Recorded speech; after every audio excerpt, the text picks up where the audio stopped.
All right, welcome everybody. Chalkbox Saturday night. It's been a long time since we've been streaming. It's been 2 months since our last stream, but we've got a great show tonight. First up, we've got Mike Silvius coming down from Canada to battle against Belonia, a player that's been here several times before. So it's going to be a great matchup. They're doing 10-ball race to 15, 2,000 in the middle. Second matchup tonight is going to be Jared Redfern, who's been red hot, battling against Jim Sifers, locals from Kitsap County. So I want to shout out to our sponsors. Thank you guys so much. Salado, Moonlighting Billiards with the drill partner. You guys have been fantastic. Also Unglove, Ox Billiards, Town, and several others. Thanks for so much of the support to all of the people watching and getting into the raffle and share the stream. Please share. So this is also available on YouTube and Facebook. So if you're watching on one or the other, feel free to switch platforms if you felt like that's the place to go. We'll be watching the chat from both platforms. We're going to kick this thing off, but first off, we're just going to say hello to our players. Mike, come on up. You're the new guy here, never been to Chalkbox before. Welcome to Chalkbox. Thank you. Good to be here. All right. So have you played on any kind of a live stream show like this before where, there's a lot of commentating and other things going on? Just tournaments, that that are streamed. And as far as the show, no, this will be a new experience for me. So looking forward to it. And do you have anybody watching back home? Yeah, I think there's a few people watching. I shared it to my team and local Facebook page. So a few people cheering me on, and yeah, it should be fun. All right. Well, we're looking forward to seeing you battle. Is 10-ball your favorite game, or do you prefer other disciplines as well? Are you a one pocket player? What's your main game? I like them all. I just recently took up one pocket, and that's quite a challenge to learn all the do's and don'ts and how to play and how to play safe, be aggressive, all that. And I love rotation. I grew up playing 9-ball and play some 8-ball here and there. So if it's got balls and pockets, I'm in. Excellent. Well, we're looking forward to it. So thanks so much for coming all the way down. I know it was a long trip for you with the ferry rides and the traffic and everything borders.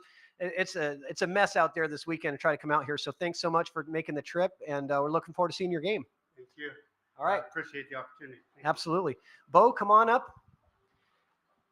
Bo Belonia back again on Chalkbox. What is this, your 18th time here? I think 19th. 19. See, you played on Veterans Day twice in a row for Team Army. You've also battled against several good players on this stream. What are your thoughts? Now we've got new cloth. It's a little different table. What do you think? Hopefully, I don't know. I just hope both of us play good. We give the audience a good content. Good show. Everybody enjoys the show. I've never seen him play. I've never played him, so he asked me to play. I think he's friends with your friend. Yeah, Justin Lee. Yeah, so he asked me to play. I was like, all right, cool. I asked for his Fargo first. So anyone 6'6" and below, I'm willing to play. Last night I was over at Lee's. Yeah, we watched the John Boldman match last night. He's a very tough player. I enjoy playing him. It's him, Su Chang, Prathamesh, Benjamin Dwan, all those guys up north. Very, very group, strong group of players. So I'm just trying to learn. I'm trying to be like them. Well, I commend you. You're always stepping up. You're always playing against players that are at or above your skill level and your rating, and trying to get better. So this is going to be a great match, I think. Race to 15 is a good long test to see who's got. Anybody can get on a hot streak for a little while, but race 15 is really a really good test of who the better player is today. So do you have anybody watching back home or in the Philippines? I saw some people were potentially tuning in. I know it's 8 a.m. there. Oh yeah, it's 8 a.m. Oh, I'm glad you know. I sent the link to my dad, my sister. Hopefully they're awake. I'm not sure if they're up, but if they are, good morning to my dad and my sister, my mom, my family over there, my friends. We'll see who's gonna tune in. Internet is not, it's not like here in the States, so it's a lot of things that come into a factor. But Well, if you guys come in, say hello in the chat so we know you're there. all right, yeah, just say hi and hopefully play good today. All right, so we're going to kick this thing off. Let's do it. So lag for break, and we're doing 10 ball. Early 10s are allowed. 3-foul rule is in effect. Winner break, race to 15. Let's get this going. Good luck, guys.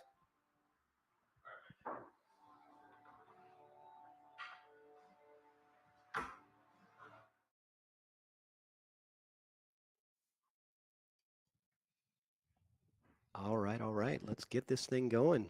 Check, check. Can everybody hear us? Yeah, mic check. Let us know how it sounds. Check, check. Can you hear me? I don't think mine's going high enough. Yeah, let's turn you up a little bit more.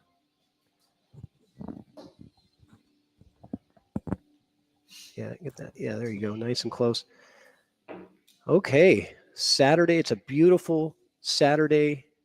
Not usually the kind of weather that we're thinking, hey, let's get inside and play pool. But we scheduled this months ago, and nobody told me a couple months ago that it was going to be 75 degrees. But you know, the garage door is open, the chili's hot, the beverages are cold, and we're going to have some fun. Right, absolutely. So if anybody doesn't know, you know, this is Rich the Toothpick along with Patrick. Patrick Nix here, as my name shows on the screen, a commentator and founder of Chalkbox and Evo Sports. We're using the Evo Sports technology to run and power this live stream. So players are keeping score on their own, which is nice. One less thing for us to do. And just keep score on the tablet. So Mike Silvius wins the lag. Let's take a look at his first break. Pockets a ball on the side. Has a look at the one. Treetops, but he can see it. Yeah, really. Shooting over that 2. Shooting over the 6 is going to be a little tricky. And he's got to get shape on the 3 ball afterwards. So let's take a look here. Sound is good, Jack Kiske says. Thank you very much. And you guys are lighting up the chat. Got to get caught up on seeing all this. Jared got me there with his memes. I like that. He puts a tooth in a pick. Right on, Mr. Redfern. That's a good one. So was that a push out? Or did I, because I kind of missed the shot there. Nope. He did not call push out. Oh, he must have miscued. Yeah. Miscued off of the initial shot. So we are doing a balls on break contest, and I got to make sure I'm keeping track. That was 1 ball on the break. So if you've gotten into the Roomba raffle, you qualify to make a prediction on the total number of balls on breaks in tonight's matches, combined between the 2 matches. Thank you, Rich. Rack 1 is 1 ball on the break. Bo's first trip to the table was ball in hand. Let's see what he can do with it. Is there going to be an on-screen counter? I'll probably put up a counter on screen maybe towards the end of the night when it starts getting close. But we'll just verbally give it to you guys.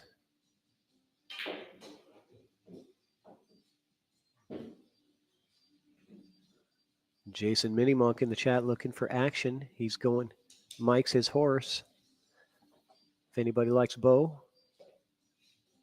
Quite a few people have chimed in for Mike there. Yeah, I think we've got a lot of fellow Canadians watching this stream. They're familiar with Mike Silvius. He plays quite a bit up there at Q1 and Metro. This table lays out well. Oh my gosh. So an early mistake by Bo. He got really good shape on that 3 ball. I kind of thought, after he got positioned on the 3, that looked like the hardest part of the rack. But yeah, it really only had 3 pockets, and he got on one. Perfect. Yeah, and I think he must have been focused on that window to the 5, because I don't even know if he got the window to the 5. He's perfect. He's on the 4. Oh, the 4, the purple 4. I'm sorry. Yeah. So not sure what happened there. He had all kinds of open real estate to get that done. Hello, Patrick. Hey, Justin Lee chiming in from Canada. Welcome, Justin. How's it going? What up, Justin? Oh, hey, Rich. Is that Rich? Yes, sir. Toothpicking in the house. Too thick in mouth or no? Yeah, no, sir. No, he can't Pat- use it with the microphone. Patrick's afraid I'm going to poke his microphone, so I only use that when I'm playing. So we've got Justin Lee, commentator and founder of Evo Sports, coming in from BC to give us a little bit of that player intel for Mr. Mike Silvius. Justin's pretty familiar with his game. I am. I've played with Mike pretty much ever since I started playing pool. He was probably one of the first people I ever met playing pool. He's super supportive of the community in Vancouver. So there's definitely going to be a lot of Canadian fans kind of tuning in during this match to watch Mike play. Well, the table lays out well for him. The 8 to the 9 is the only even possible iffy transition here. Hi, Secret. I like how it comes up on the screen, the comments. Yeah, that's kind of nice. I think it's a little easier so that people don't have to constantly look at their phone. You just watch on their TV. See the comments pop up from either Facebook or YouTube. You know, some people are watching on Facebook and they don't really understand what people are talking about in the YouTube chat, that kind of thing. The combo is definitely a plus. So he was looking at the side for the 6, but I can't imagine he's taking the side. I'm just putting a stop shot on this, I think. He is taking the side. But yeah, didn't it seem like a stop shot to the corner was good? I mean, this works too, but why move the cue ball if you don't have to? Well, I think this gives him a pretty a straighter shot on the 7, so he really wants to pinpoint the angle he wants on the 8 ball, right? I think if he ended up just stopping and it was here, the cue ball would end up here for the 8, right? Versus now he can just it still ended up there. Yeah, I thought he was going to roll forward and put the 7 inside. Personally, He had just a little angle on it. Yeah, I thought he was going to pocket the 6 in the corner and put a stop shot, and then 7 in the side, and just roll up for that perfect shape on the 8 that he wanted and get a little closer. But everybody has a different opinion on how to do it. The only wrong way is the one that doesn't work. So Jason says double D on the mic. I'm not quite sure who you're. Yeah, who's the double D? Let us in on that. Double down on the mics. Yeah, we've got the remote commentary feature on Evo Sports. So Evo Sports is a live stream platform for pool halls to install. And the remote commentary. David, double D. Oh, No, Don Davidson. Oh, I see. that's a good one, Secret. She says, didn't know you could draw on the screen. She thought there was something on her screen and she was trying to wipe her screen. Okay, so Mike taking the early lead on Bo's error on that 3 ball earlier in the rack. So 2 errors, 1 from each player. Mike started off giving Bo ball in hand.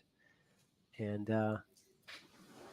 Bo just a little slow to get started. It'll be interesting to see how Bo comes into this match, knowing, he came off a tough loss last night against John Boldman, a great player on the Friday Night Light stream, Lee Baldwin's show.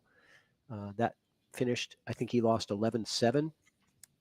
This one for quite a bit more money in the middle. So this is the important one, I think, when it comes to the money side of it. But it was just all warm up for this match. His chance to play makeup. Yeah, you got to wonder though, like do you come in like more motivated after a loss, or is your confidence fractured a little bit? It's The mental game. yeah. That's where I've struggled lately. Too many pieces to put together sometimes. All right, so you're thinking a push out here. What do you think, Justin? You like a push out? I personally like kicking here just because it's a pretty simple kick coming off this rail here. I'm going to make sure to hit the bottom of the 9 ball to kind of separate the white ball out to this side, and then the 1 ball goes out this way. So you kind of have a clear way to kind of separate the balls here and get pretty lucky on this hit. As long as you have the control on the kick, I would go for the kick here and not the push. So you're thinking the long kick. I'm thinking the short kick to the right. That's to the right. It is right off here. Yeah, he's going to push. He's rolling. But he's going to push and just leave Bo a very difficult 9 ball. I got to think Bo's probably might be looking for a safety here because this shot is very tough.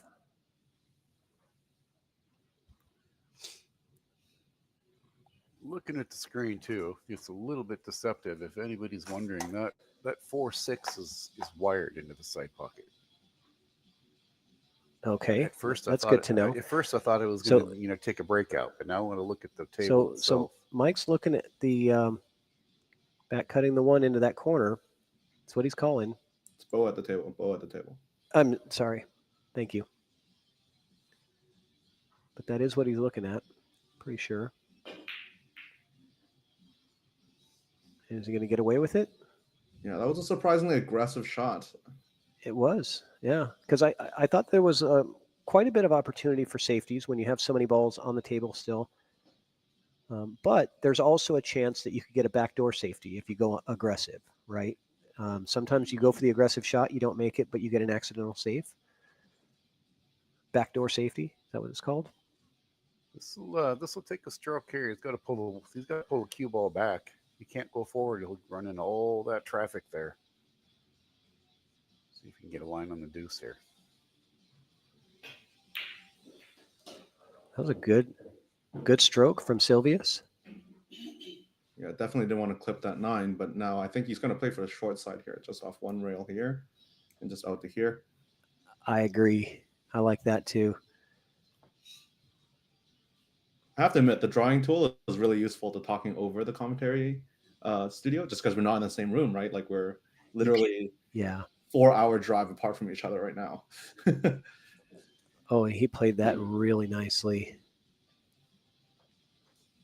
And the 4 ball is down there by the 10. Yeah, the 4 is an interesting transition. Let me help you guys out with a little different camera angle. I think he tries to get the window between the 8 and the 10 to hit the 4, or I think that's what he's looking at right there. He's looking to see how big that window is.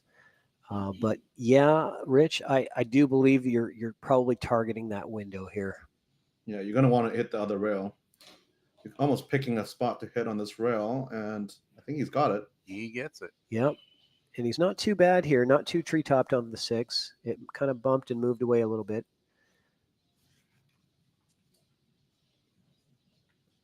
It looks fairly straight on the 4 ball. Slow roll, or do you dig and bring it back for a straighter 5? He's digging.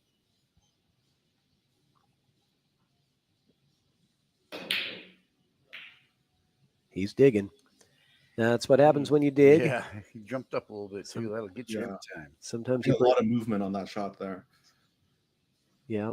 Yeah, so it's usually what happens when you really are digging in and you're trying to force something. That's when it's harder to keep your body still and bad things can happen. Well, there's a good challenge by Mr. Jason Minimonk there.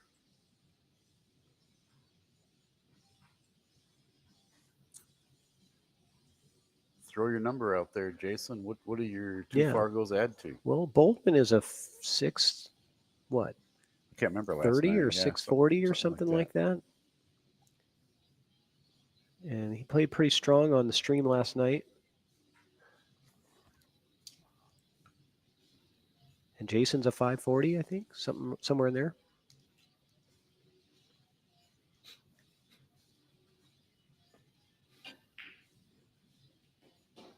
Nice cut from Bo. It's going to take another one, though. Yeah, he's going to have to take one more tough cut. I shoot safe here. I'm shooting the 5 with some low right, get some outside, and get this cue back behind this 8 and the 10, give him some distance. So you're moving the 5 ball like this, and yes. try to get it somewhere in this this area here, moving the cue ball out the other way. Opposite direction, yeah. Yeah, that's not a bad play. I like it. I feel like you can also be a little more aggressive and kind of go off the rail and go for this bang. Because even if you miss short, you're going to end up in the same spot here. And then the white ball is going to be away. That's true. 6 is in an easy enough location that, as long as you're on the right side and not blocked by the 8 and the 10, you're going to have a shot on it. So I feel like you can err on a 2-way here instead of just going straight for the safety. Yeah. But I like that. He's going to the cut, though. He's taking neither of our advice. And he's going to cut this 5 ball straight down the rail. Tough and one it there. is new cloth. The new cloth allows a little bit of leeway. Gets him the wrong side of the 6 ball, though. Yeah, let's see. Does it play? Let's go back to the side cam now that he's moved. Yeah, it's tough. Yeah.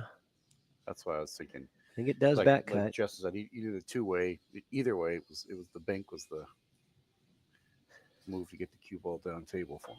So Yeah, because the cut was running into that 9 on the left side, right? The cue ball was going to travel, up table where the cue ball is now. It was slim chances that it was going to get shaped on the 6, given that he pots the 5. But So what does he do here? yeah, this is a tough spot. Boy, I mean, is it that far out of the realm to try and put that 6 ball off the nipple and try and reverse it back and get the cue to come further to the right and have the 6 reverse on him? Basically, switch ends of the table. I don't know. I mean, otherwise it's just really looking at that scratch shot. Clark Smith just says cut it in. It is very thin. Going to lose the cue ball a bit here. Yeah, so it does go, but He moving that cue ball. Where's it going to land? He needs some love, and he gets some, but Yeah. he gets long. But he's still at the table. Yeah, roll the dice a little bit with that. I don't think he landed as optimal as he could have, but I think for the shot that it was, this is Right. This is acceptable. Yeah. Yeah. The cue ball traveled 20 feet. You're not going to get it exactly where you want it. And you knew it too. You're just going to. The 8 ball has 6 pockets or 5 pockets that it does play to. So, you're rolling the dice a little bit there, which is a pretty good gamble. And Bo's a good enough shooter to pocket this 8 and hold for the 9. That's a beautiful shot Yep. right there. But he does slide over a bit more than. And again, that could be the slidey cloth, kind of those stun shots that tend to slide a bit more, travel a little bit more than they would with more worn cloth. Drew and Triple G busted my chops right off the bat. Yeah, I had to have some fun there, guys. Just had to make sure you're listening. So Bo has really had a challenge on every single shot. He has not had an easy shot of this rack, but he's successfully pocketed each one, and he's still fighting. He's looking for the reverse cut to the corner. Top corner. And Beautiful. down it goes. And Once and again. again, another difficult shot, but this one probably the easiest out of the last 5. He's But earned these, though. this is a very standard shot for a rotation pool player. If you're not successfully putting these 10 balls away, then you're not winning matches, right? Yeah, when I started playing rotation, actually, I was missing these back cuts on the last ball all the time, to the point where I was practicing this shot literally for hours just to make sure I get it out of my system Yes. that I can pot these. Yes, absolutely. Race to 14 now. You definitely want to practice those. They come up very, very often, when you're overrun position, because a lot of times the 10 ball is still where it doesn't move. It stays there the whole rack. I think they've both settled in a little bit here. I mean, Bo definitely had enough tough shots to settle down, so I think he's zoned in. Hey, Brad.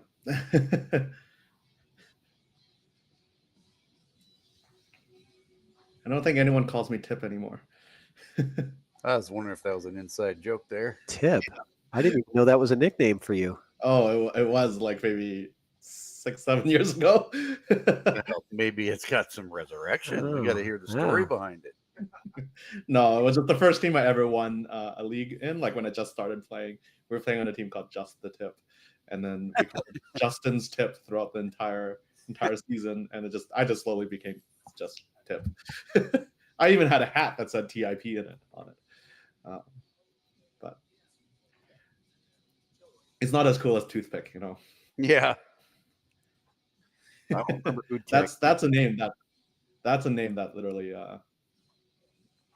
that you deserve and you worked for.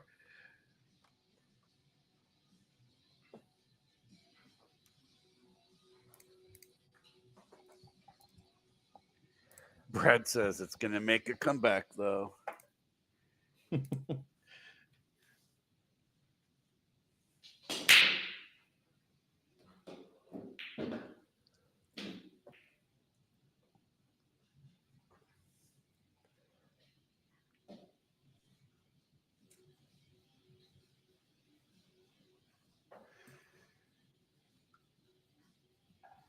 I do not remember. Somebody in the chat, help us out on on the second break Oh yeah. of last game. Was anything pocketed there? We're all Yes. getting the electronics going. Yes. Still. There was one ball in the break That's- in the second rack. That's what I thought. Yeah. So we're at 3 right now. Yeah. One on each break. Yep.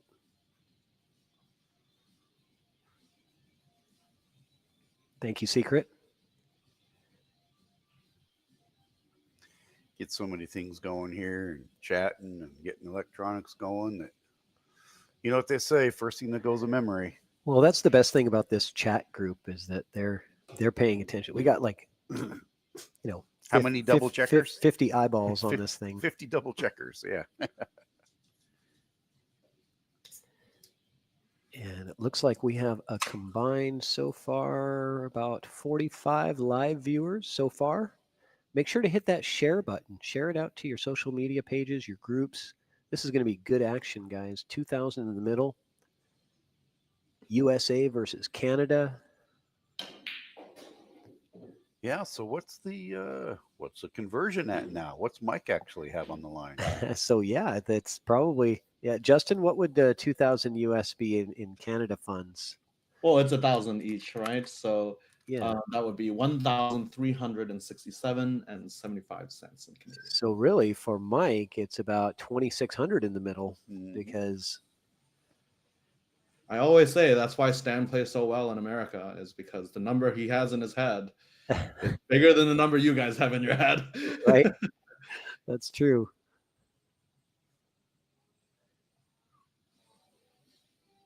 Yeah, this is tricky here. He's definitely his angle is big enough to hit the 10.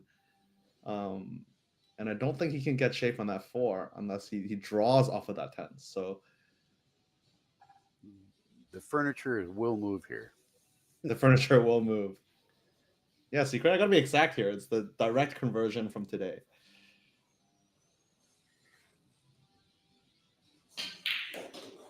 Beautiful shot. Yeah. Does he get love? Well played. It's long distance Yeah, love. long distance on this 4 ball. But Bo's still at the table, so he's controlling the table. He's making tough shots in every rack. But that's what I was saying. He couldn't draw that hard, right? He needed to draw it, but not draw it this hard, and he ends up in this position. The line was perfect, right? It came off that 10, had that draw, pulled out for shape on that 4, but it was just a bit too much punch for it to get the shape he wanted. And again, that's the new cloth. You know, it's the slickness adds to that draw. You don't have to really put a ton on it to get it to work. Oh, that's gonna leave Mike a really good opportunity. So Bo putting in all the hard work. They are playing early 10s. I don't think that this is an early 10 opportunity. I don't think you're looking at the 4 and then the 5-10. No. You could if you wanted to, but The table lays too well with no troubles. For it that. does. Yeah, it does. But you He's know, looking at it. I know he's looking at it because the 4 to the 5-10 is natural, right? You don't have to do anything. Well, Mike's got to drive back to Vancouver tonight, so maybe he's looking at traffic and he's like, "Oh yeah, I gotta close out this rack quick." I'm gonna pick up 45 Yeah. seconds here. It took him a long time to get here. There was long waits at the border, and then he had to wait 2 hours for the ferry to get over here because everybody's coming out to this side of the water in the summertime. Well, it's not summer yet, but it feels like summer. So it was like the first really nice weekend that we've had, and everybody's coming out here. So he got stuck It in must all have that. been gorgeous with the aurora yesterday too. Yeah, I saw it a little bit, but it wasn't as pronounced as what I saw on like everybody's pictures on Facebook. Oh, the pictures were completely different. We drove out all the way up the highway to like the middle of nowhere to view it, and it was absolutely gorgeous. Nice. But He's tonight looking- it's supposed to be. He's looking at the combo. Yeah, I think that's what he's played for. I'm with Triple G. I think I play the the carom and just make sure you scoot the 10 far enough down the rail. But he's just like that. Yep. And he's got it. Takes it down. Yeah, the nicest pictures I had. A friend of mine lives in Leavenworth, and he sent some pictures. And boy, it was just incredible there. Oh, it was surreal. Like the Like people say things about it shimmering and flickering, and it's you don't believe it till you see it. Yeah. That's amazing. And it's supposed to be tonight is actually the peak. Yeah. From what I heard, 9 to 10 p.m. tonight. This picture my buddy sent me, you can see the moon in it. It's reflecting on the lake. Right. It's a beautiful Man, picture. that's amazing. If I could get this onto the chat, I would. I saw a meme. I saw the meme today that was like Facebook today be like, and it's like everybody's head was this picture of the rainbow, Yeah. colors. Yeah. So true.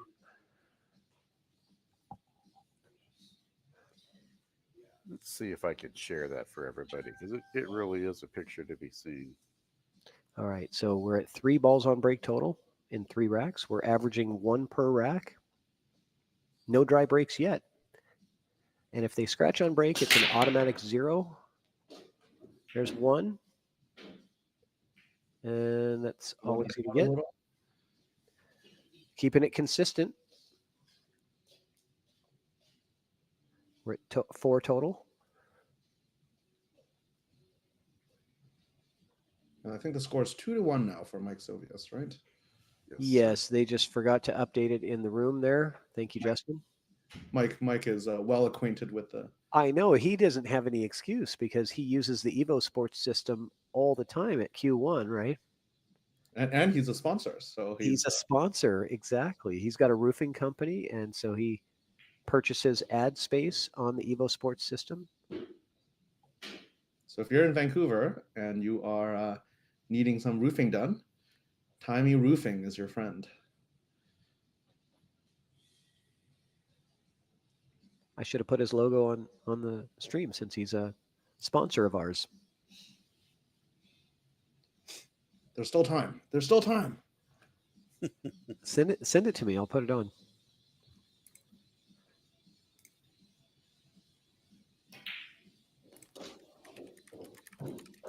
I still got some room on the screen. Now, will he travel to Seattle to do a roofing job? I think it depends on the price. Not on a Saturday for Mother's Day weekend. Right, exactly.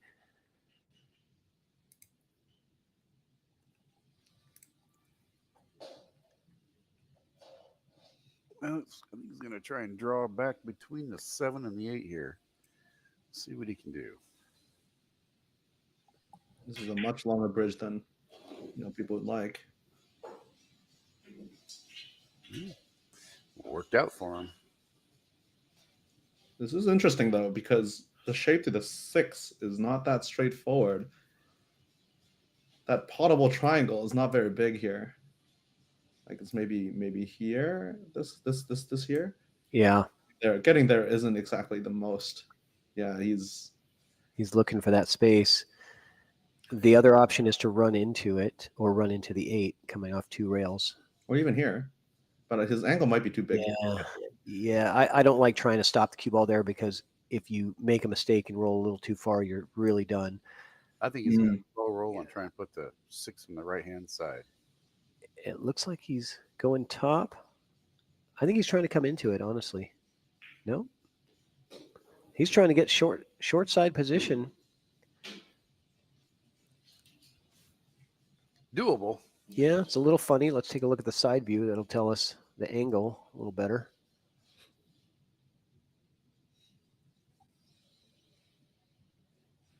There's a couple new names in the chat I haven't seen before. Welcome, Mr. Merritt and Mr. Woodward.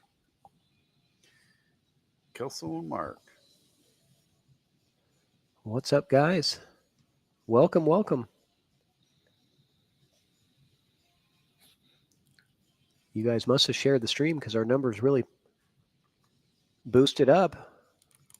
Probably jumped about 30 or 40%. Somewhere in the neighborhood of 50-something live viewers on the different channels. You can watch this on Facebook or YouTube.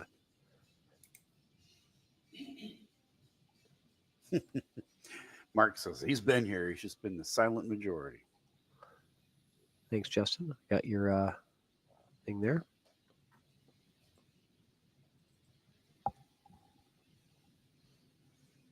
Well, he's cutting in the side. Wow. That was a nice shot. That's a 50-yard line leave, though. Yeah, He's I got, spoke too soon with the speed. The slick cloth is crazy. I he's, can really see how it's fast. yeah, he's got to come with a shot now.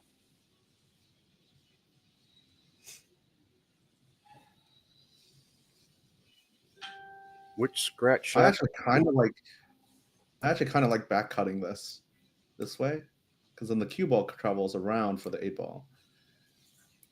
Yeah, see, Less chances to scratch that way. I think so too. As much as it's on the bottom side of the 7, the back cut seems like a little bit easier for shape, and you're jacked up anyways. Both shots are going to be very difficult. Oh, and it made it look easy. Don't die. No, there's a hanger. Ooh.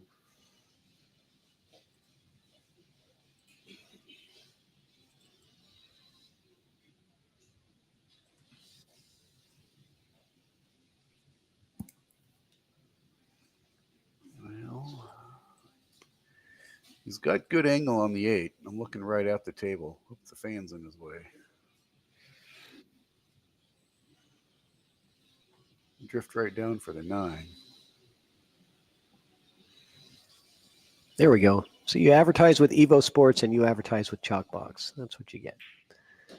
And a nice, good control that digging that cue ball out of the corner pocket and making that shot.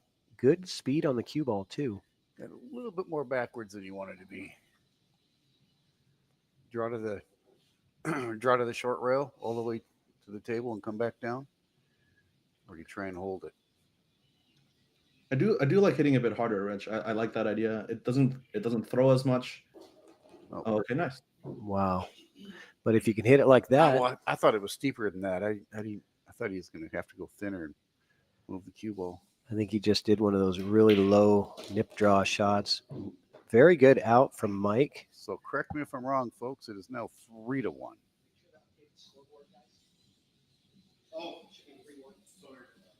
Yeah, you can chastise Mike for not knowing. I just did. I just went in there and, slapped him around a little bit. Said, guys, keep score, man.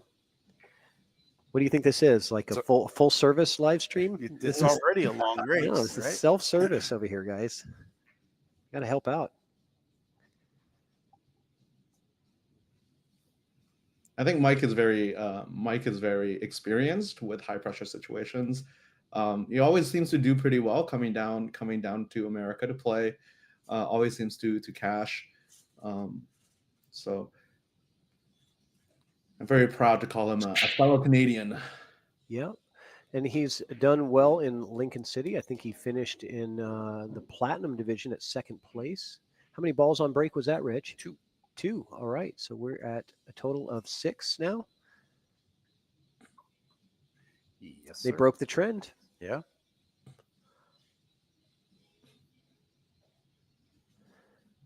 So the guesses came out early before we were on. So there's a couple people tied at 23. There's a 26, a couple 32s, a 31, a 33, and a little one, 11. Mr. Baldwin at 11. They're already halfway there. And we got some raffle tickets going in for Kashuba. Thank you so much, Andrew Kashuba. We're getting those tickets in for you. What up, Andy? Yeah, it's a little tricky here. He's going to run into that 9, and again, the trick is to know how that cue ball is going to move after carrying off that 9. I think a bit of top spin to kind of come off the 9, push it to the long rail. He's going to have a shot in that 4. You also get to avoid, jacking up like that, but that was perfect. So it worked out good. That 8-ball is a little bit of trouble. He may end up comboing that 9. We'll have to find out, unless he moves it. Might even need to carry him, yeah.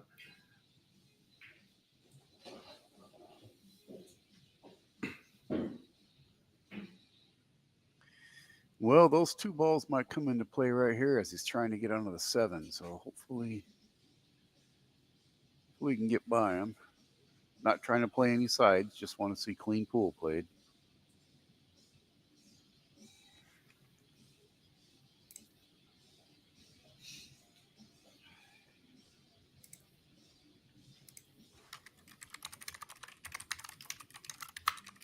Got a loud keyboard, Justin.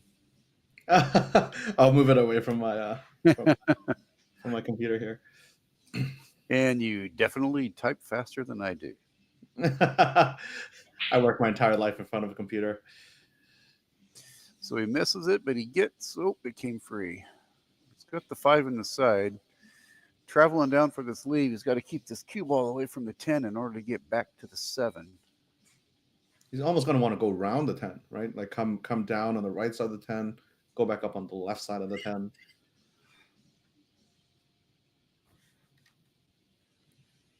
So yeah, what do you prefer? Do you like going this way, or do you like going this way? Well, I'm looking at the actual table, and I think it's thinner than it looks like on the TV, on the screen. Where's the cat? The cat is actually lying on me right now. I'm commentating with my cat, nicely nestled on my chest, actually. The problem if he tries to draw to the other side of the 10 is that's going to put some kill on that cue ball. I don't know if he's going to get all the way down for that 7.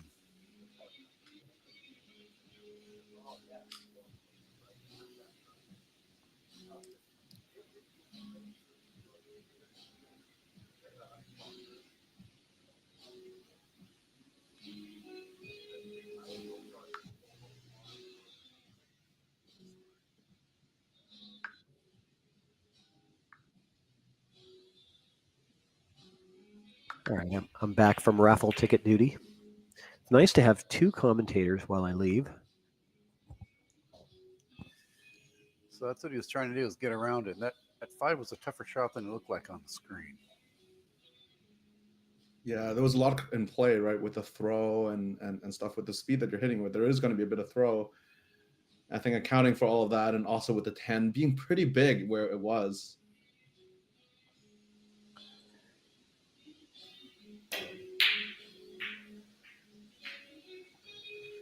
Pockets the 9 ball, so that's give the option.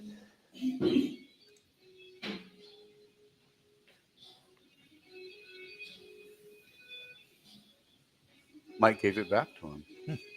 Wait, he didn't call that, did he? I don't believe he did. I cannot believe it. Yes, Mark Barrett, that is correct.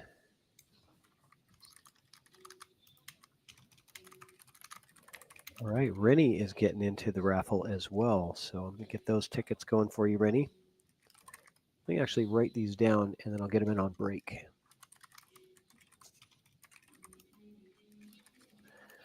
Yeah, you are a loud typer, Justin. It's just your microphone is coming from your computer, so when you type, it's just, yeah, we hear Yeah, it. it's going to be there. Sorry, guys. Probably need to just hit the mute button while you type. Or just type even faster.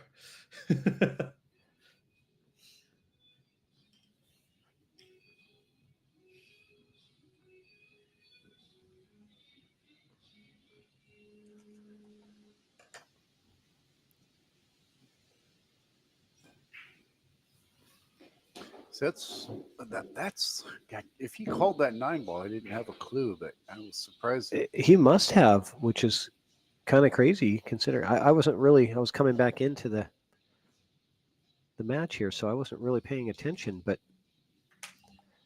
didn't look like a shot that was intentional. I mean, he may have even just set it in there and not motioned to where, verbally Mike knew.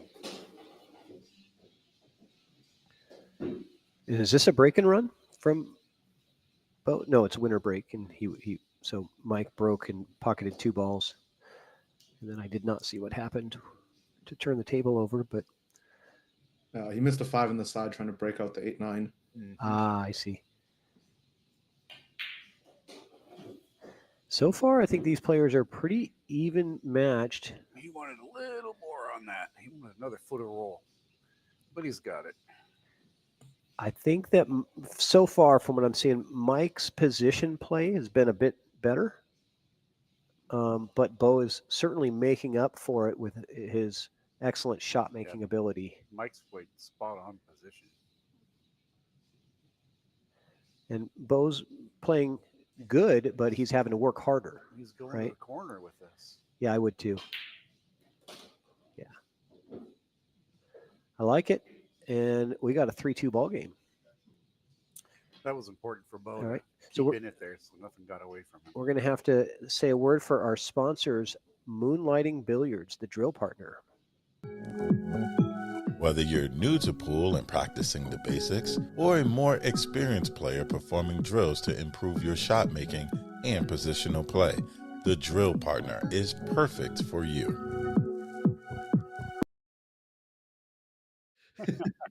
All right, and we're back. When I switch scenes, the chat kind of changes. I see. That's interesting. What do you guys think of the on-screen chat? Do you guys like that, being able to see, I like them combined. or is it more annoying? Tell me what you guys think about it. Not you, Rich. I'm talking to the viewers. I'll try to adjust it a little bit so maybe you can just see a little bit more of it.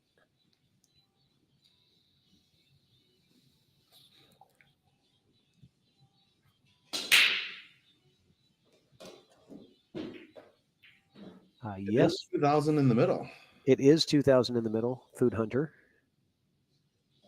One more on the break. We are at 7. Thank you very much. Oh, I took your pen. Here. Great opportunity for a break and run here. Rolls forward on that 1. That 2 gives you natural shape for that 3 in the corner pocket.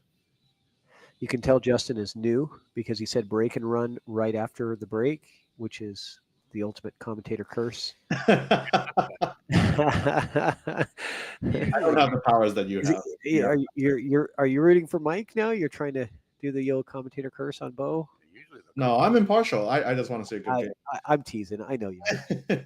But you're right. It's a good layout. It's the 1 to the 2 transition that was the problem, right? Because oh my God, I said it. I opened my mouth. Well, no, it wasn't an easy.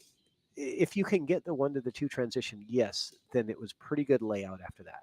But that was the hard part, is getting that transition. And yeah, and from that angle, the one looked straighter than what it was. Once he shot it, and I saw how that white ball moved, I was like, oh, there's no way that he had the angle I thought he had.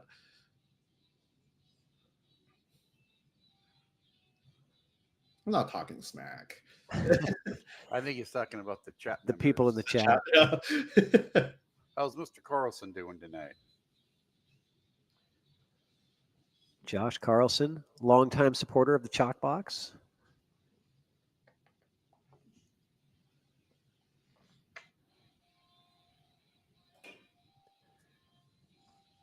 Oh, just misses that 2 on the kick shot. So I'm not sure if he even had a thin piece of it. I was kind of thinking that he could see a thin piece behind the 6, but No, I don't think he had it at all. I don't think he did, because he wouldn't have been kicking the long way like that at it. So now the open table belongs to Mr. Silvius.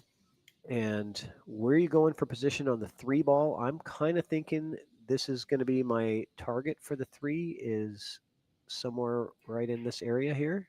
But he likes the other pocket for it. He's just going to play a stop shot now, and he's right on the 4. Yeah, that's true. Drives the end rail, comes back up for the 6. 6 takes him to the 7. This table lays nice. There's a few traps, I think. Like if you land on the 7 a little bit weird, like if you're either too straight or the 10 can be in play here. But also it depends on the angle you got on a 6 at the end, or if you pot it. Whoa, right? Okay. that actually makes it easy. Makes it easier because the 6 can be hit almost on any angle and be pocketed. So helping you get down to the 7 easier. Yeah, I think he's got to get a little thinner onto the 6 now to get down. Yeah, he wants to be over towards that rail. There you go. Yep, just like that. That's the great position play we were talking about. Yep, try to bring that cue ball. He wants an angle a little bit on this so he can get out for the 8. But ideally, I think he's going for this. Let's see if he can hit my circle. I like it when I draw the circle and they land right in it. What do you guys think? You gonna hit my circle? I think right here. Oh, Justin, look at you. You're closer. Oh, that was really close to over-rolling that. See, I told you the 7 is a little tricky because there's only a small little space there because of the 10. and it's easy to be straight. It's pretty easy to get that, funky shape there. Yeah. Like if you go forward here, yeah, you're almost electing to shoot the 8-up table.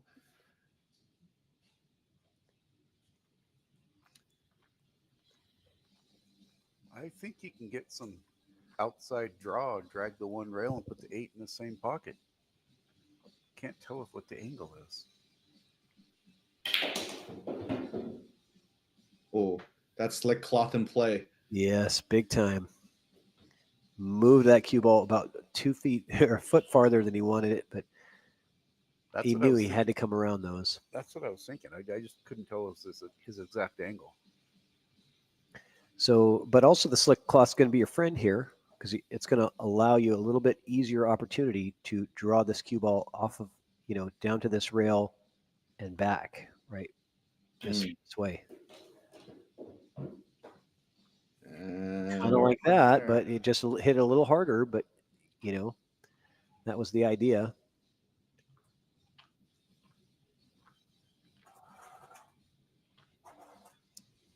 I think he can do the same thing maybe if I'm not sure about the angle here. If he can draw out and do the same thing back out, I think that is probably what I like to do. Trying to go around it and give you a pretty steep angle, I think, on that 10.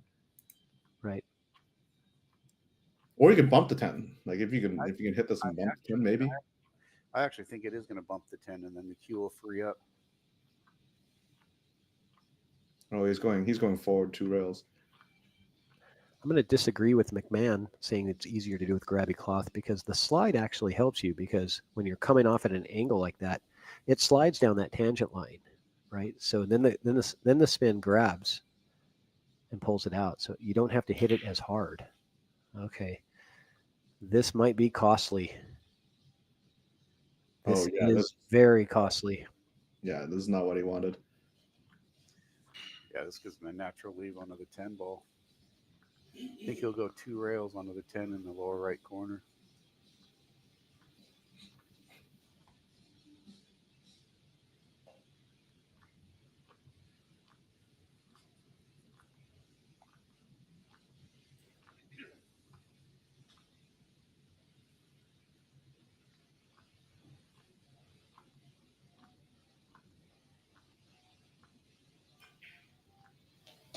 Just like that. Get off the rail, Bo. Yeah, he's fine.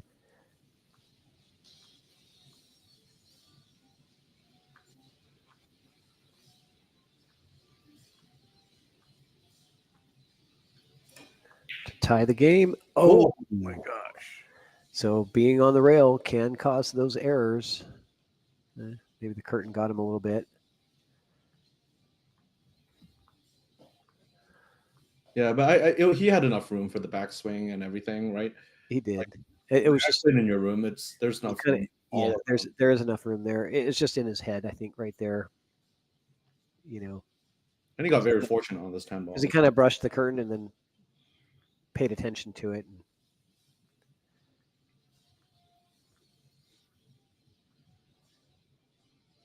So Mike with a reprieve here. Going to give it back to Bo. And the chess game begins. Good luck. Yep. Got some good distance, so making it harder for Bo to play that same safety where you thin off the ball.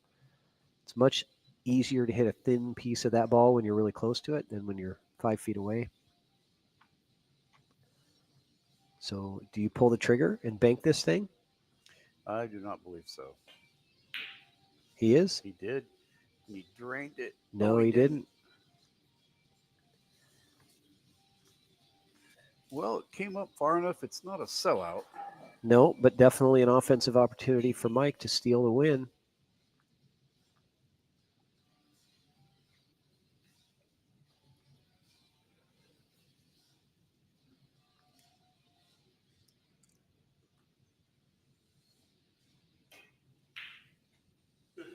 And no good there. So a couple of misses on the 10 ball. That one's going to be costly. And he's just going to concede. I don't blame him. There's a no-doubter. I thought he shot that a little faster than what Mike usually does. He does. I always found Mike a little bit more sure when he's shooting, but Methodical. he shot that 10 ball really quick.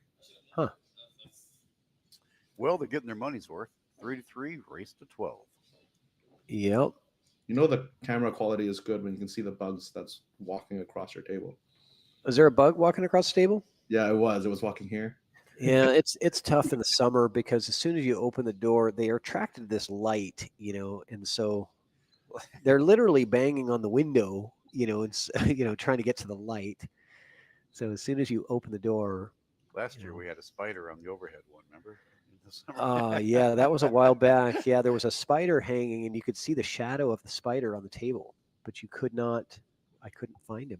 It's crazy. Well, that's just speaking to the quality of your camera. If it's a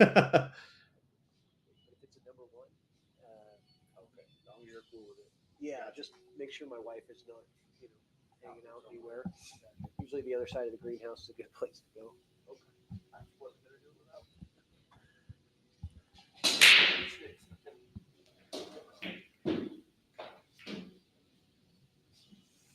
There is another single. So we are at 8 balls on the break. All right, and look at the one. Yeah, but look at the 2. All right, so are you going to play for the short side here? Like this is a. I am. Yeah, I think I am going to try to punch that cue ball over. And if you don't get it, you've got lots of safety opportunity. Right. So if don't try, I would say don't try too hard to where you miss the shot, because even if you don't get the position, you'll still have pretty good safety options. 2-3 combos in play also. Yeah. And I think that's what he's looking at here. Let's take a look at this angle. Yeah. That looks pretty juicy. It's just a matter of controlling that 2 ball. Exactly. I think controlling the next shot is the hardest part about the combo, not actually making this combo. Right. I think it's got a little angle and it slides off, and the 2 goes on the other corner. 3 in the left corner, 2 in the right corner. Yeah. And Good evening, Mr. Mounts. That's the 4 ball. So the 4 ball is here, just so you guys know. That's the 4 ball. I know it looks kind of difficult to tell between the 4 and the 8. So that was the problem with that shot. It was difficult to control where the 2 ball was going to go for your next, and he does have it. Yep. But he's got to get on this purple 4 right here somehow. That's what he's looking for. I think he just slow rolls it and comes back off and gets the cue over by the 8. You're slow rolling this? A slow draw. Yeah. I don't think Bo, he doesn't slow roll much. He could. Well, he is. He likes to put the stroke into it. You could slow roll and put the 4 in the top corner by the 5, come down underneath the 4.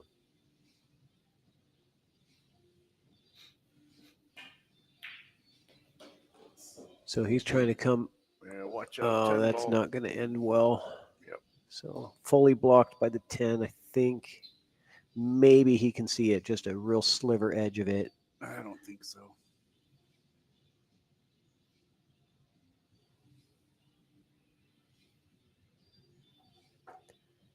Definitely a one where you're going to take a pause and figure it out. But even if you call the kick shot, you're not getting anything on the 8. Yeah, he's calling the kick into the bottom right corner. But that nickel up in the corner is tough. Even if you make this, I don't really see. Oh, good try. Well, the other thing here is I think he should have shot the kick with backspin, right? Like he shot the top ball with topspin. It's going to keep the cue ball up near where the 4 ball is, given that you're going to hit it pretty thick to get the 4 in, and that wouldn't give you a shot in that 5. Whereas if you hit it with backspin, the white will travel, and at least even if it ends up here, ends up in the second time here, you have a shot in that 5. So he's going for a bridge, so Mike doesn't have an extension, it looks like. Well, I don't think you're playing this with an extension because you're. He does have an extension, but this. So he's trying to play safe. That's not going to work out. Yeah, that is not what he intended. Definitely not. Bo's looking at his chops there. The 6 is the tough ball now. That 6, the way it lies, is actually in a really good spot. Play it safe. Shoot the 5, click the 6, and stick the Q on the 7.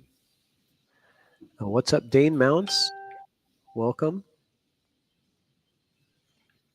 Jack, I gotta come down. I'll let you know next time I come down and we can play some one pocket.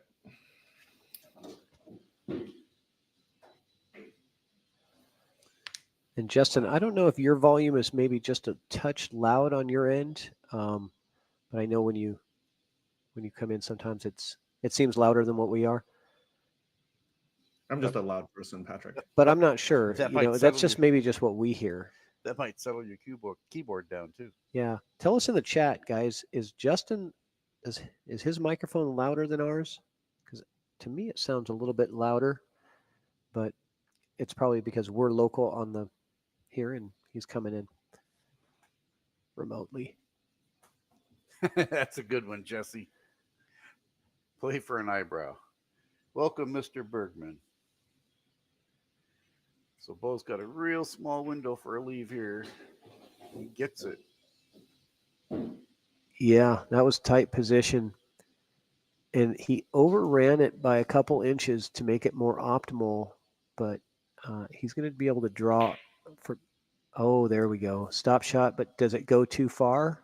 No, he's good off that 8. Are you That's- sure? That's that stick shot I was talking Oh, about. yeah, he got him. Just He's use got that, it. use that 7 to stick him right on there. Oh, that's beautiful because it really blocks the kicking angles too. I don't know how much I appreciate like the last 4 messages telling me how loud I am. What's it say here? He's just loud naturally. I'm just passionate, guys. It's If I passion. turn your mic off, it'll fix it.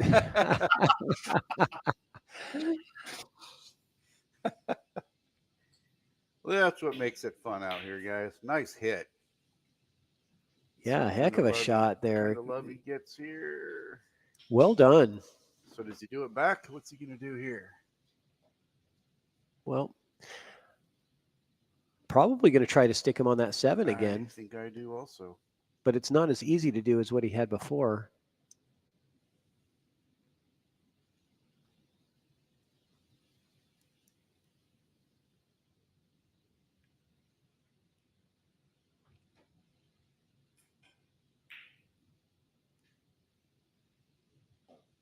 Okay, let's see the jump shot from Mr. Silvius. Maybe. Now he's looking at the kick angle first, which I agree. If you've got that kick, I think that's the preferable way to go. Yeah, he's not getting his jump cue. He's kicking this 6 ball, calling it in the side. Comes off the edge of it, gets a safe.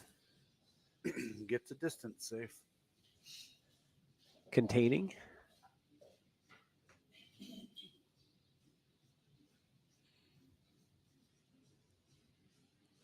So nothing easy for Bo. He's over there contemplating how he wants to play this. Looking for a safety here? Or are you going to go for the cut? You know, if you overcut, you're safe. Yeah, that's what I think too. Miss it on the pro side, right? Yep. And you're going to get shape. Joe Town, it says on the screen right above the scoreboard, 2,000 in the middle for these guys. A nice shot right there. Yeah, Bo says, why would I miss it on the pro side when the pro side is right in the center of the pocket? That's the real pro side. He says, I don't care. Give me a 3-inch pocket. I'll just drill it down the middle here. But now again, left with the weird. This is, I think on your table, the weirdest spot to shoot from, because there is the least amount of space between that wall and. Yeah, if you have a 58-inch cue, if the cue ball is on the rail, you have about 4 inches of cueing space, which is not a ton. But it doesn't come into play very often. It only really came into play in one pocket because you're jacking up off the rail in one pocket to try to hold your cue ball. And that's when, the TV was kind of in the way and that kind of thing. So that's why we actually ended up flipping the table 180 degrees.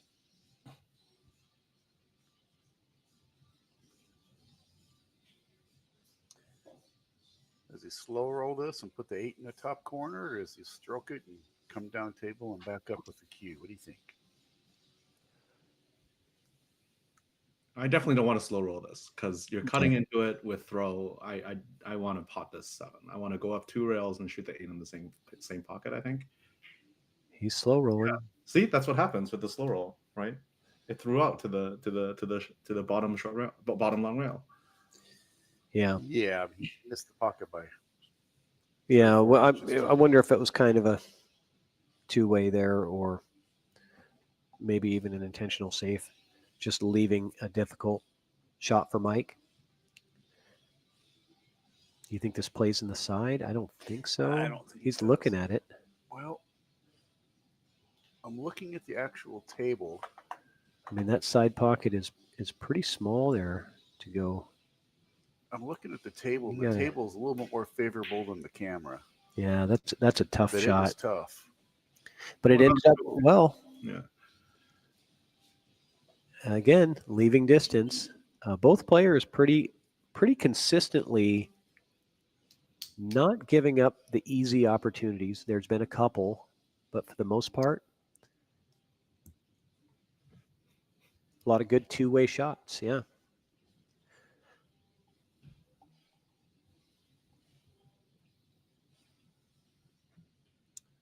Thin cut here. This cue ball is going to do some rolling on him. Oh, a shot safe.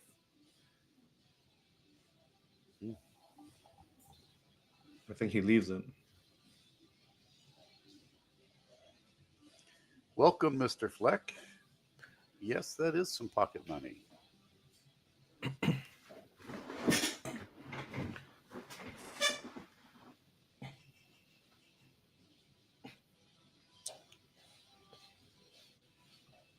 All right. So Triple G sent some raffle ticket money for Mark Merritt. Mark Merritt, getting those tickets going for you right now.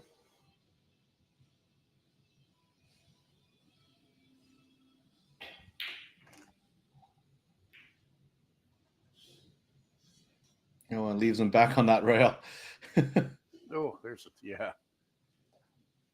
tough one. Yeah, that was a very fortunate kiss for Mike. And arguably even tougher now, just because he's shooting pretty much cue perpendicular to the wall, so he's really going to feel the lack of space here.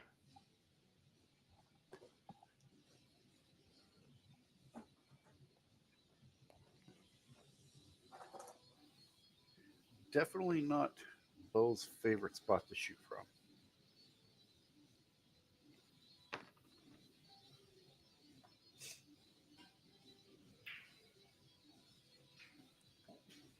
That's a pretty smart shot, I believe. Yep. It's a pretty wired bank, though. Let's see what Mike can do here. I like the bank shot. I'm firing at this. But you also can use the 10 ball for the safety. Which he does, yeah. Uh-huh. I think if the game was for less money, I think the bank would have been more playable. And Yeah. not tied 3-3. But definitely aggressive late game. You don't want to miss anything late game. Oh, look who's in the chat. Crawdaddy in the chat. Welcome, Mr. O'Quan. Welcome, Scott. Good to have you. Thanks for getting in the raffle.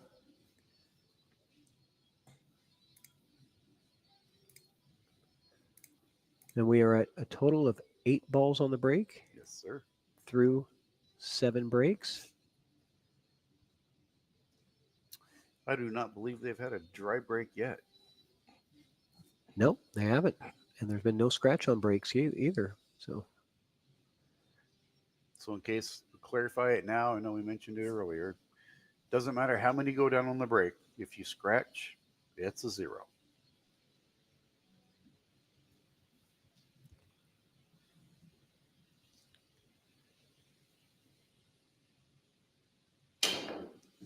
yeah, that. Second time around. Oh, second time around. Look at this. But no rail. No rail. Oh gosh.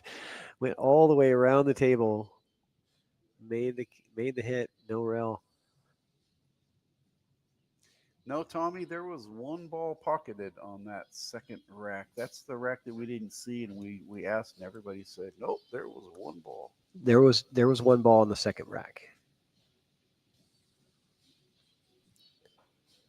But on YouTube, you can rewind and go back to it and watch. If we're wrong, Definitely correct us. please do.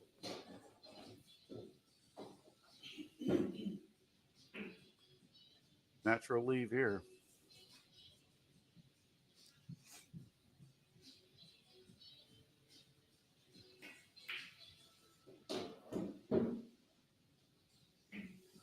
That's pretty good. That's going to be a concession, I would assume. No? Oh, Bo's going to say go ahead and shoot it. All right. 43. 5-3 now, isn't it? Oh, yeah. Or did he already change it? No, I Yeah, believe he's not that quick. No, I It's 4-3. think it's 4-3. It was knotted up at 3 apiece before that. Oh, he must have changed it pretty quick. He doesn't want me to, yell at him anymore for not changing the scoreboard. He's Johnny on the spot now.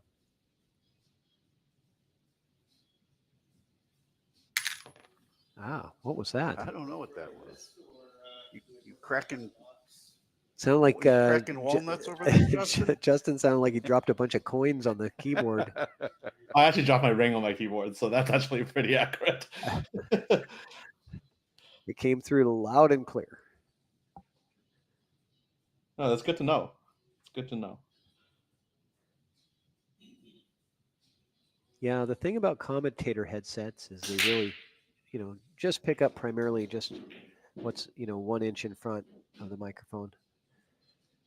Okay, 1-2 on the rake. 2 on the break. We're at We're an even 10. We're at 10.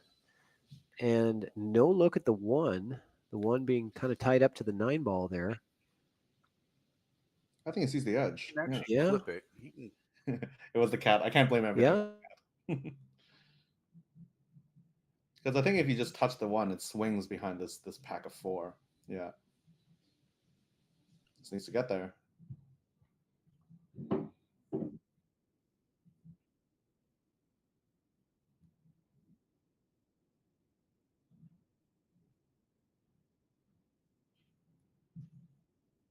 I can hear you. Okay, I think I'm back on now. My commentator studio dropped out on me. But I'm back now. it was the ring. It was all Justin's fault. Most things seem to be. That's the benefit of being CEO. You get all the I think- credit and all the blame. And a foreign national, so he gets all the blame. Yeah. Watch out. Pocket. Oh! In time. Avoided the scratch, and then the 1 ball said, no, you don't. It's called double kisser. What a pisser. Yeah. It was going to knot right up there and lock in there and give him a tough shot. So are you going for shape on the 2, or are you going to go for a second ball in hand and move the 1 into that pile, try to tie up behind the 8 ball? I would almost play the 1 and then play the safe with the 2. Huh? Not bad. Yeah, Okay. That's what I was thinking. Slide between that window of the 6 and 7 and maybe. And he likes to get shape on the deuce, and he does. A little close to if that he- rail. If he can come free of them, the 2 to the 3 is not a tough transition. So he's actually got a runnable table here. Yeah, the 3 ball's playable for anywhere except unless but you're behind a ball.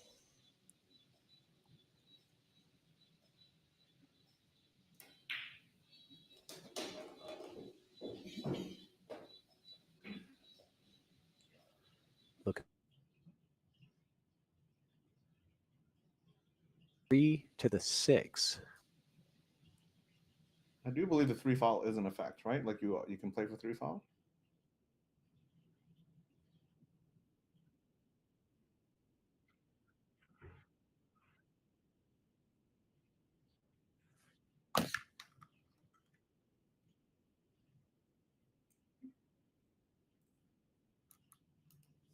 You guys are still here though. I can still hear you guys. We're back. Okay, I know, but the viewers could not hear us because my commentator studio is messing with me a little bit here.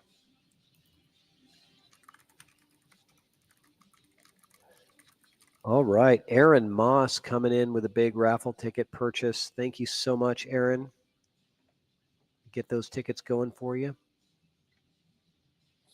Oh, just this one.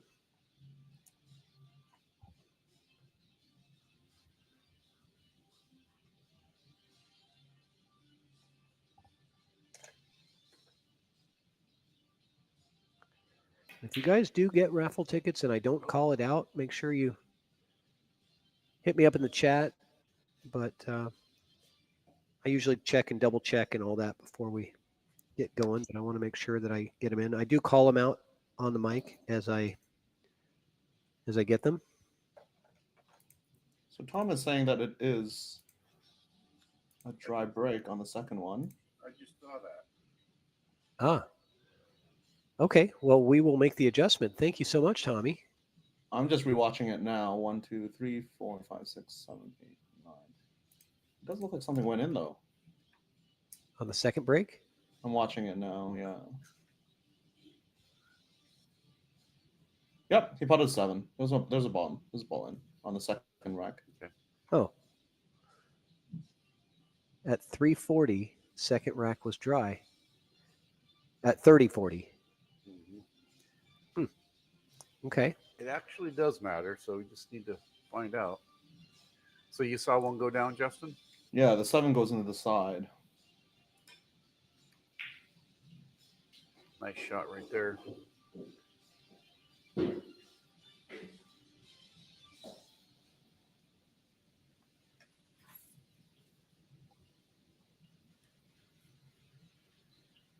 See, in another year here, we'll have AI keeping track of this, and it'll just chuck the scoreboard for us when one goes down. It might be less than a year, Rich. It could be less than a year before we start seeing some analytics come into the game.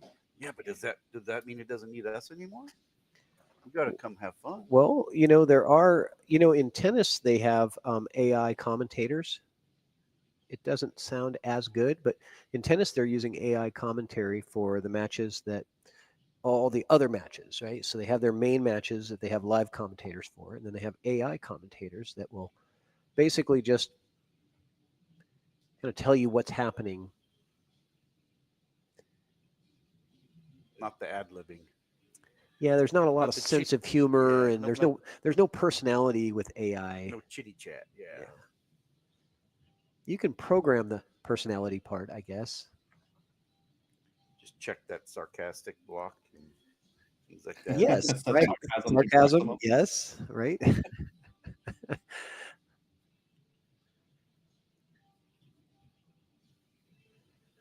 That'll be like boxes to check. Do you want witty humor? Do you want dark humor? They're all radio. Oh, Yeah. that's not going to go far enough with this. Ooh. Yeah, this is no good. He's going to have to bring 3. He's going to have to go to the side and go 3 rails around. I don't like it. I think he goes for a distance safe. Back cuts the 9, tries to get the 9 on the end short rail, puts the cue up table by the 10. Okay. All right. I think I know your shot, Rich. I think I see it. You're talking about bringing. Let's see if I can get it here. Coming off this side of the 9 with the cue ball. Yep. And spinning the cue ball down this way. Yeah, I'm trying to put the 9 over on the other short and rail. the 9 goes this way over to here. Yeah, it's tough to execute, but it's there. It's just that bank shot's a heck of a chance to leave a sellout if he misses it. Yeah, it's hard to get the cue ball behind the 10, but it's just the length. I think. Focus on leaving the 9 on that second diamond bottom rail. Exactly. Yeah. But, he's really Bo's a very competent player. This might be in play for him, playing that 9 ball here. Even the bank might be in play. But the natural 3 rail position, to come out for the 10 is going to be what I like about that. You don't really have to do much, and you're going to bring that cue ball down towards the 10 ball. Yeah, I'm afraid of that. The bank Justin's talking about is scratching possibly. The bank will leave you a long 10 ball. I think Justin was talking about banking back to the right. Yeah, this is what I liked. The banking this way, and then you are going to be far, but Yes. Yeah, and I don't want to be that far away from the 10 ball. If I do make the shot, I want to, yeah. I But mean, my Fargo's a Chihuahua in the room, but I just like the safer shot there versus giving your opponent this. I think the clip was difficult with the side pocket here. And also if you're hitting that, you're trying to control the power there. You're going to want to hit. Whoa! Wow, that was fired in. Center drill.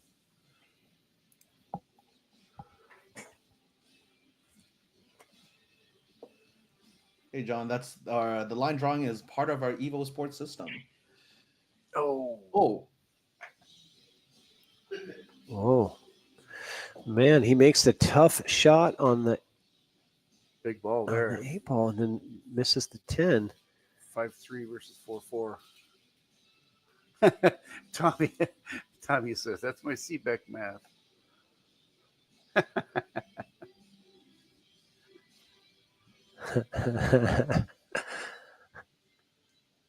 think your math was good there, Tommy. Just maybe not the observation.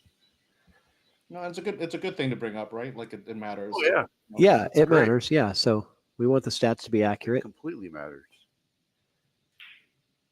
Oh, and Bo hangs the 10 ball. So both players giving up that 10 and not conceding Bo because says that's all the way in the job. it's a potential to scratch if you, Miscue, anything can happen on yeah, a distant shot like that.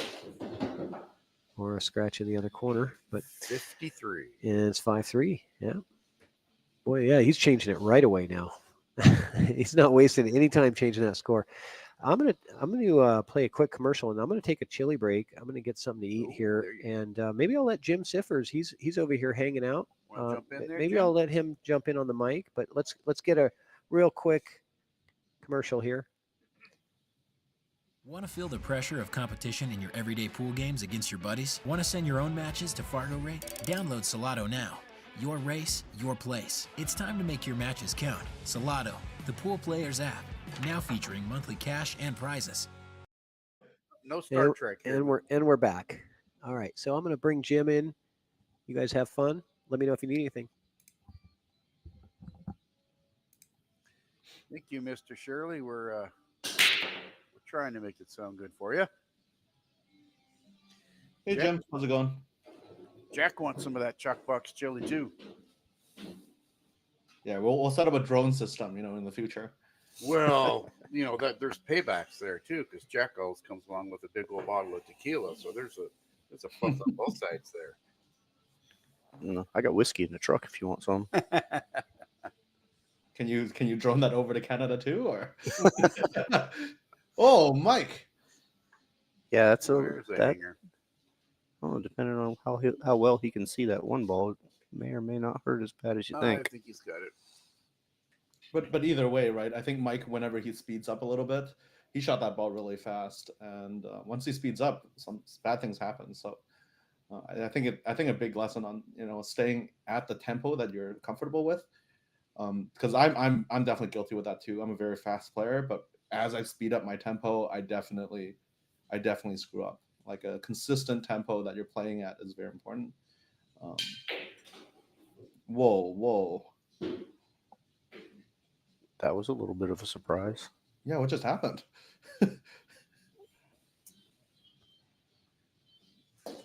So help me out, folks. We were talking. Was there anything made on that break? We had it on a 3, 4, 5, 6, 7, 8. I believe one ball was made on the break because there's one. It was Mike's break, and then Mike shot right away after the break, and then Bo just 2 balls in a break. 1, 2, 3, 4, 5. Thank you, Mr. Fox. Oh yeah, 2 balls made on the break. That's right. Thanks, James. We're sitting at 12. Trying to pay attention, but we got to have a little bit of fun here too, So that's a total for both matches, right? Yes, sir. We're at 12 right now. So is this your first time on the mic there, Jim? Yes. Right on. First time at Let's all give it up any for, of these for Jim. events. First time on the mic. It is definitely not for everybody. Got to be able to step up here and have fun. Yeah, Rich is a natural. I don't know about that. Well, he might get lucky with this. Look at that. Yeah, he just needs to go a couple more inches. Yeah, he lands pretty okay. There's no lucky in 10 ball. That's an option if you slop it in on 10 ball. Well, I meant with the leave. He's got the rail first spin shot, I believe. Yeah, us amateurs ain't good at that. Yeah, and Rich, if you're so confident with that, I'm down to play you anytime you want. It's looking at the table. It's not as bad as the camera leads it to believe. I don't think. There's 12 total on break made, I believe. Yes, Yeah, sir. that's what we got. Yeah. Yep. Well, yeah, I don't know, Rich. Yeah, Well, this is tricky because, it is there, the rail first. You spin into the ball, but are you really going to get shape on that 3 as well? It is very grabby today. Yeah, Oh, I like this. It's kind of pretty actually with double pop kiss. it out of there. I'm with you there, Mr. Kiski. Jack says, spin it in.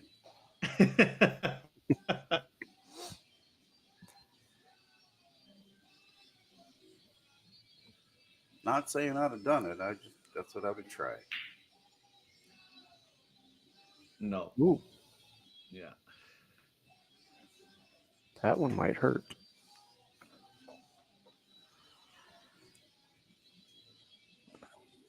All right, help me out here. Is this the 4 here, or is this the 4 here? 4 is next to the 9. Okay. So that might be the trickiest ball on the table because I don't think it goes into the top left corner here. So you almost want to be on this side of the 3 and playing the side. Yeah, I think you definitely Or end up below it somewhere. yeah, because this is not as much of an angle as he wants, right? Because even if he top spins, he hits I here. think he goes by the 8 ball though. You think it goes by the 8? Yeah, It's I think thin, but it does. it He's goes by acting the like it does. Yeah, he's acting like it does. Does he shoot 3 rails to get onto it, though? No, you just roll right out. Well, it's going to take him at a bad angle, I think. Okay. Just like that. I thought he had more. He shoots it in, comes out to here, right, for the next shot here. I think it's half pocket, so it's toughy, but I think he landed the best he could on this one. This is just a stop shot right here.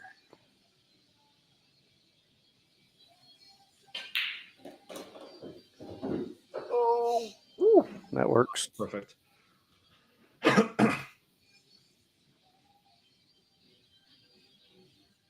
Nice. Secret knows how to enjoy life.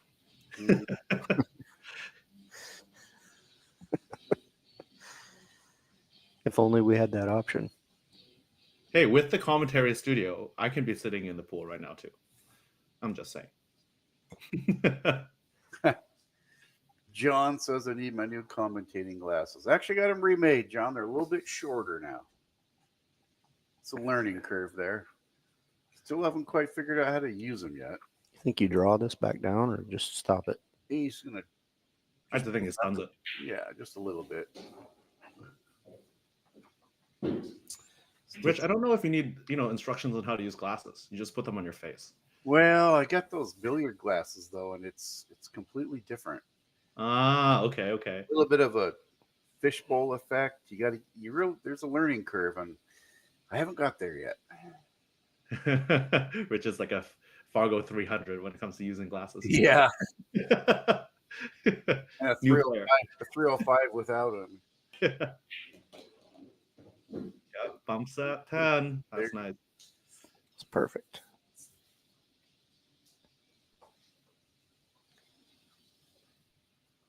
Bo needs this game because 6-3 versus 5-4. 6-3, it starts to get away from you. And also mentally, right? I think mentally he's Yeah. neck to neck at 3-3. Giving 3 racks in a row to to Mike would be, oh my God. Oops. See, Rich, you had the commentary curse going on too. Oh, I know. I just said he needs this. I didn't say he's got this. It's still really close. Yeah, You can't really draw it. So No, he's got to roll forward. And getting on that 10 ball is going to be tough. Well, he's got to stay out of the scratch. He's got to just barely roll forward and clip that rail. Yeah, I think he's far enough that he can hit that long rail. He doesn't have to do too much with it. You know, he almost wants it to kill off that rail. 0.74. Bit of a tough spin here. Just need to make it. It's all climate controlled to laboratory controls, John. It is a perfect playing temperature.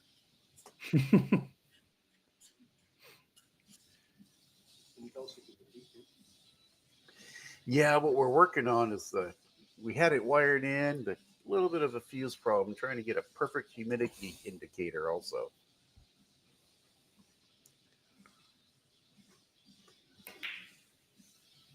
Oh. Yeah, so he was looking at that scratch. That's what I talked about. Bo gets a reprieve. Trying to get on that 10 ball. He didn't want that long shot.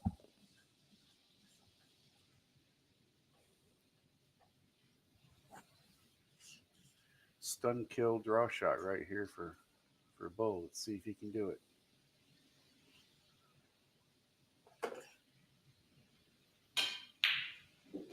Yeah, Bo is deadly accurate. He's been making every tough shot he's been. That is a beautiful shot. Yeah, he's encountered. He's every shot he's encountered has not been super easy, and he's been center pocketing every one.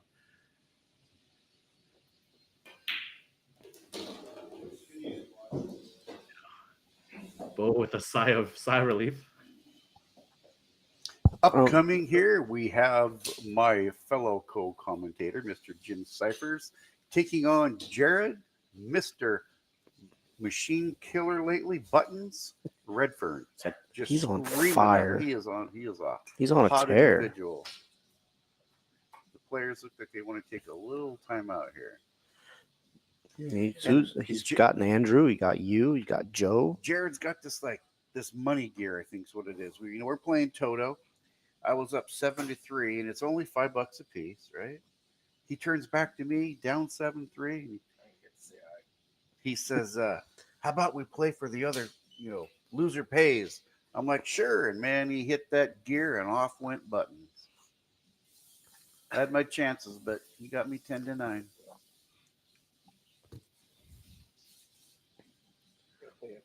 They're on play a break. Players are taking little break here. Take care of a couple things, and we're going to go to a couple commercials for you folks. Moonlighting Billiards presents the Drill Partner. Whether you're new to pool and practicing the basics, or a more experienced player performing drills to improve your shot making and positional play, the Drill Partner is perfect for you.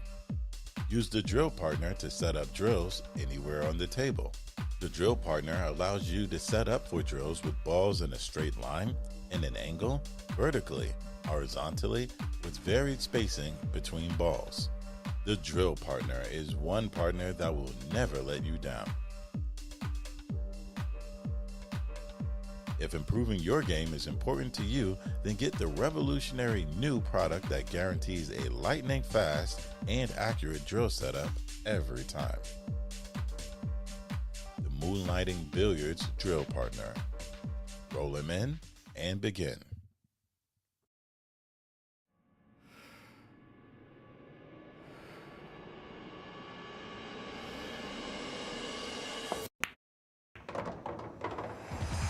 It's time to let your friends know you play for real. Salado is now awarding monthly cash and prizes to players around the world. All you need to do is download the app with your friends and start battling. Playing pool has never been more fun. Add real pressure to your everyday play with Salado. Any matches played, 8-ball, 9-ball, or 10-ball will count toward your monthly ranking. And if you want, you can even choose to submit your match results to Fargo Rate. Want to fill in the gaps between leagues and tournaments and make it count for something? Salado has your back. Pool deserves more people like you. You deserve more pool in your life. Download Salado now and begin the next chapter in your ability.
You still there, Justin? Justin, you still there? I am. Oh, right on. Okay. Well, looks like we're coming to the end of this player break. We had a nice little break here. Players, Mike Silvius over there doing push-ups. He was getting the blood going. Yeah. Maybe quickly close that bathroom door so we don't have to look at that toilet bowl. You know, I have a sticker on the door that says "Close, keep door closed," but apparently, well, I can. You know what? Here, no more bathroom door. modern problems need modern solutions. That's right. There was a good side to it, though, Justin. It wasn't being used. Right. The first dry break. Uh-huh. It took 10 breaks to finally get a dry break.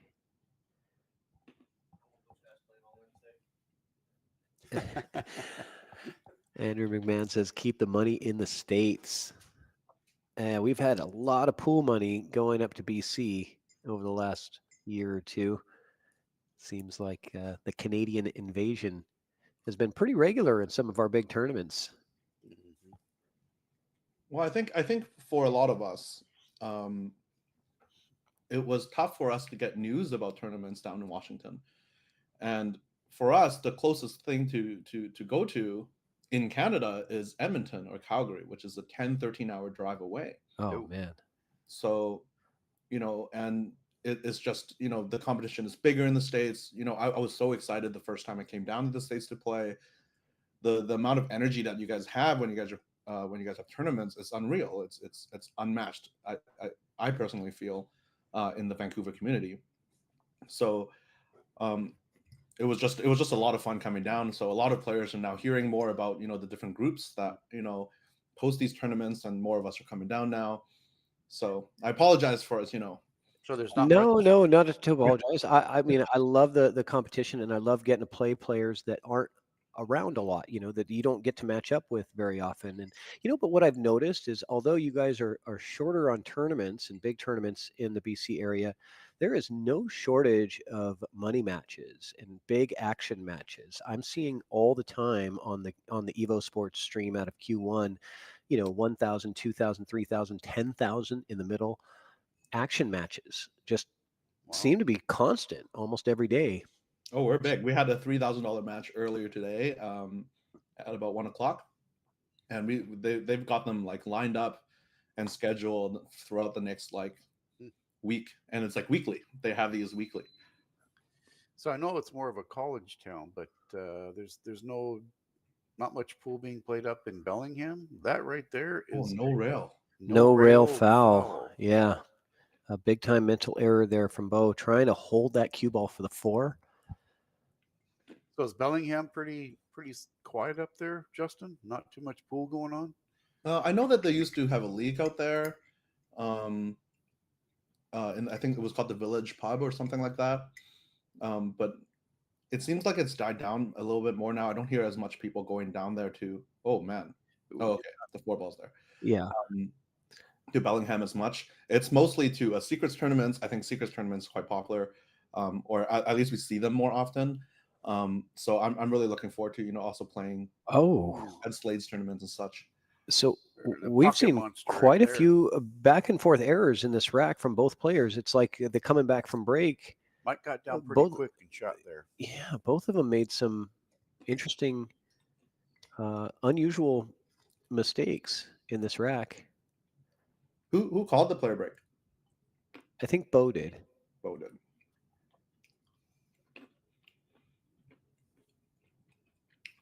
But for Bo, I feel like that was an interesting time to call the break since he won the last rack, and he was, he's good point on the comeback.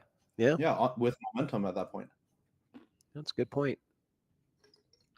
But he didn't seem like he was fully in gear in that rack, even though he won the rack. He won it off late game error. Yeah, it was like a back and forth rack.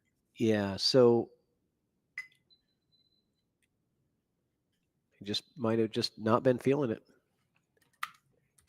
I saw a little jump with that cue ball, so I don't know if that was a miscue, but I saw the cue ball hop when he hit it. Mike might be tasting blood here. I like his odds here. I like his odds of getting out of this rack. I think he's drawing around for the 6 in the side. I think he soft pop draws it and puts the 6 in the top right corner. I think 6 in the side. That's my call. Yep, you're right. It just looks so natural from that angle. He did get on the incorrect side of it here, so he's gonna have to just kind of take his medicine. It's not that bad. That's where he's gonna be, right? Yep. Right in that area with the cue ball. He's gonna have the cue ball right in this circle here. I'll make it a little bigger so I can.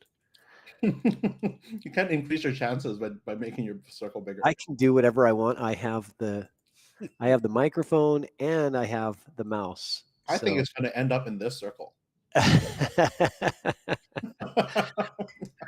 a pretty good guess. So does he 2-rail this? Does he draw this and 2-rail onto the 8? We need to standardize commentator circles. That's what I was thinking right there, but not quite hard enough. No, it looks good. He's just going to come around. 2 rails. Yeah. I like 3 rails, actually. 8 in the top right corner, as you see it on your screen. Oh, what am I thinking? He's on the 8. Yeah. Jeez. Where am I? I'm thinking he's getting on the 9. Oh, my gosh. What is going on? I don't know. The break time, maybe it was those push-ups he was doing. But this is more mistakes than we've seen in any other rack of this set so far. Coincidence that it's after the break? Yeah, it gets settled back in. You never know. Yeah, it's like you're starting over, first rack again. Perfect. See, I think that's what part of the problem was on the other one. He was trying to hold the cue ball off that 8 before they shot and not get on the wrong side of the 9.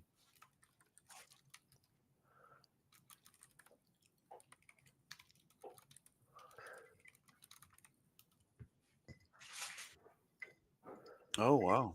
Huh. Perfect leave. I personally would have stopped it right there, not taking the chance, but I think he had a little angle. Nickels apiece. Yep, we have a tie game, and now we're just down to a race to 10. Yes, sir. They could have that momentum shift must be huge, right? Because Mike must have felt like he had that in the bag at 6-4. He could have been up 6-3, actually. Mm. Yeah, before the break, he had the chance to go up to 6-3. But Bo won that rack and then won the next one. So 2 or 3 errors from Mike Silvius on that rack. Really not seeing his normal game there. I'm not sure It looks like a square. I can draw a better circle.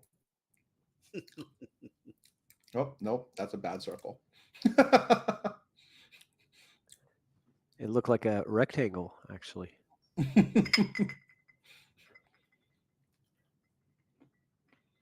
What you eating there, Justin? Sounds good. Oh my god. I'm eating cashews. First rule of commentating is no hard foods. You can only eat like applesauce or Or chili. yeah. Is there any way that you could turn your mic down just a hair? No, I'm just like, I'm gonna stop eating. Okay. I just need to tide me over until dinner. All right. There is a mute button there for you, Justin, as you know. I know, but I like to talk. No. I don't know if anybody would have said that about you, Justin. Last time I heard him, they said, Justin's not shy like Rich. Shoot safe here. I think he tries to pocket the ball. Where is the deuces in the jaws down here? The 4 ball, he's good. Might need to go rail first, but he's got it, no problem. I'm looking straight down the table. Paul Marquez says I'll check in around 11 when there'll be hill. I think it'll be before 11. I predicted 4 hours for a race to 15. Yeah, not enough. Oh, wow. Can't be 11. That's not in my union contract. And that's just the first match. I know. You're here all night. Oh. There's never, I don't get overtime. There's never overtime. And there's no cot option either. What option? Cot. Cot? These people understand that I should just eat my food. That's the beauty of commentating at home. And I have all the amenities in my house, Right. You have your cat. I have my cat. He's got cats. He's got cashews. He's got all kinds of things. That's why commentary studio is great, man. Like this could be happening at anywhere in the world, and we can be doing this. That's right. My cashews. There's a nice shot right there by Bo. Yeah, you got a good angle on the 5. He rolls through. On the follow through, the cue bumps the 7 out of the way, and he'll have the 6. Yeah, it's a little touchy here because if he comes off the other side of that 7, you're going to get in trouble. Yeah, the bump on the 7 could be weird here. I'm looking at the actual table, and I think it's a little friendlier than the cameras make it look. Yeah, it's touchy. He's going low on this cue ball. He's going to try to draw around the 7. He missed the shot. And leaves the 5. Leaves the 5, but where's the 6 going to go? See how quick he shot there? I see a fly buzzing around in the room. I can see it on the camera. Like a little black zip, through the... You need one of those salt guns my grandson has. Those little salt guns, you shoot them, and it literally shoots table salt and takes out the flag. Oh, that would be great to do all over the pool table. As long as it wasn't on the table. Right, yeah, let's just make it shuffleboard instead of pool. Take an early Roomba break. Let Rosie go to work. Rosie the Roomba. Yes, I would love to have salt all over my beautiful table. Oh, this is a good speed here. That was a nice shot. I like it. And I think you're going to use the 10 to draw off of it, right? So you're going to put draw and come off the 10 with draw. And that's going to help you get a little bit straighter on the 7 ball if you play it right.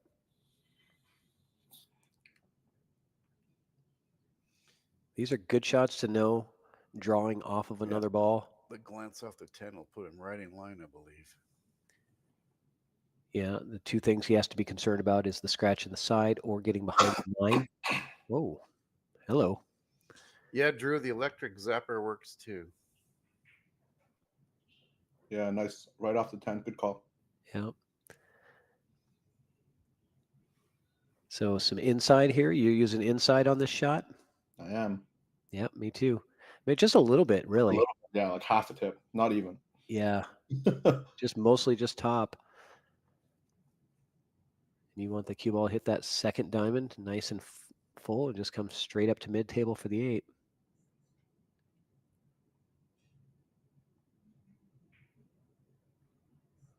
Just like that. And a good angle, too, on the 8. It's going to help his cue ball get in better position. He wants to be nice and straight on the 9. You could either go top or draw. He likes the draw shot. I kind of do, too, from here. Slide draw, yeah. Yeah. Beautiful.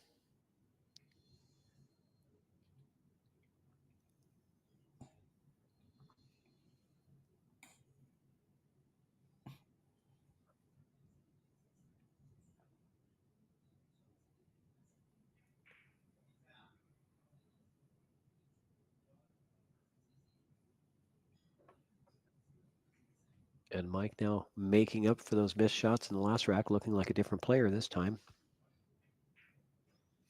I was wondering if Bo was going to get this one, because correct me if I'm wrong, I believe Bo has not held the lead yet. Yeah. Tied quite a few times, but actual lead changes, I think Mike's had it from the get-go. Yeah, Mike had the first rack, didn't he? Mm-hmm. Yeah. But with a marathon like this, like a race to 15, it's really close to a marathon where you're just trying to keep up, right? It doesn't really matter. It's who finishes strong. Exactly. Yeah.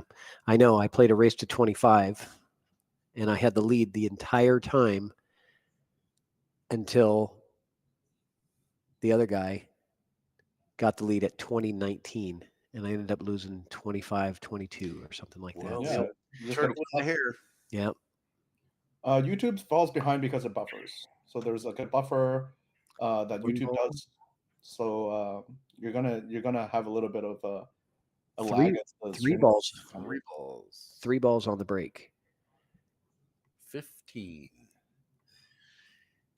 Mike says, yeah, I think we'll just play a little bit of 7 ball here now.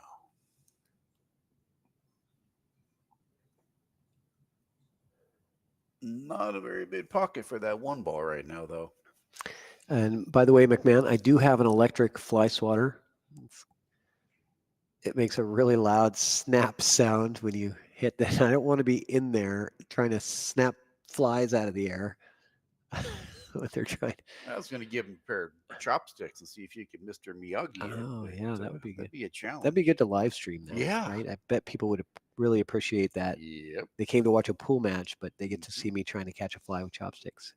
It'd sound like Justin in his keyboard. Click, click, click, click, click. Right. I'm not typing anymore. I should go into the chat and just, whoa. He's potting an average of 2 balls a shot here. Wow. It ended up really nice. The 7, I believe, does clear by the 9 ball. No, he's gonna come in to the side. Come to the side. There you go. He's got a very good, smooth, slow roll stroke. When he's just rolling the ball for position, he seems to be very good. Justin, let me check. Thanks for reminding me. I haven't checked my phone in a little while. Yes, I see 6 minutes ago. Thank you very much, Justin. I'm going to, not you, Justin Kiski in the chat. When you write down those raffle tickets, make sure you write down Justin Lee, okay? Yeah. You don't have an envelope. The Kiski brothers got an envelope with like tons of tickets in them that I save. Instead of having to rewrite the tickets, I just pull them out of the envelope and drop them in. There's that same 10 ball that. Yeah, this is the one that. Same shot. This is the one that you have to. Every rotation player has played this shot thousands and thousands of times. And down it goes. And I'm going to do something for my So, buddy here was that I that- haven't done all match. What is that? Money. That was break and run. That was break and run Yeah. for a 2-game lead.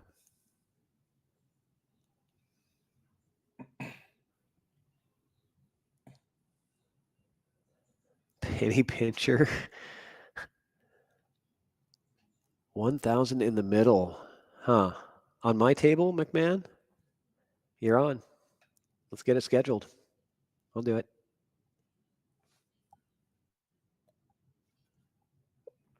No more toy table.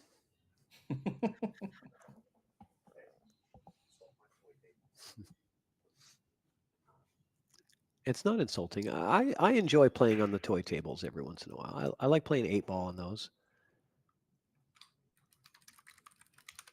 People get upset when I call them a toy table, though. Is that a 2-ball break? 1, 2, 3, 4, 5, 6, 7, 8. Yep, 2 on the break there. So he's got an opportunity to put it together a 2-pack here. That last one was a break and run, wasn't it? Yes, sir. Yeah. 3 balls on the break and nothing in his way. He cleared that rack pretty fast. So he could be a rapper here. 2-pack. So right after the break, Mike was coming out kind of flat, making a lot of errors. And then since that point, he found something. Well, it's tricky here. I think the 7, 8 to the 9, all 3 of those, you're moving back and forth across the table. And the 9 only has really 1 pocket to go for. Makes this quite a tricky rack. Yep. I know why he missed that shot. It's because he didn't take the template off the table before shooting it. There you go. See, Bo knows how. He's getting that thing off. Bo needs to get that eye of the tiger going. He came back from that break and he's been that break and run kind of set him down a little bit, and he's got to get that blood flowing. You think he's looking a little sleepy out there? No, sleepy's not the word. I don't know. He's just like doesn't have that fire going, it looks like. Yeah. Yeah, you can kind of tell when players really start, marching around the table, they're with purpose. It's sometimes body language tells you a lot about how players are feeling in the moment. You're gonna have to start pumping some oxygen into that room. Hey, that's a good idea. Mm-hmm. I still want to do heart rate monitors. I really do. We can make it happen, Patrick. Let's do it. I don't think it would be that hard. Yeah, I don't think so either. Like a Bluetooth monitor, I think we can do it. Right, and all we need is just to capture the display and put it in as a source, and there we go. You know how to get it done? You just say this, Justin, I don't think you can do that. Yeah, let me call in the Evo Sports. I have been told that I am not allowed to ask for any enhancements on any new products if I want the player app to be developed in a timely manner, because I keep pushing for the player app. And Justin says everything you ask for that's not the app is going to take longer. Okay. So the 9-10 is a little bit tricky here. I cannot tell if the 9 pulls off and goes into the corner. I think it does. Well, I don't know if I have an angle. Yeah, I think it probably does. But to get to the position off the 8. Yeah, he wants the angle on the 8 so he can come off one rail this way and come across here. Yeah, that's that 9. Small window position for the 9. I think the 9 also plays in the side. But he's in a weird spot with the 7. I think he's on the bottom half of this shot, so the cue ball is rolling towards the 8 ball. It sure is. He's going to have to go down to that bottom rail and back out. Yeah, you see, he's playing pretty hard here, and he's going to land with a this nice angle. This actually worked out. He waves his hand, saying, "I didn't mean to do that, but I'll take it." Still, he's going to end up if I'm calling where he is, he's going to end up here. Yeah. It does look that way, doesn't it? Sorry. Oh no, my circle has moved. Yes. See, I'm cheating, right? I can change the angle. Right here. Right here. This is where I'm calling it. I kind of get the feeling he's going to roll down and play a stop safe. Pop the 9 and stop it on the 10. He can't roll down past the side pocket. He doesn't. I don't think he has the angle to get the cue ball to come into. I agree with you. The line looks this way. Like it's either straight or to the right of this 8 ball. Right. That's why I'm thinking he follows it down and then plays a stop shot on the 9. Unless he can cheat it. He cheats it. He cheats it. And now, does a 10 combo? I don't think it does. There is enough distance to cheat it and pot it, I think, with the combo, but it's not easy. Yeah, I don't see him doing that. I see a long containing safe here. Just click the edge of the 9 and put the cue to the far rail, end rail. Yeah, I think so too. I like that shot, Rich. I play the combo. The 9 goes this way. The white ball goes here. Oh, I don't like that. I think you got to take more off it You're than you think. because you're that caroming that 9. I like Rich. I really like Rich's shot. I like just kind of thinning off this 9 ball with some just thin pace and bringing the cue ball up that way. Let me get a different camera angle because he's blocking our shot. Oh, he's calling the 10 on the side? Is that? Yeah, he's calling the combo. Yeah, because it's two-way. The 9 naturally caroms out, and then the 10 goes in, and then the white goes all the way back to here. I'm afraid of that 9 All right, ball. give us your circle for the white ball. Here. That's fair. Oh, and he makes See, the that's what 9. I was afraid of the 9 hitting the nipples of the side pocket and sticking there. So look at this. What does Mike do here? Give it back. This is an option. You right gonna give here. it back? No, you don't. No, I'm not giving that back. I don't know. Where are you going to shoot it? Kick the 15 in. I would be very tempted to give this back. You kick from behind, get the 15 in this way. Too aggressive. Man, It's the 10 ball. You mean no? I don't. Yeah, I don't see that. I either give it back or I play the ticky-tack safe and I try and roll the cue up to the 10 and stick the 10 on the rail. That might be what I would try here. Yeah, that would sell out. I don't think so. You'd have to roll that up so perfect. Yeah. Your odds are better of just going for it. That's a thin cut. I can just see that rattling. He could also he gave it back to him. Oh, he did give it back. Yep. Oh, and Bo immediately calls the bank. So he's playing that straight bank off this rail and right to the pocket. It's not a bad shot. You hit it with the right speed, and if you miss it on the top rail side up here so that it just hangs out down here by the center rail, I think. Well, Jesse and V jumped in there. They want some action too.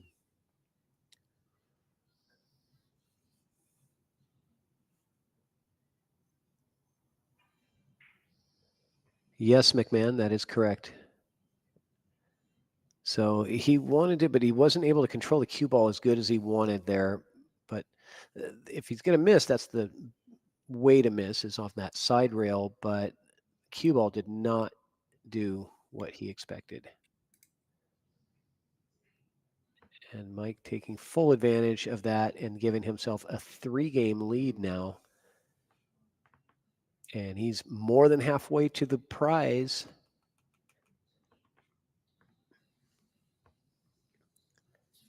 Yes, McMahon, we will play.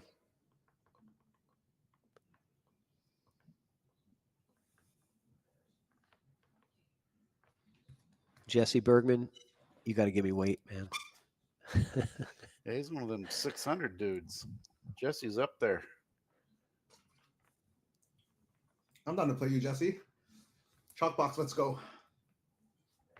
Are you booking matches for me? You know, if you want to run the stream and set everything up, Justin, you can have, you can do what you want. I'll make the chili. How's that? And you can come over to my house and we'll chime in remote and we'll just let Justin run the show and we'll kick back and crack cashews. Yeah, exactly. All right, balls on break here. 1, 2. 19. Man, he is breaking. They're both breaking really well. Keep hitting. Guys, we should just have a party at Patrick's house. Patrick could go to Rich's house. I'll host a party at Patrick's house. Wait. That way we'll be party crashers. We'll just show up. Yeah, I think me and you would be a good match, Jesse. We had good matches out in Oh, look at that safety. Man, he got both balls safe, right? He hit one ball and hit the cue ball. But does Bo have enough to kick this? That's the question. I don't know. I think he can hit here. Like here? Yeah, I reason away for that. I think he can hit and spin it. Yeah, see his line with his cue? It's following my line exactly. With spin, this is the way he's going to get it. And I think he's going to be calling this corner up in the top. Oh, he spun it too far. Yeah, he tried to massey around the 3, hit the point he wanted.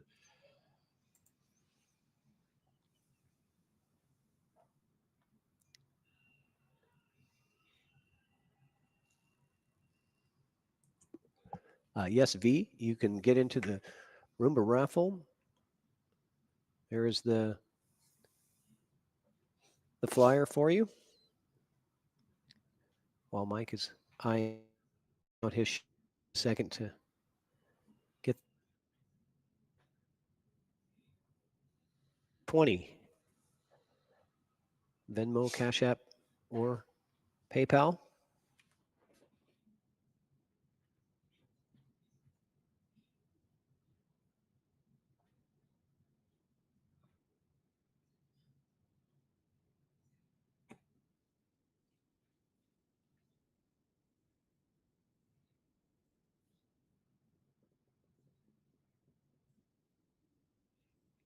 I think he draws back.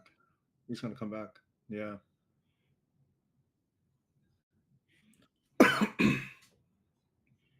Swing this with right spin. You kind of ideally, I think, want to hit here and out to here. This line.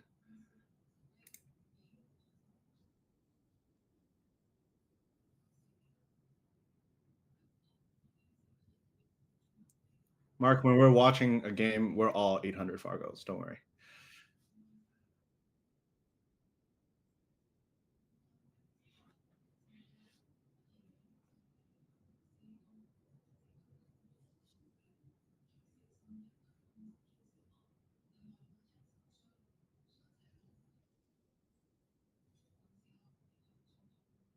Wow. Okay. Might be the window. Change camera angle, please. I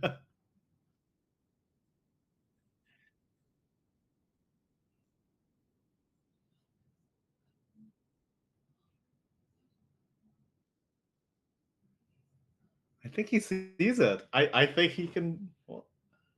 Oh, really? Combo the 10?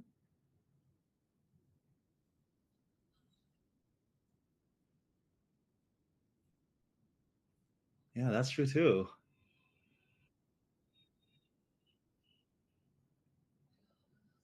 With the carom into the 10? No matter what, this is crazy to go for the 10 now. Ooh. Ooh. Wow, okay.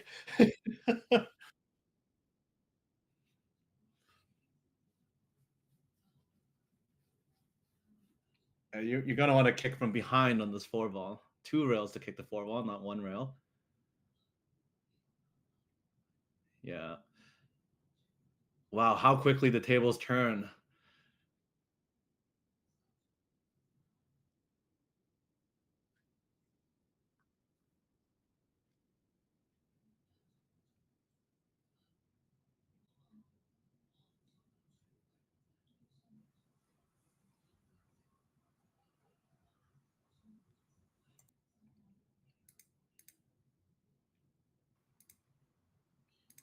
All right.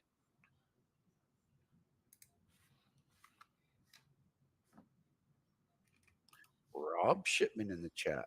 Welcome, Mr. Shipman.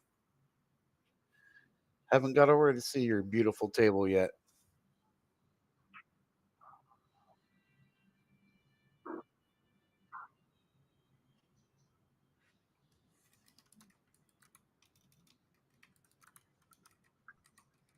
The rail out, 7 in the top corner, 8. They're sitting there. The run is there.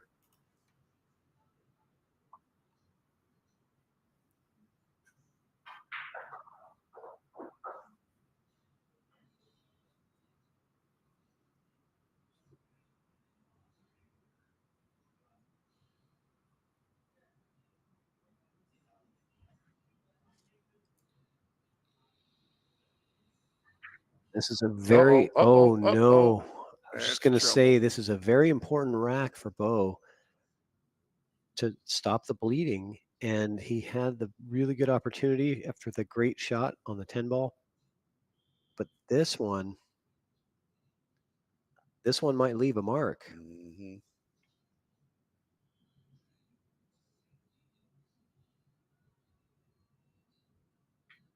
Wow.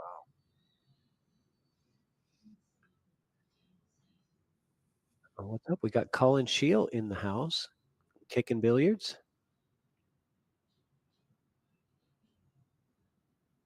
More Canadians coming in to join us.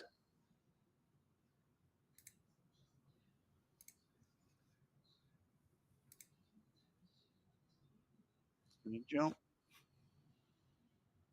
This is a full ball jump with draw for this 9 ball on the side. Yeah, and Bo is decent, but not the best at jumping. He relies heavily on his kicking game to get him out of trouble. He had the backspin, but yeah. He had to get up and down a little quicker. Yeah, this one's gonna hurt. You take the 2 railer, or do you draw to the short rail and back out for the 9? You take the 2 railer. I take the 2 railer. Yeah. I'm going inside. Yep, to check it a little bit. That's the 2 railer I was talking about. Yeah, just a touch of inside, just to hold it up a bit. I think you would have rather had it roll a little further, though. Mm-hmm. Now he's got to move the cue ball. But look at this line coming right into the window line.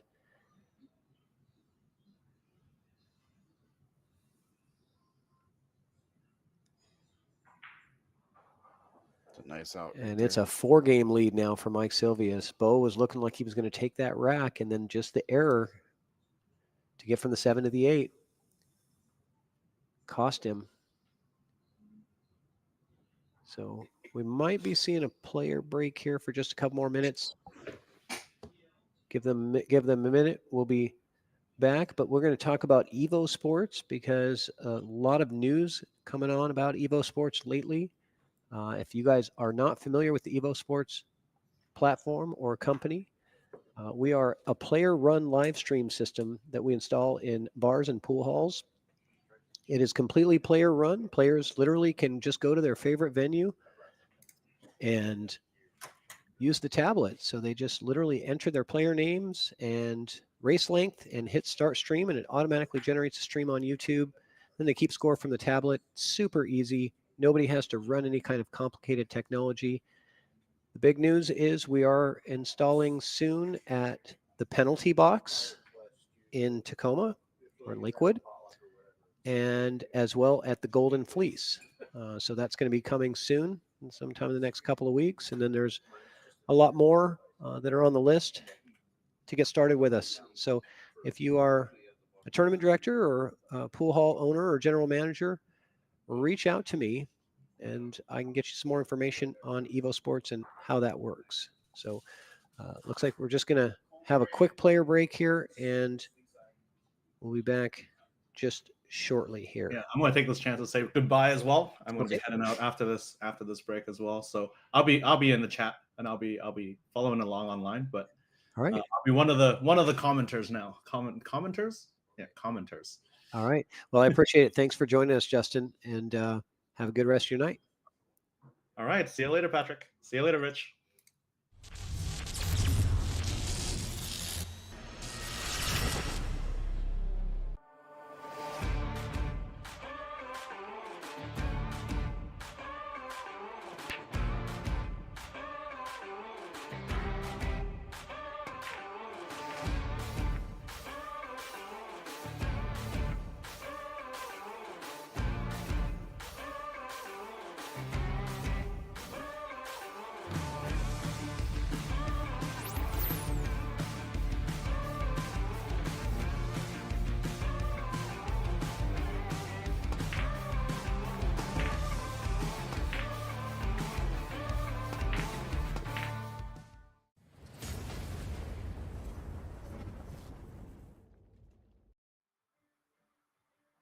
All right. We're still on a player break here, so be back in just a little bit.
All right, looks like we're ready to get back into action.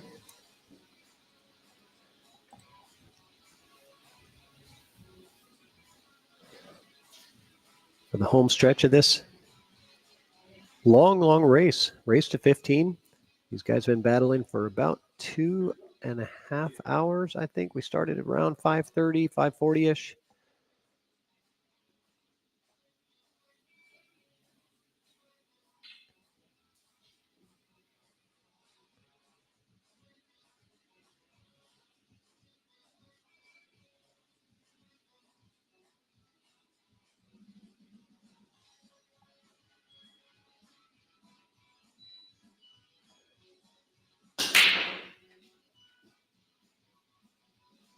And is that a dry break? That is a dry break.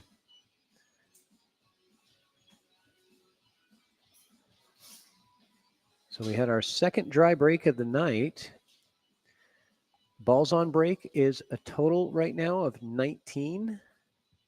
Jim, you want to jump in here? All right, I'm going to get trade in the toothpick for Jim Sifers. Is it Sifers or Sifers? Thank you. I'll remember now. So Bo playing the push out here on the 9 ball and giving Mike really not much to look at with this 1. Yeah, he might be giving this back. I think. Yeah, he did. He gave it back right away. He didn't want anything to do with that shot. Yeah. Sorry, I forgot to turn up your mic. All right, now you're on, Jim. Okay. Thank you, Patrick. Yeah, welcome. It's kind of a different. Oh, look thing. at that. Nice shot. Beautiful. Now he's regretting giving that back. Bo played a really nice shot there. Able to hold the cue ball after that kick.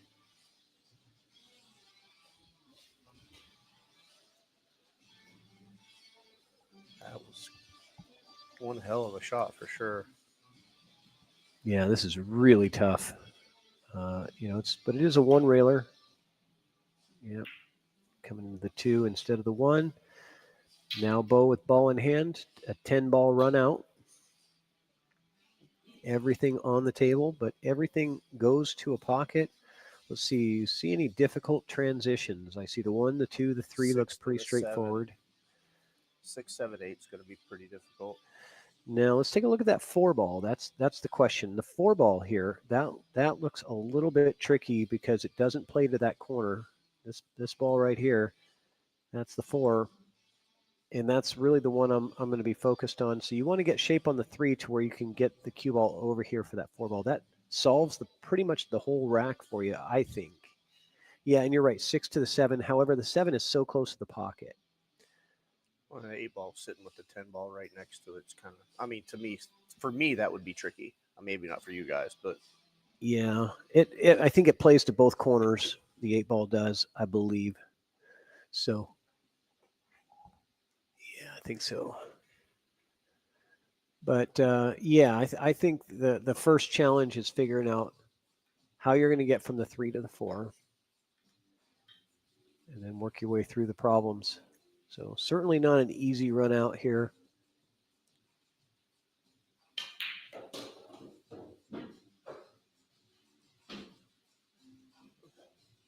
Plenty of good opportunities to play it safe in there too.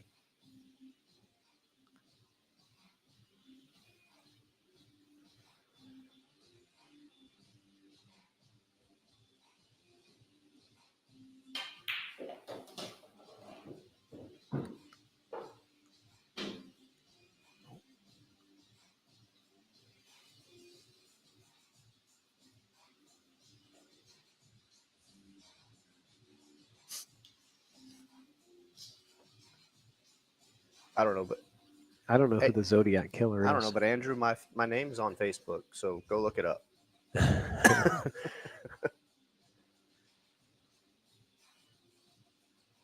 That cut here on the 3-ball, perfect shot.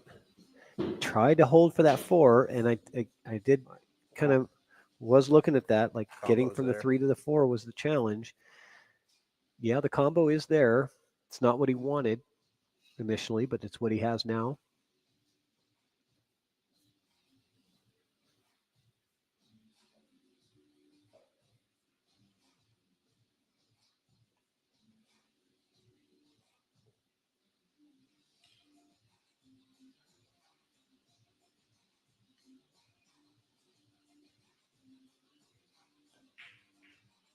Nice shot. Yeah, good control.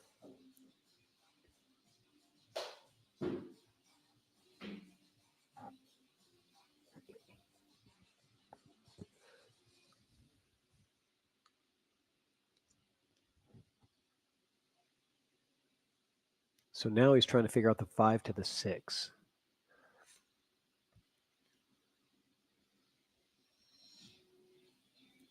And that's what's going to determine how he plays the 4-ball, right? Is where he wants to be on the 6. You're always looking 2 balls ahead.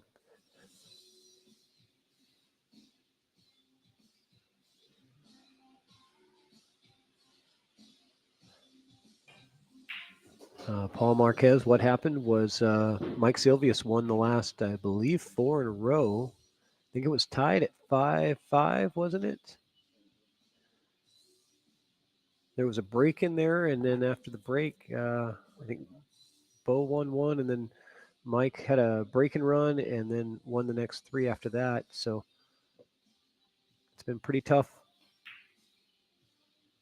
for Bo to get Nice anything really shots. going here. He gets on the position for the 6. The 9 ball is going to play a factor, getting in his way, potentially getting in his way.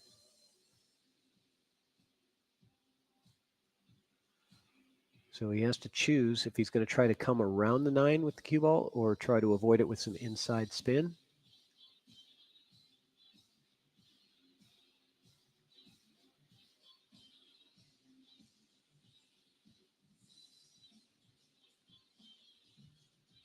Could just run into it. He could run into it. All right. Yeah, if he runs full into it, he'll have an 8 in the side next. Not a bad shot. Keeping it a little more simple, moving the cue ball less.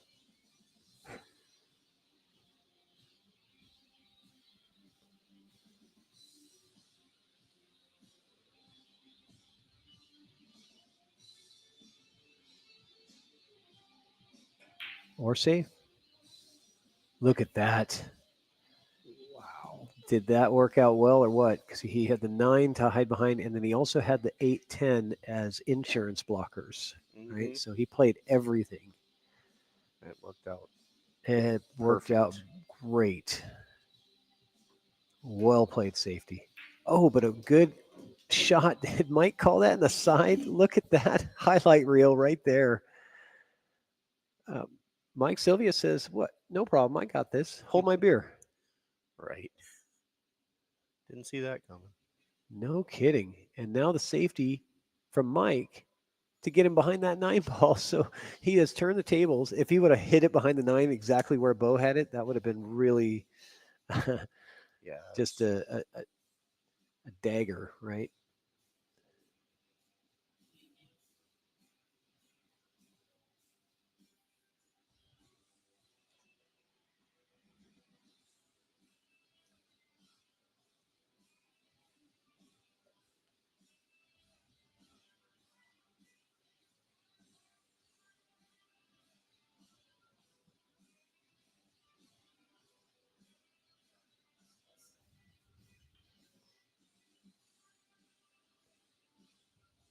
Man, that hurts, man. When you play a safety as good as Bo played, and then your opponent turns around, makes the shot, and then resafes you back here, and he's got a 4-game lead on you. Yeah, That's like a punch in the gut. You know, because Bo had been going back to his chair, like thinking, "Oh yeah, I got this. This is my rack, you know. And now he's in this position.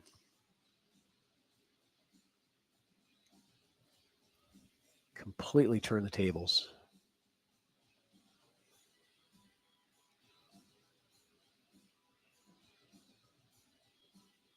Can we see a highlight reel shot here from Bo?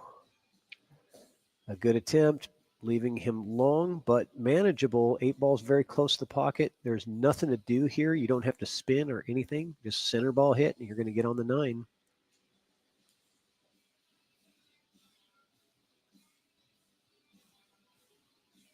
So Bo coming off a tough match last night, hoping to come in strong into this match, and he's going to have to fight for everything from here on out. Yeah. Because it's looking like he's going to be down 10-5 here in just a quick second. Maybe. He ain't made them both yet. I said it's looking like. I would probably give somebody like 10-1 odds just to say that he's getting out.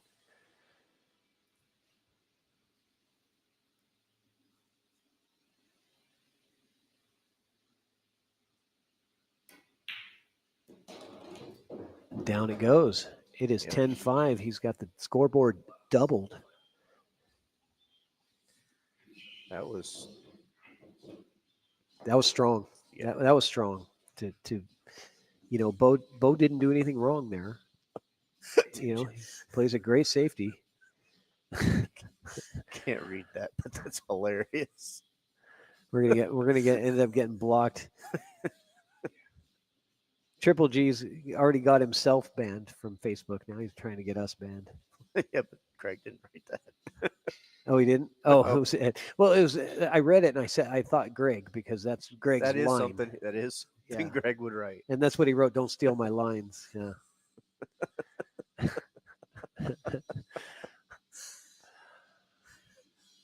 Let's keep it G-rated in the chat, guys. I don't want to have to take that chat box off the screen, but I will.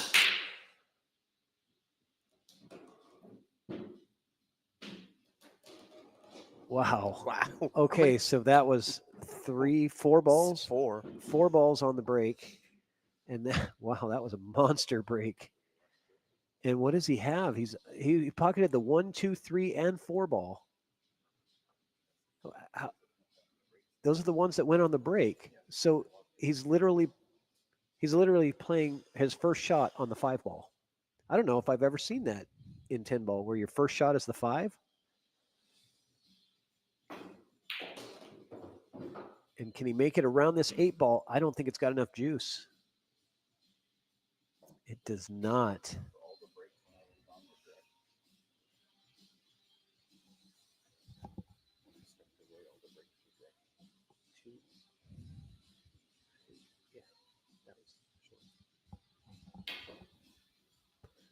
Okay, so now Bo with a ball in hand and a 5 ball out. After the monster break from Silvius, gets stuck on the first shot, gets stuck behind that 8 ball.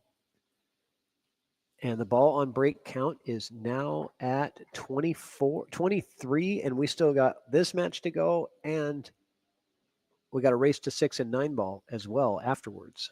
So I don't know. Who's the highest? The highest is 33. Josh Carlson guessed 33 on his bid, so he's the highest one.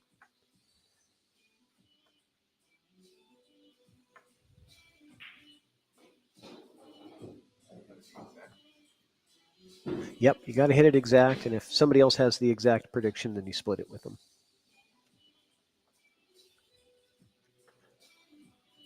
Yeah, I don't. The 33 sounds pretty good, but 9 ball with a template rack, you know, you're going to see some balls on break, right? If you're going to be able to pocket that wing ball pretty consistently every time, right, Jim? Yeah, I think so. You've been practicing that break? Yep. Working on your 9 ball? Earlier I was making a couple. Good. It's hitting it a little too hard though.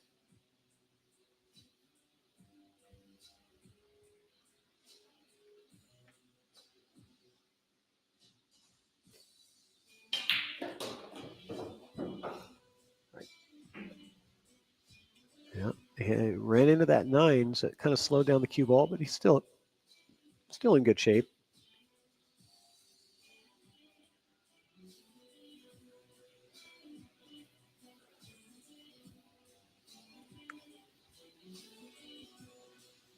The ball on break count currently is 23. Jack asked. Oh, 23. Okay.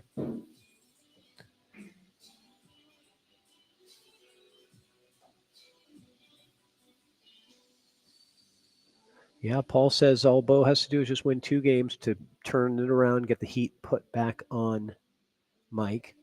That is true. When you're down like this and you start coming back, a couple of games changes the momentum.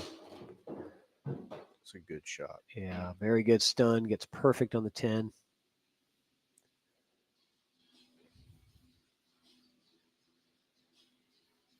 And after a 5-game run, Bo stops the bleeding, puts a Band-Aid on it. That was very smooth. It was looking like it was going to be a break and run opportunity right off the bat with the 4 balls in on the break. You don't see that too often with 10 ball. 1, maybe 2, but not 4. 4 balls on the break? Right. Yeah, no, it's tough to do. But these guys have been breaking really well.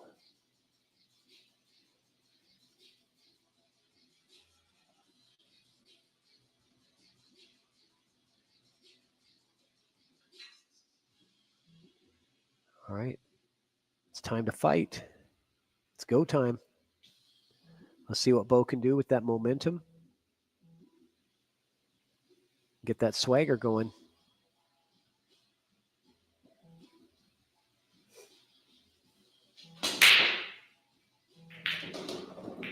Couple balls go in.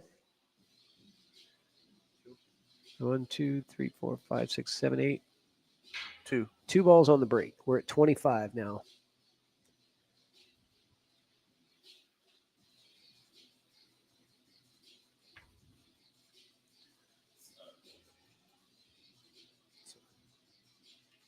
Unfortunate position for the 1 ball with such a good break.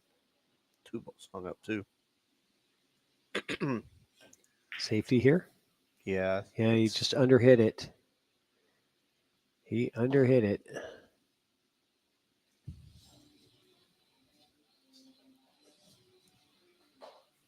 It's not really a pocket for the 2 ball though, unless you see something I don't. No, there's no pocket for the 2. You're playing to play the safety on the 2. So with the 1, you're playing position to get a good safety opportunity on the 2.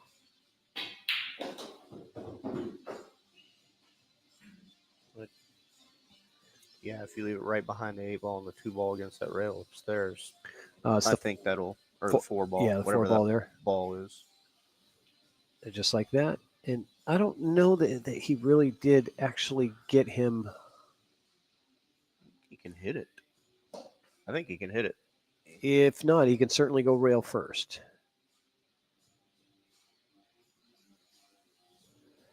I might be calling this 2 ball. Rail first. Yeah, he's calling it.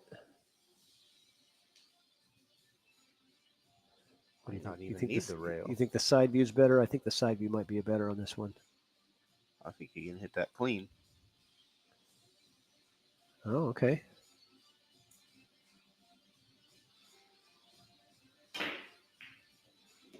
Uh-oh. Disaster.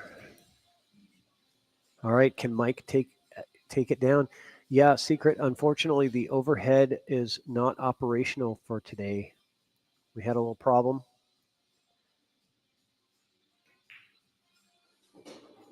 I will have it back up and running for the next Chalkbox show.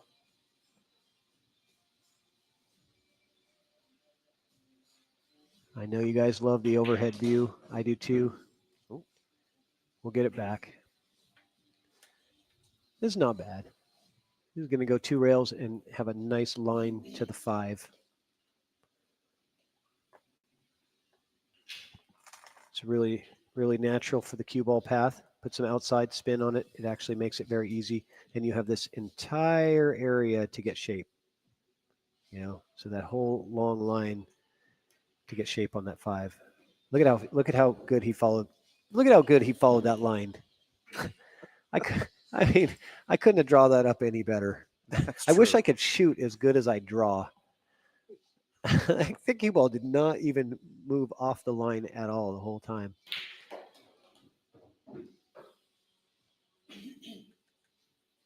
That was pretty good. I give you credit for that one.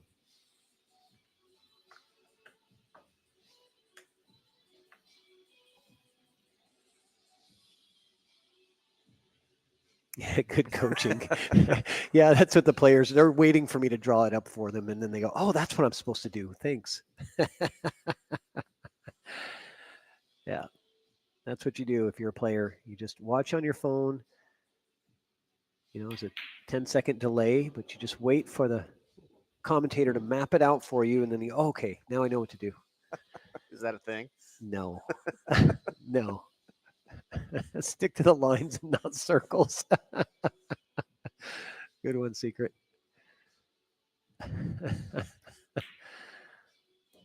Okay, Mike taking full advantage of that ball in hand opportunity and taking down rack 17 with this 10 ball for an 11-6, keeping it with a big lead. Shekels.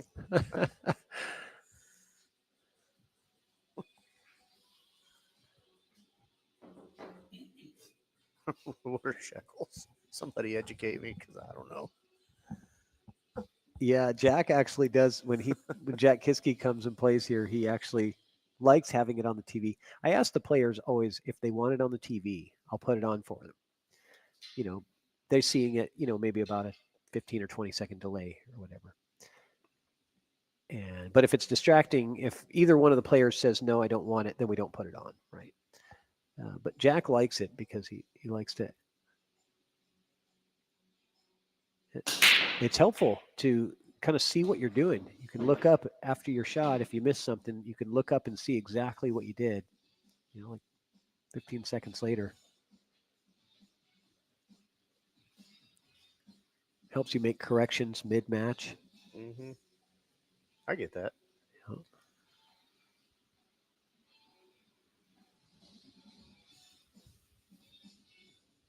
Get them shekels.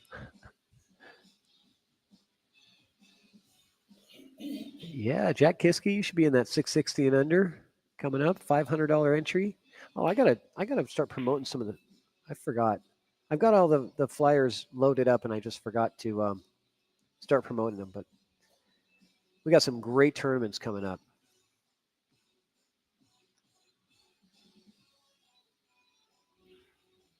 There's a 385 and under coming up. Saw that. Yeah.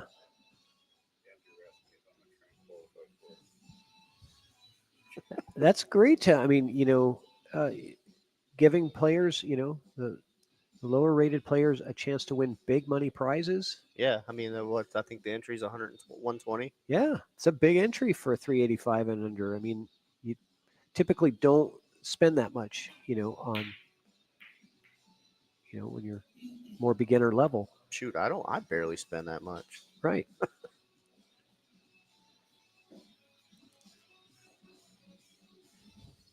But 600 rated players, they're used to playing for hundreds of dollars at a time. That's just you usually don't get to the 600 level, and unless you're playing for, hundreds of dollars, because that's kind of what gets you there. Uh-oh. Mike with the scratch now. Uh-oh.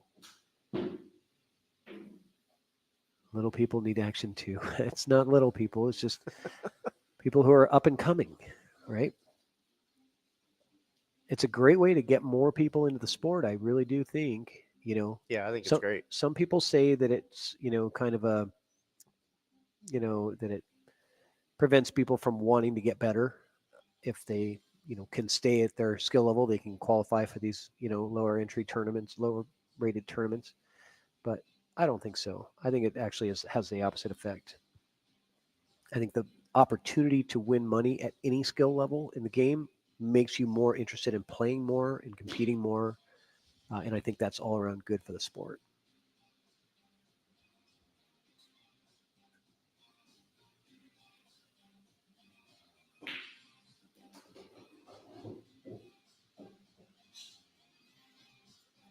So Bo with his ball in hand opportunity, not quite as clean of a table as what Mike had in the previous rack off of Bo's ball in hand.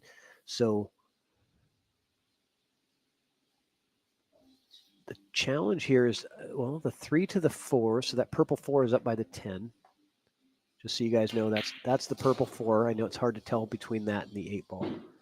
Okay, so he wanted to come around to that side of the 3, so now he's going to use inside English. This is a missable shot when you're using a lot of inside because that cue ball is going to deflect.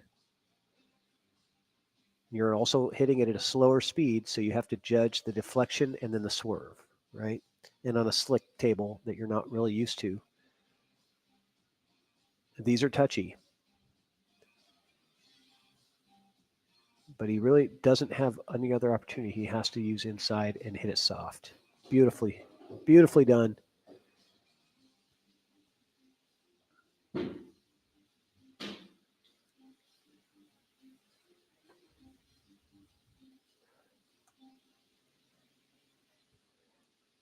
And does he draw in between the 7-6? Or, yeah, I was going to say it's a tight window to get in between there. So he got a nice nudge off the 6. And he's still in good shape.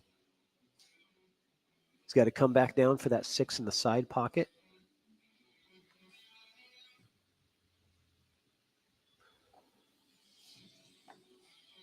I think ideally he's going to want that cue ball in this area right here for the 6. He did not get enough out of it. And now he's going to have to go to plan B. I think it goes by the 10. I don't think so. Oh, I can see actually.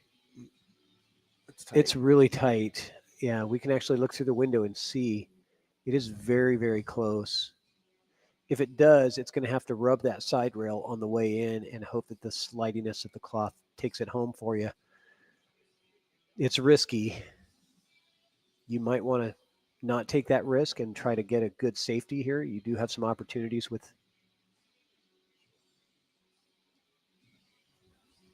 But he's going for it. Rub the side rail. Nicely done. He just played it at pocket speed. Yep. Well played. He had to barely miss that 10, and he knew he was going to hit the rail first. Old table with the cloth, the old cloth. I don't think, it was too sticky,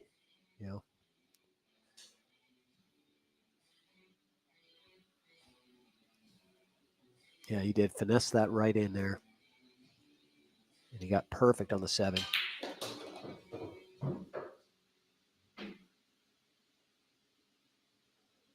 Bo looking good here in this rack. Looking like an 8-ball run out. Looking really solid.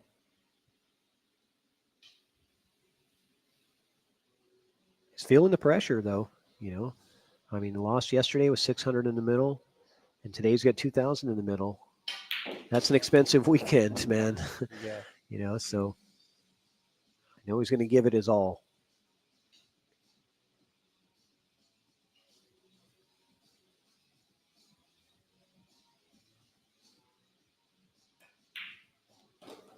All right. Great out from Bo. Keeping himself going. 7-11, but he's got to string together a couple. One rack is good.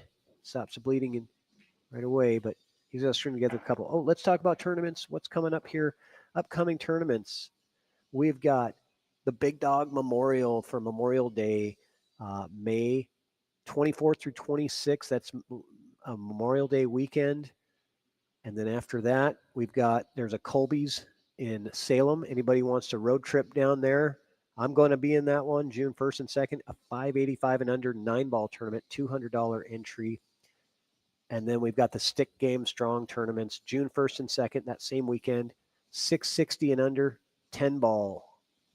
$500 entry at Ox Billiards on the 9-foot Rassons. I never know how to say it. Me either. And then the next 6 I game know they play strong really well. tournament. I got mosquitoes coming in here. We're going to have to close those garage doors. All right, we'll get back to tournaments in a second, but I got to go close the garage. Rich, you want to jump in here?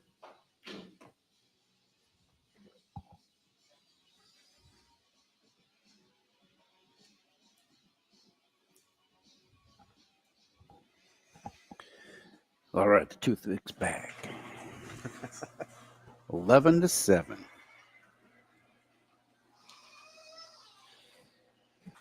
Bo's climbing that ladder. It's like the little train that could. He's like, I think I can. I think I can.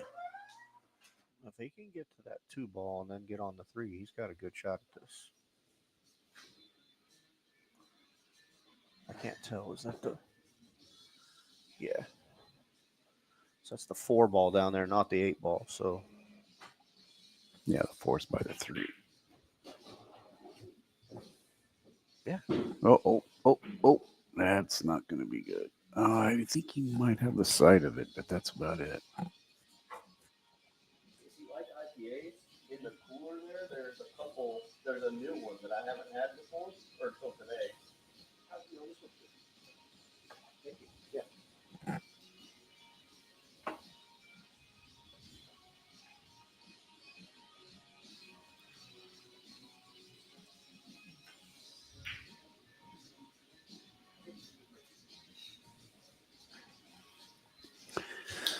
So the boss just called union break on me, so I guess you get me for a little bit.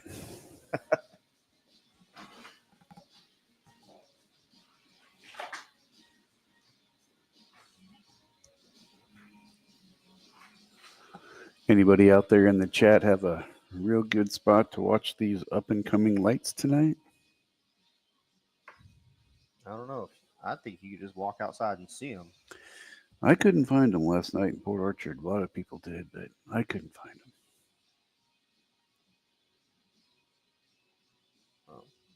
I chose sleep. Well, I was up watching Friday Night Lights, so I poked out there and took a peek. Another great live stream done here. I have not seen Mr. Lee Baldwin in the chat tonight. You out there, Lee?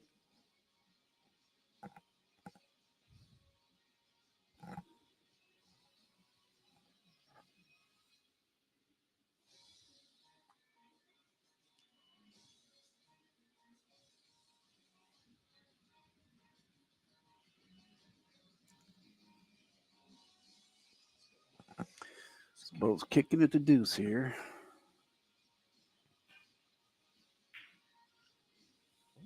That might go in. Well, did he call it? I don't know. I think it laid up to where it might not go, though. It might sit right on the rail there. That's really close. It might go. Might be able to play it through the corner into the pocket, but nope.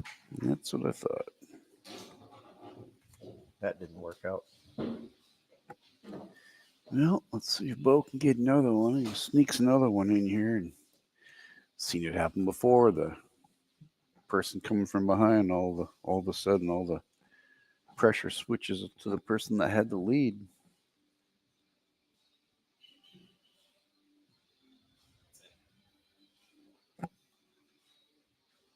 Bo calls the 10. Yep. Going for it now.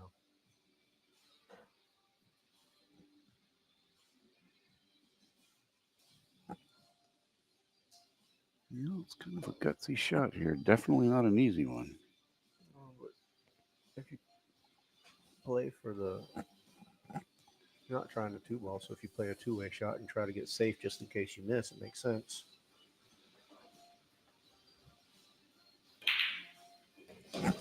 Nice shot. Money. That is a beautiful shot right there. 11-8.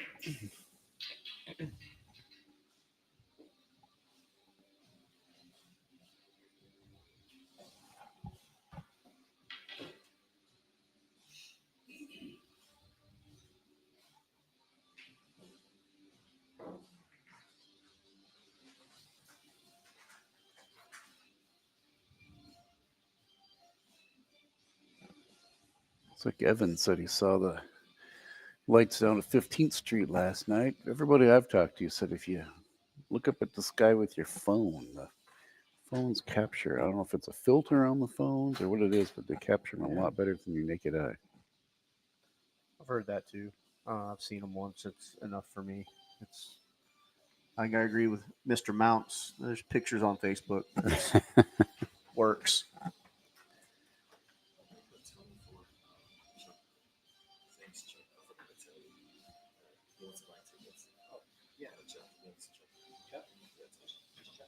Okay, sounds good. Yeah, I'll get it. Got incoming tickets for Chuck.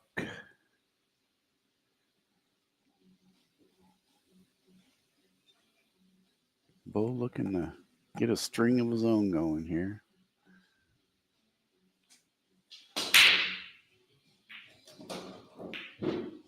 Other good break. How many was that? Yeah, 3 still rolling. Is that a deuce? Yep, 2 balls. 7.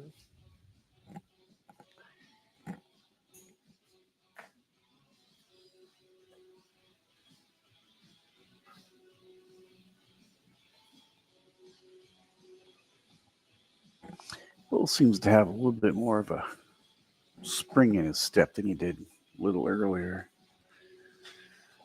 That's what a win will do for you. Get the spirits a little bit higher.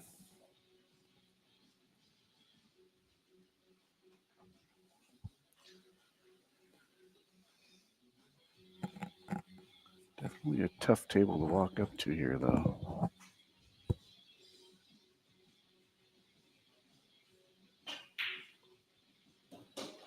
Beautiful shot.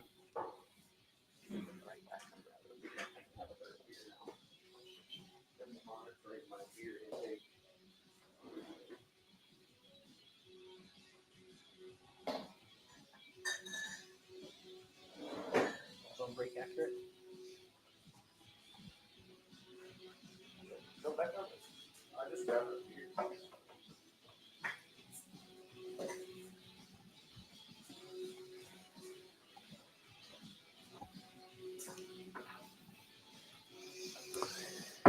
Got a good draw shot here. Transition from the deuce to the 3.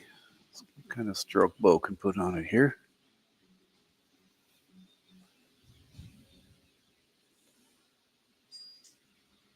Looks like he's putting just straight right on it. Not jawing it at all. Just trying to play 3 rails. And he Wow. nice shot. He's there. He can see it. That was a definite stroke. I don't think he got exactly where he wanted to be, Well, but he got there. he's got good angle. If he's got the 3, it'll take him right down to the 4, and he's got a good line on this whole table here.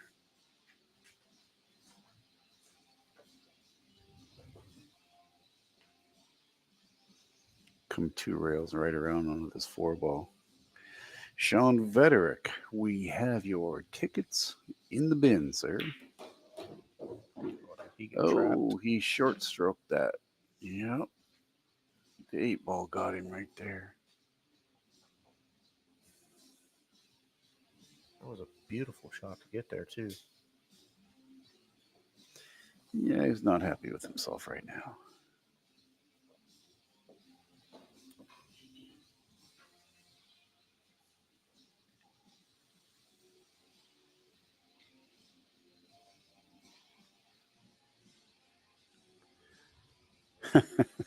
Evan says the way to stop running tournaments is to have more kids. Oof. I don't know about that. No, I'm done.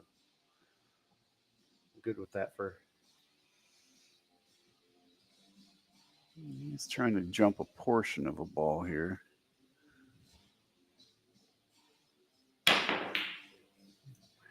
Good contact. Let's see if he can get some love on his leave. Well, he certainly didn't sell out, but I kind of see Mike shooting the safe here. Clicking the 4 up underneath towards the 9 and putting the cue back behind the 10. But that's my 2 bits. Let's see what he says. Maybe. It does cut. Yeah, but you're really turning that cue ball loose. I mean, the natural shape takes you 4 rails right back in front of the 5 pot, right back in front of the 5 ball. If you wanted to try it. I don't disagree that the safe, I would play the safe. I wouldn't try that shot. But it is there.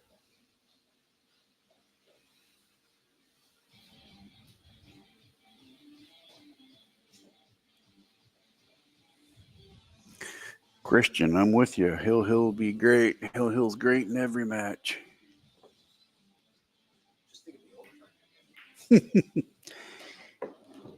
Or there's that. Yeah, Patrick says I should be seeing dollar signs. Look at things out of overtime. What is time and a half of 0? 0 times 2.5. Yeah. Let me look at my calculator.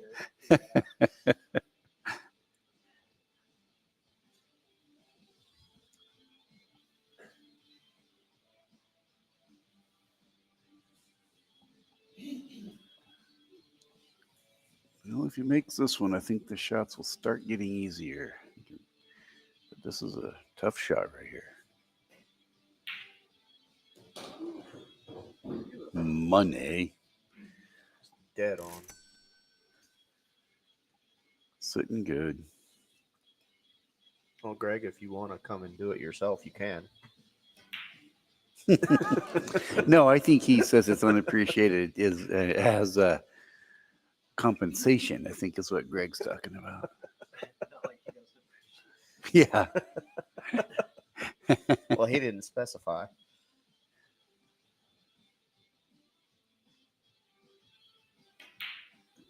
That was a nice out. It's a beautiful, beautiful action here. It was a nice out. There I go getting ahead of myself. But Yep. 12-8. This it's gonna start to tighten up here. If I switch in, jump in.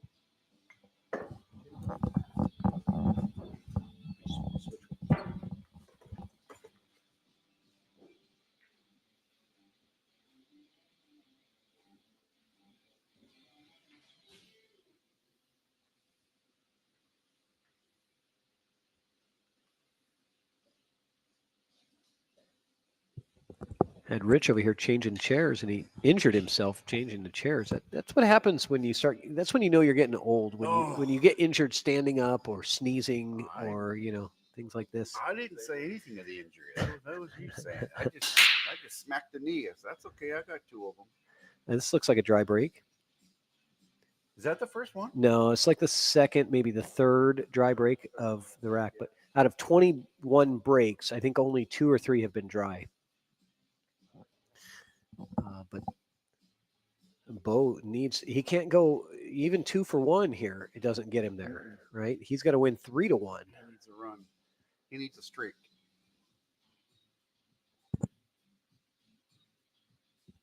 Yeah, I can hear you just fine. But I'll turn you up a little bit. Go ahead and talk. Is it there? Yep. Okay. Yep, looks good. Good safety from Bo. Hides the cue ball behind a bunch of traffic.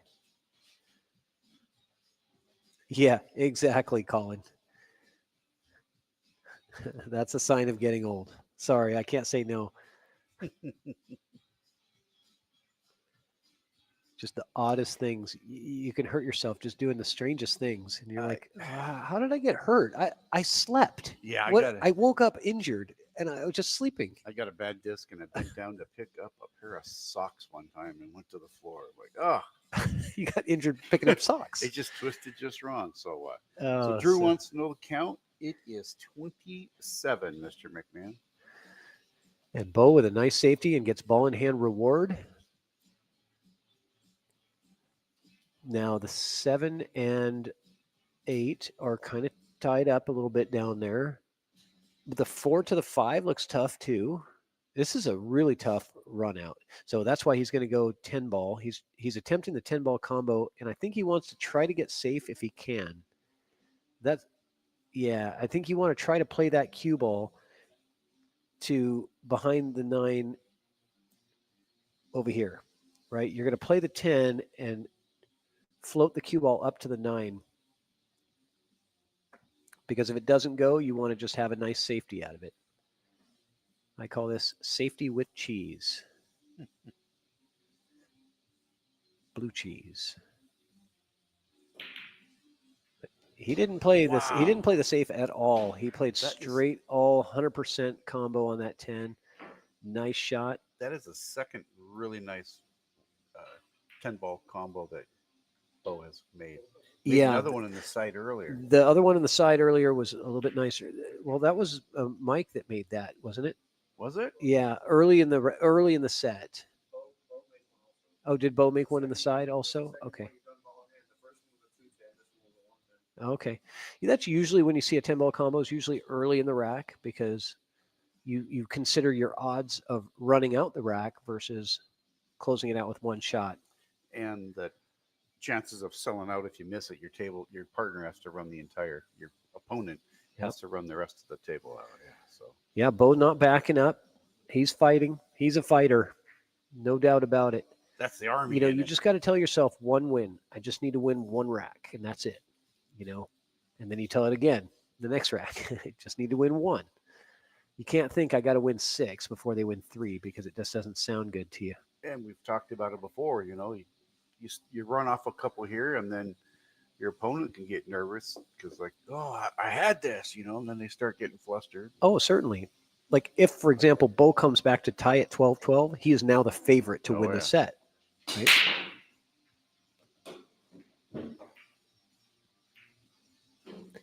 Oh, 1 ball on the break. We're at 28. 28. Ding, ding. And no good look at the 1 ball. Don't even think he can see it. Well, actually, we have the view through the window. He cannot see it. And this is going to have to be a push out. It is going to be a push out. Where do you push to? Probably just right to this rail here, like he's doing. That's what he's looking at doing, is just pushing the cue ball right to, get it on the rail there. But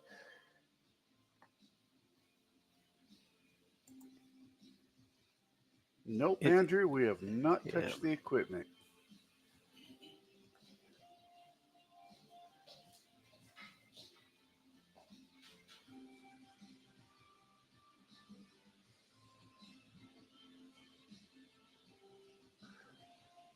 why is that a surprise if the balls stay clean? The table is clean. If your table is clean, the balls don't get dirty.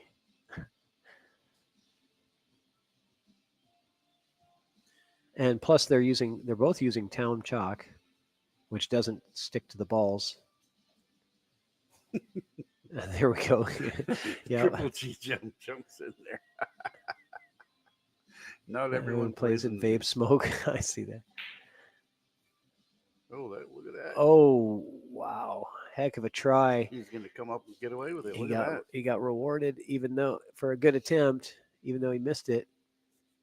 He got the backdoor reward, and Bo is going to have to kick at this. It's there. Come right off the rail. Probably right in about here. Yep. Bo needs to really hit this 1 ball, because if he doesn't, we're looking at that 110 combo into the side again. Yeah, and this is tough because the scratch is in play too. Oh, he's calling corner. How's it going to go into the corner? Bank short, come across the face of the 1. That's a heck of a back cut off the rail. Mm-hmm. Wow, he overcut it. Well, and it was a good decision because it worked.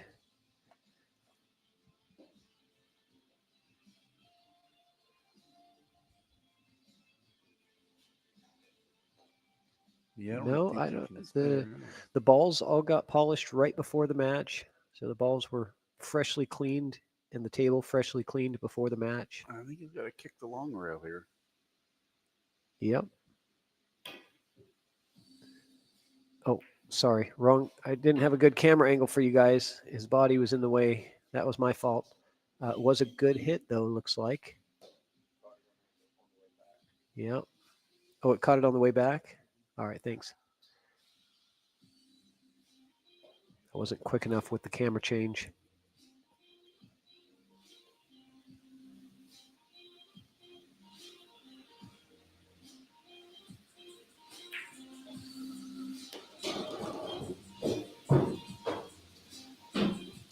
Well, the table lies nice.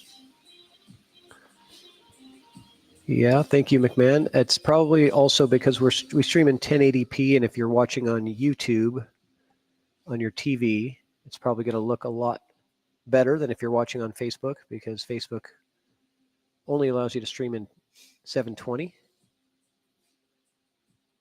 making it a little bit more clear for you on YouTube.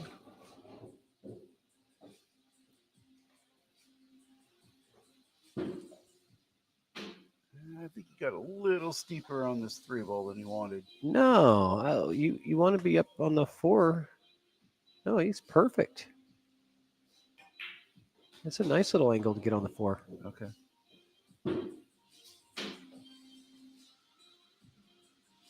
Pull it back, 5 in the side. I'm thinking 5 in the top right corner, as you see it on your screen right now. Depends on the angle. Does he have a backwards angle? It's going to take him away from it. Yeah, then you're right. Then side. Yeah, if he's got that angle, then he wants the side, and he didn't. Looks like he had some right spin on it,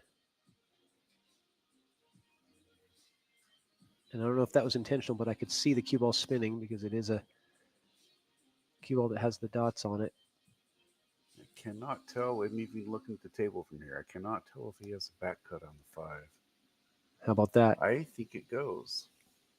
It does go. Cue ball gonna probably run into the 9 on this. He might be able to put some draw and run it right between that 9 and the 10. Yeah, at that thin of an angle, I don't think your draw is really going to catch. I think you're running into this 9. You have to just plan for the collision with the 9 and try to predict. Yeah, he's shooting top too. Oh, he was able to avoid it on that side.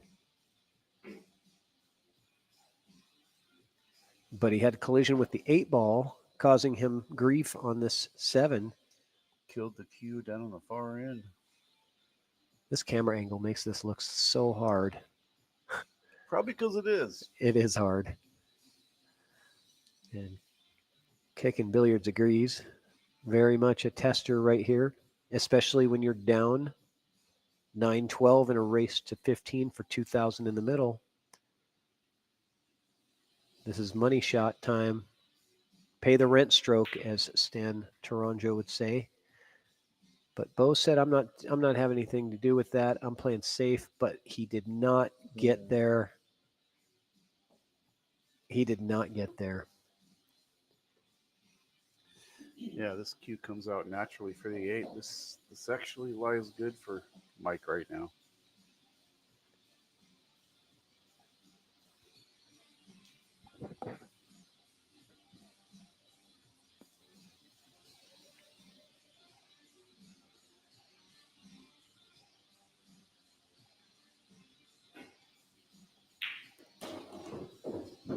And bump the 8. Oh. 50-yard line. Yeah, 50-yard line is right. Let's get the 50-yard line view. You cutting, banking, or safetying? I bank and I try for the 2-way. Okay, he's calling the bank. You gonna draw back for the 9? Yep. So hopefully you hit it on. If you miss it on the pro side. You stick that 8 in the middle of the table on the short rail. So that means you have to hit it with a little less pace than you want, which is nice with the new cloth. You will draw it without hitting it hard. Oh, I forgot we have Christian Youngers in the chat. What's up, Christian? The Bow Show will make the comeback. It has been the Bow Show this weekend. Bo playing in 2 live stream matches. Great bank shot there. stop shot right here, and he's got it. That was money. Although he's got some angle. I don't know if he can shoot a stop shot. I think he'll float down and then put the 10 inside.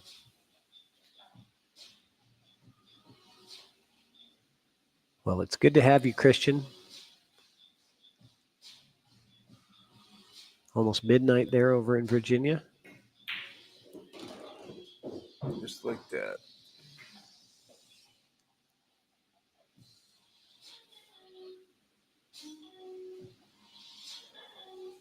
Yeah, definitely more of a 9-foot player for sure. Mike Silvius plays at Q1, which has 9-foot diamonds along with 7-foot diamonds, and they also have some Joy Chinese 8-ball tables there. It's a great pool hall. If you guys ever get up to the Vancouver area, check out Q1 Billiards and get yourself on the live stream. They've got Evo Sports there. Nice. All right. So wasn't it 12? Wasn't it 9-12? Did he accidentally? Yeah, he's looking back here like, how do we get it? Oh. There he goes. He's got it. He's got Okay. it. Yeah, I'm like looking. I looked up and I'm like, wait, he's on the hill? That was a nice out, but it wasn't worth 2. It wasn't worth 2, right? Oops. All right, so not on the hill, but 1 away from being on the hill. Mm-hmm. And again, Bo's playing better, but he can't go blow for blow. He's down too far. He's got to string together a package.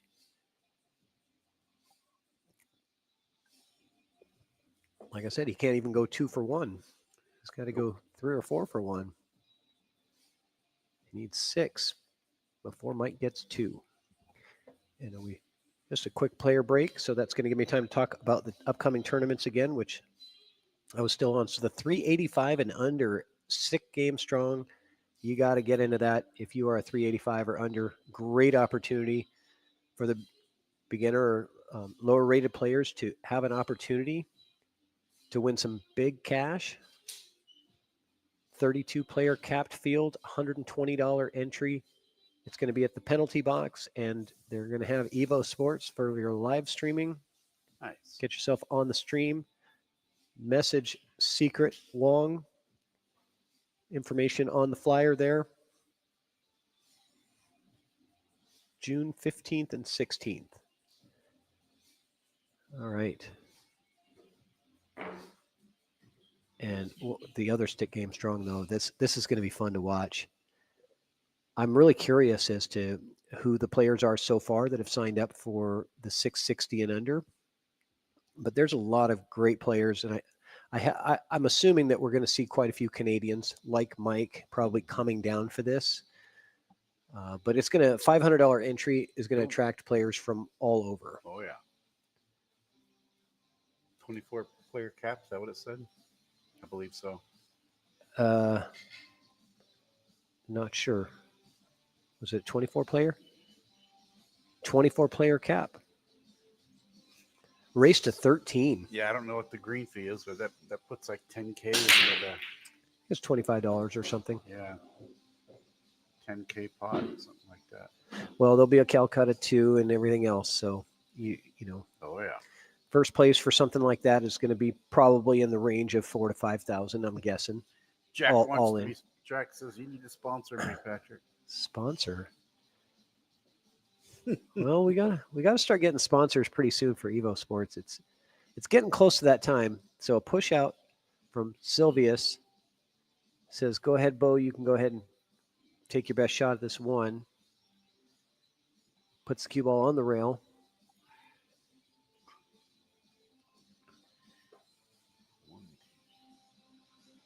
And One on the break. One on the break. Thanks, McMahon. 29. We're at 29. The highest number out there is 33. So you still have a bunch of 9-ball to play. Yeah, there's a race to 6 and 9-ball, which, that's going to be at least probably, I'm thinking 8 on the break in that set, at least. Be my guess. So Secret says a 15 green and a 10 ed. Oh, nice. and a 50 side pot.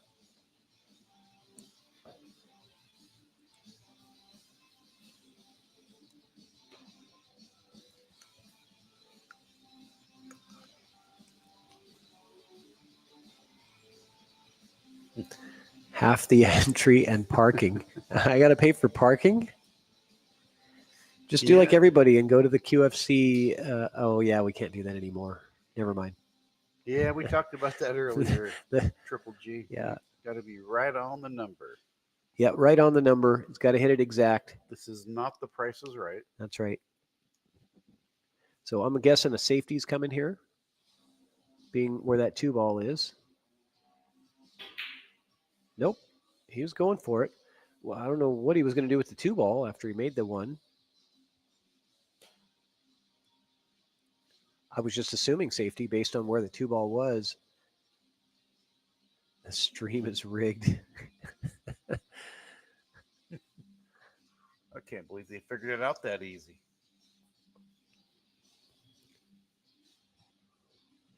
Well, let's see. Yeah, Bo shoots safe here also. Uh-oh. Yeah, that's Oof. going to be... Look at that. He is hooked. Man, that was dangerous. Not only is he hooked by the 9, he's hooked by the nipple. Yeah, this is a pretty standard kick shot, though. I'm going to go out on a limb and say he's going to get a successful hit, but I think he wants to come 2 rails with this. Right? Hit it with some inside. My mouse is not working too well. Hit it with some outside, and you want to come this rail and right into it like that. But you got to put some good spin on it. Let's see what he does here. So he went 1 rail into it. Good hit, and a 210 and a 110 combo opportunity for Bo. And being where the 2 is being tied up, it's kind of a free shot. Not all the way, but He's going to fire it. It's not a high risk shot. Especially with that deuce being there, the chances of somebody running out.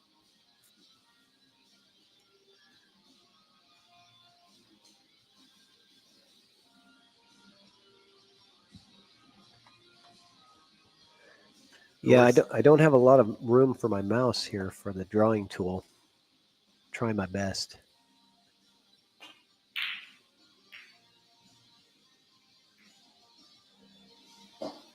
If I try to draw it freestyle, it ends up like this. I know the first time I grabbed it left-handed. Boy, that was a mistake. Look at that zip. See if that English can grab. Yeah, he's got to look at the 2, but it's not going to go in the pocket. But he might be able to pull off something here. Get a better view. He seems to know what to do right away. He's going to just glance aside of it and send the cue back down this way. Oh, beautiful. Just Beautiful. Like that. Just like that. And look at the speed. Look at the speed on that shot. Bo having a chance to carom the 7 ball with this. Let's get down to the other end of the table and take a look at that. But you can't really put any draw or anything that you want on this cue ball. You just have to hit it good. I don't know, actually. I think you need draw to pocket the 7. Yeah, I think you do also, or it goes underneath it. It'll clip it, but it'll go underneath it on the wrong side. Yeah.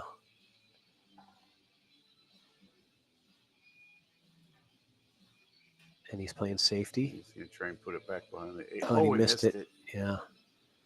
It is always tough.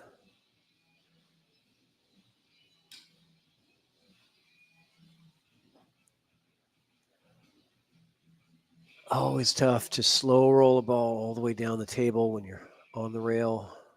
And that's credit to Mike with that perfect speed on that shot. Is he playing safe here? Did he give away an angle or an edge? I don't quite understand that. I don't know. Well, he didn't like the 2-7 apparently, or playing the 2 in the other pocket. I'm not sure. Maybe he's switching, maybe Mike is kind of switching to conservative mode, sort of like prevent defense in the NFL. When you have a big lead, you just put all your defensive guys way downfield. Yeah, but he's got confidence and he's shooting great. A lot of times in the NFL, that prevent defense just prevents you from winning. Exactly. Yeah. Take the words out of my mouth.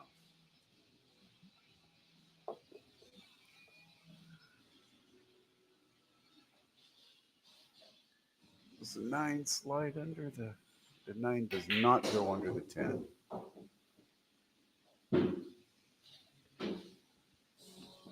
So you'll probably try and use the 6 ball, move them with the cue.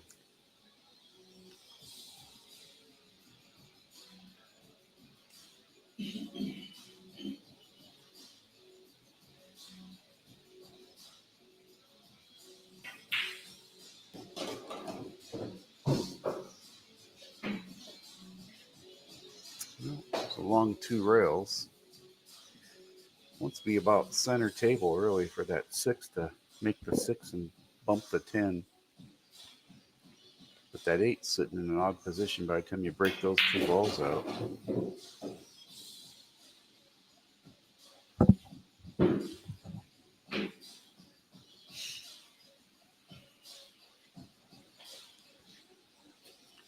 Interesting.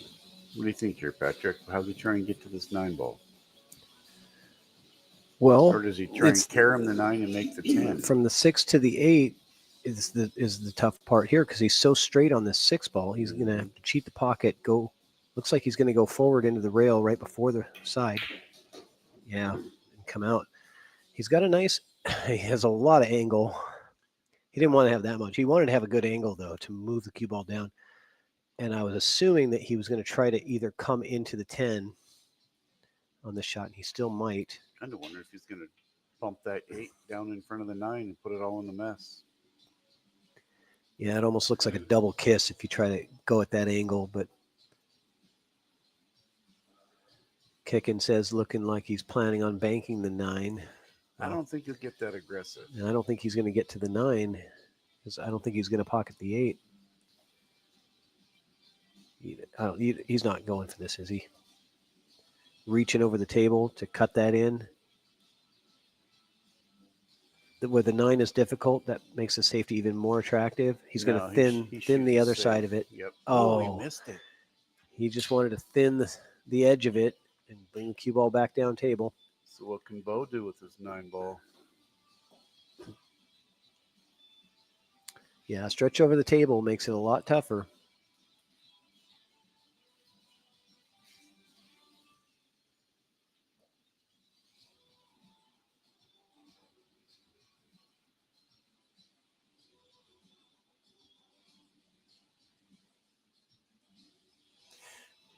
I'm looking at what he can do with the cue ball onto the 9 to shoot safe, and there really isn't anything. He's going to do this right here with some inside and try and go down there and clip that 9. 8, 9, 10 combo. John Curtis. He's going to shoot some inside here and try and clip that 9 ball, I believe.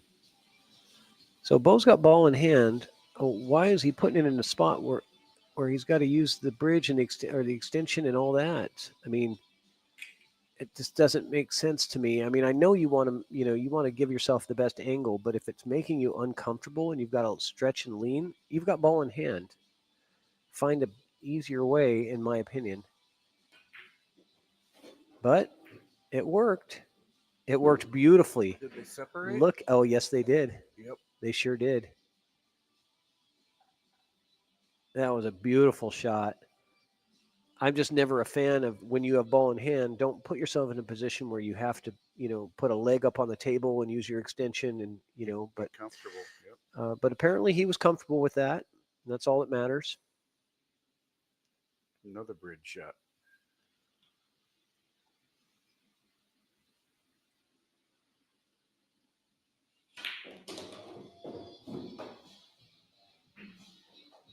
Very nice.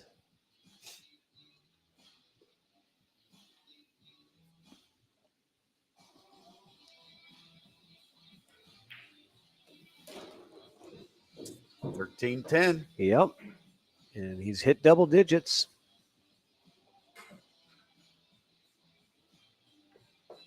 All right, so we're going to have to get some more advertising for our sponsors. Salado, the pool app. Want to feel the pressure of competition in your everyday pool games against your buddies? Want to send your own matches to Fargo Rate? Download Salado now. Your race, your place. It's time to make your matches count. Salado, the pool players app. Now featuring monthly cash and prizes.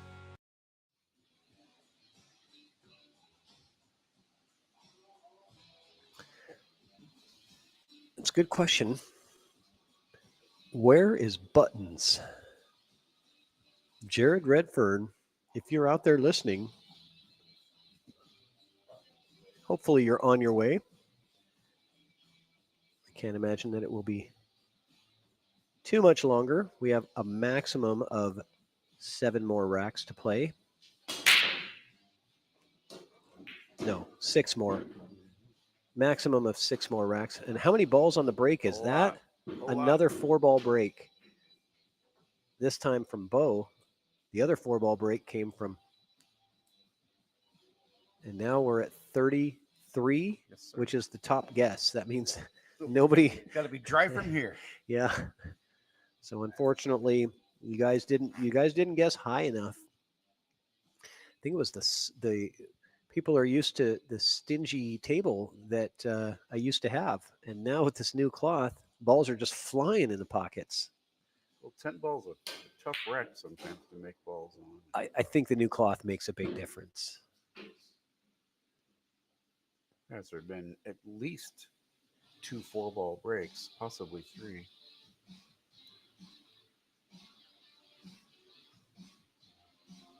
Yeah, 33 balls on break in 14 breaks. Mark Neal says Buttons is never early on league nights. So they're averaging over 2 balls a break. Mm-hmm. Well, there's only been 1 or 2 dries. Yep. And there's been a couple 2s and a couple 4s, I believe. A bunch of 2-ball breaks, a bunch of 3-ball breaks, a couple 4-ball breaks. Yeah, it just adds up. It is Simona 60 HR, and it was installed by Sheldon LeBeau out of Eugene, Oregon, Springfield, Oregon.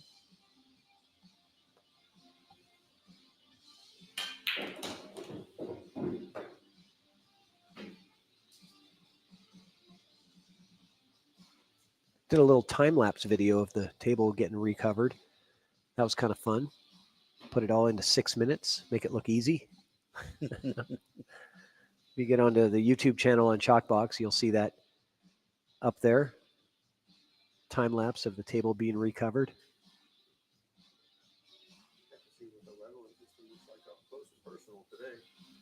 All right, so Bo with an opportunity to break and run and get himself just a bit closer and keeping Mike off the hill.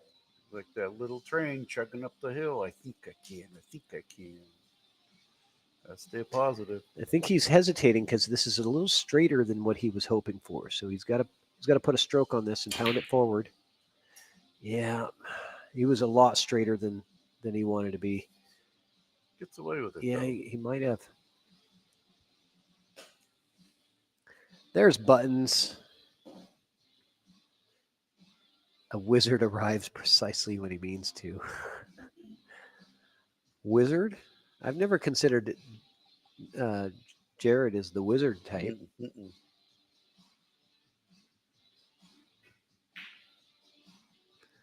And a good return safe. Not quite good enough, I think. Definitely wanted to have that a little bit better, getting coverage with that 10 ball.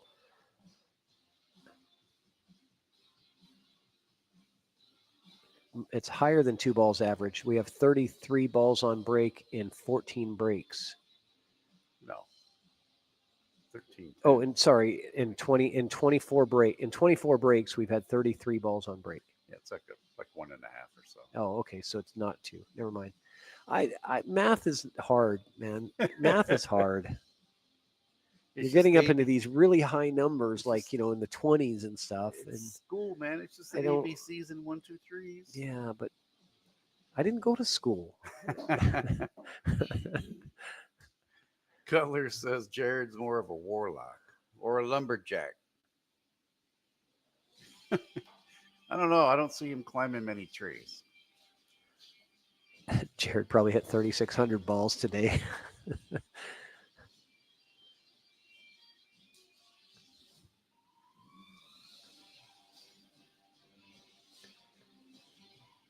Well, Jim's been over here getting lessons, watching.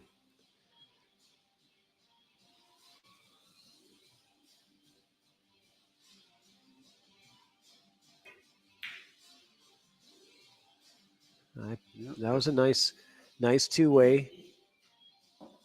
Missing on the pro side. And look at this. Look at that speed again with his shot. His shot speed has just been perfect today. I mean, not perfect, but very good from Mike.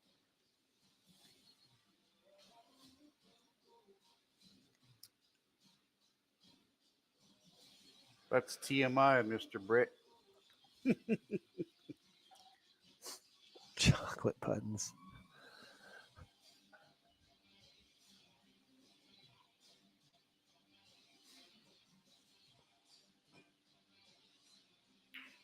Yeah, we got through there. Yeah, he did. I didn't know there was enough room to get there.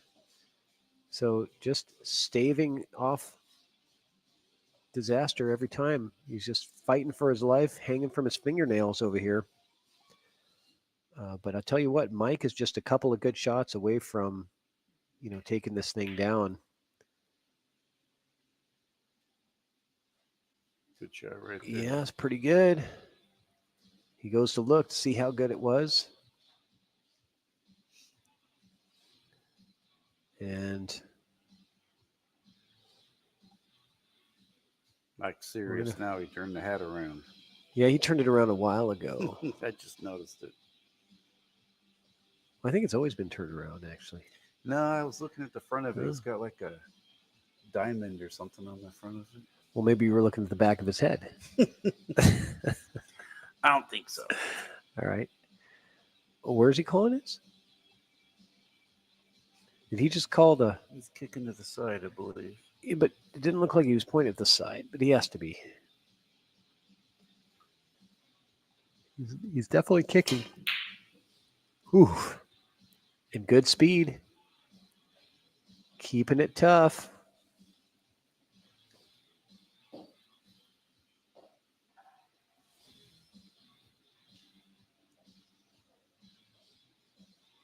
Well, if you make this one, you're definitely turning the cue ball loose.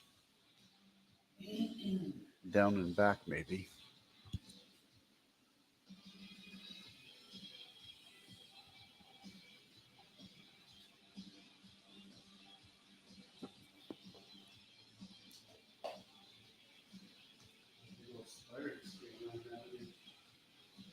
Yep, the 5 is makeable, kicking. He says you got a big old spider running around on the ground in there. Oh, yeah. That happens. Yep. Yeah. Well, we are next to a garage, so. And we have got, I think we just hit over 100 live viewers, guys. Nice. We broke triple digits.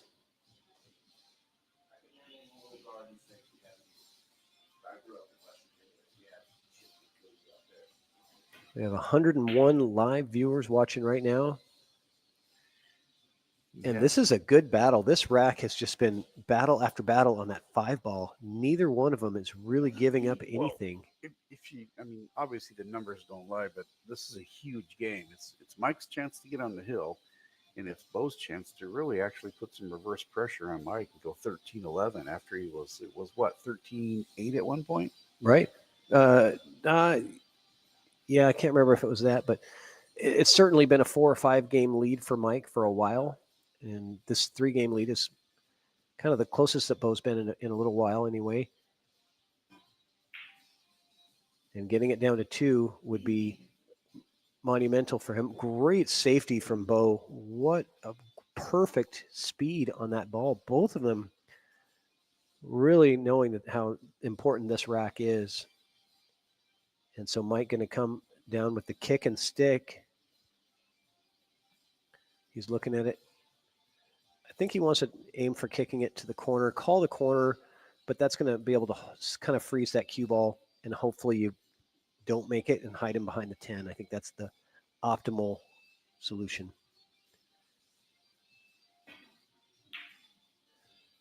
Yeah, it did come out a bit, but good speed again.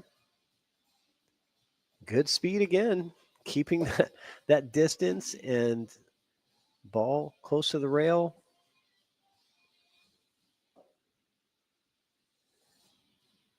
Is this cuttable? It is. I believe so.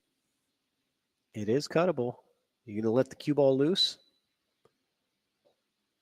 A lot of bad things can happen. You start sending the cue ball, back and forth in this direction, coming off of this with all that pace. It's going to be coming in this direction. You really can't do much to stop it or control it too much.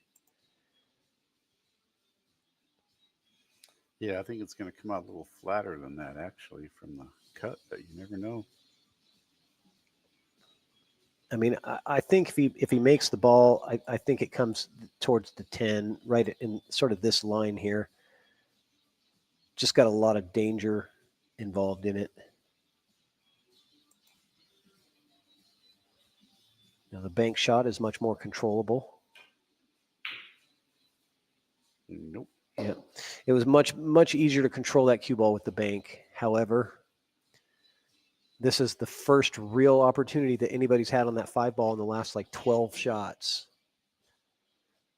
Draw this right back, and he's on the 6. And it's hard to switch gears now, that you haven't had a shot for so long on offense, and now you've got something to go for. And got to flip that switch. Yeah. And he flipped it just like that. Mike says it's right here, and it is not a dimmer switch. It is on. Yeah, Mike says, I want to get on that hill right now.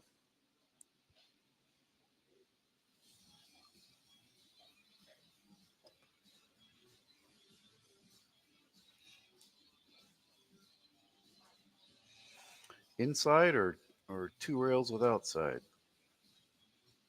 He was going 1 rail inside. Yep. Good speed. I like it. Nice little angle on the 9.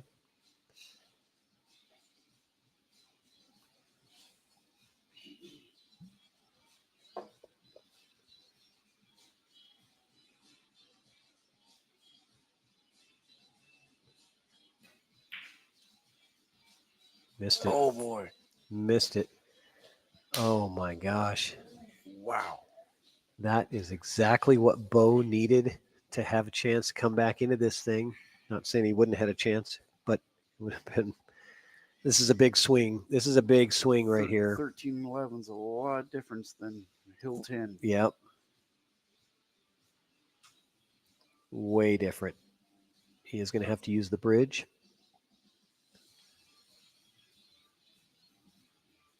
I don't think so. No, I would have assumed he's going to have to use the bridge. There he is. Yeah, Bo's not the tallest of players, but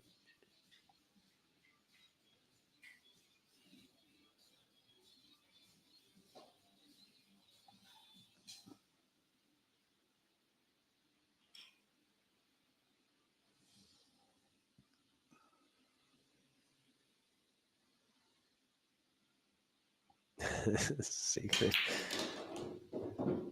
Good stroke there. Good draw stroke with the bridge.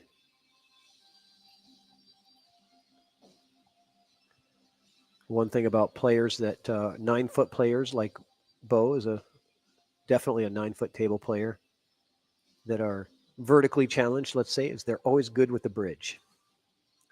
Well, I can relate to the vertically challenged, but I don't know about the good with the bridge part for me. Well, if you were playing on 9-footers, you'd have to be Yeah. because you're using it more. Oh, I thought I put my order in for 6-5 when they were making me, but I guess I was dyslexic and said 5-6. So Bo making it a 2-game race now, or 2-game lead. Keeping Mike off the hill was critical. That missed 9-ball from Oh, Mike was huge. so unexpected. He, played so great and got the opportunity, made the hard shots. And the simplest one was the one that got him. Secret says, I got stilts for you. Yeah, they don't work from my arms, though. I still got these little T-Rex arms. Yeah. I called 4 hours for this match in the beginning. We started about 5:40 p.m. It's now 9:25. Mm-hmm. There's a nice one, Mr. Marquez. That was humunginormous. Never heard that word before. And how many balls on break was that? 3. So we're at 30. 2. That was 2. Oh, 2. Sorry. So we're at 35. 35. And we don't really need to keep counting because there's nobody that has a number above 33. So I don't have to keep this duty anymore? no, you're good. Oh, Yeah, we're gonna. That doesn't take off my hourly wage. Sorry, does it? guys. If my duties are reduced, my wage doesn't go down, does it? Yes, it does. Oh. Actually, it goes into the negatives. I owe you now? Yes, Oh, that's right. jeez. All right. So good safety from Bo. And let's see what Mike's got with the jump cue here.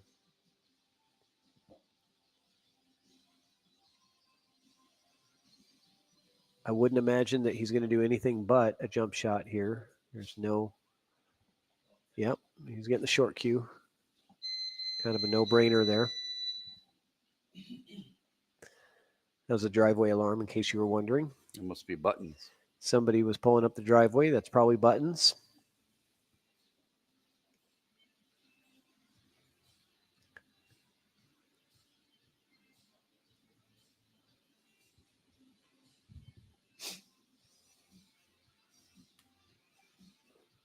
It's getting jumpy here. What's it? I wonder what he was calling. I didn't see him call, but I'm sure he called something there. I was curious if he was going to call the 10 there or not. But good, successful jump shot. Secret says. Actually, I already know Secret. Jared ordered a custom jam-up jersey with buttons. Really? Yeah, it's a button-up jam-up jersey. Kinda They like made a- it. like They've a never base- made a jersey that had buttons, but he had it specifically. Like a baseball jersey. It's a button-up. Yeah, that's funny. Actually, I'm joking, but that would be Well, funny though. I wouldn't put it past him. That would be funny. You've got me. Right. He needs a jersey, but it has to have buttons. I bit hook, line, and sinker. He doesn't wear. Oh, he must have drove back down the driveway. I should turn that thing down because it's annoying for the players in there, but I forget. I always forget something. Oh, another jump shot here from Mike. So 2 jumps already, back to back, successful hits on both. And still being stingy. And Bo might play another safe. Just keep him with the jump cue in his hand.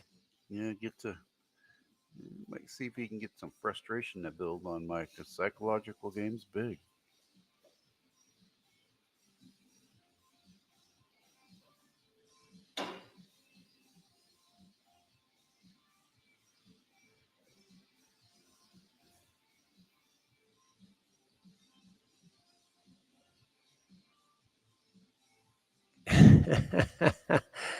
Yeah, Secret. He's been making some pretty big money and some of the nice back cut from Bo. Yeah, Jared's been on fire, cashing over $5,000 in the month of April in tournaments. Juice says Buttons is too soft of a name for such a beast. No, I like it. I think it's sort of like, I think it's appropriate. I don't have a problem at all with it. Well, the pool community will tell us if they don't like it. They won't adopt it. Nice shot from Bo. Back to back nice shots. And now he got perfect line. Triple G.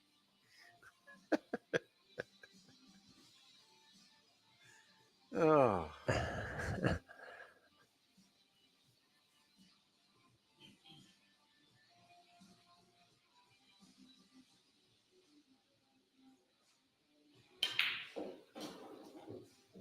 Does he hold for the 4? Man, that was a good shot. you know, I wasn't sure that with the angle, I wasn't sure that he would hold for the line on the 4, try to go the other side of it.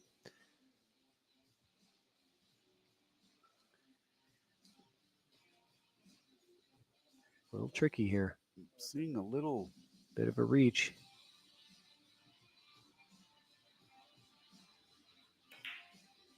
Little bit of a different disposition in the look of Mike. It's like he's tensing up. How did he get Buttons as his nickname? It's because he always wears the button-up flannels. Yeah, have you ever seen him wear anything but a button-up shirt?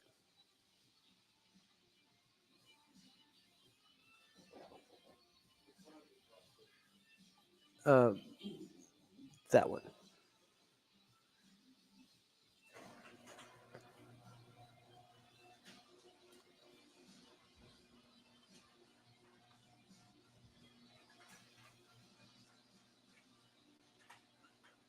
Oh, look at this. He brought backup, too. Oh, He brings Nicole and Britta with him.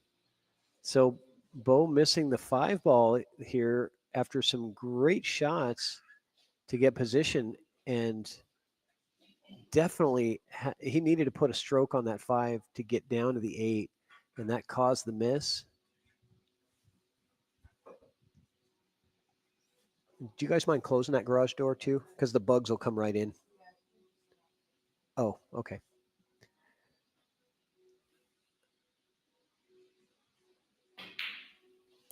So Mike now trying to make up for his missed 9 ball in the last rack, and I wonder if that's still sticking in his head.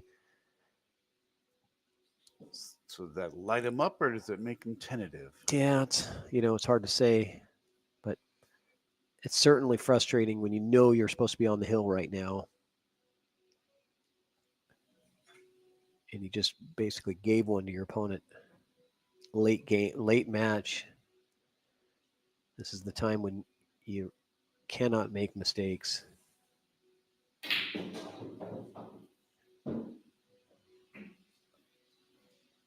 Okay.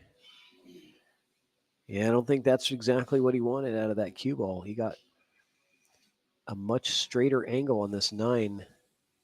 Not easy to get to the 10, from the 9 to the 10 like it would have been had the cue ball been, out here, right? That's the perfect spot to get to. Mm-hmm.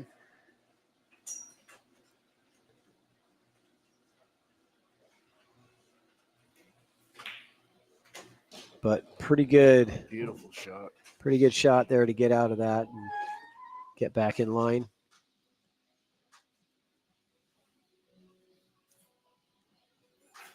And Mike Silvius to get on the hill.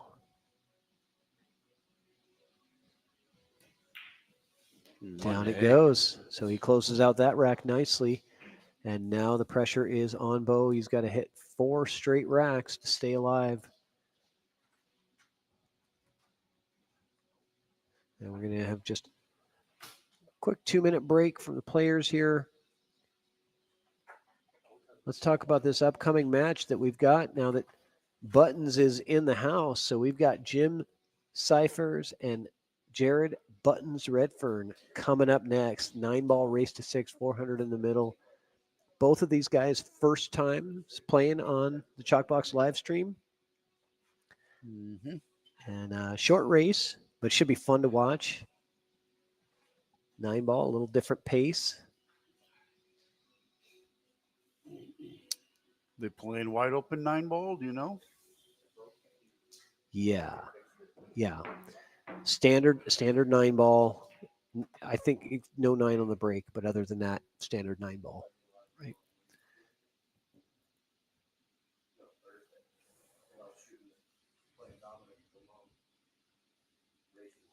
Yeah, I would have liked to give them a longer race to play for, but I knew that this one was going to be 4+ hours, right? And so Starting. I don't want to have the stream go, 6 hours plus. Yeah. So we started an hour early, or we got a little bit of a late start on a trying to Trying to start in- early. yeah. We ended up starting almost when we normally do. Yeah.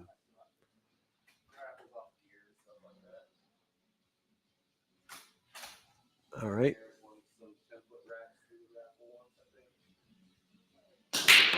Balls on break contest is officially over. Nobody won, unfortunately. And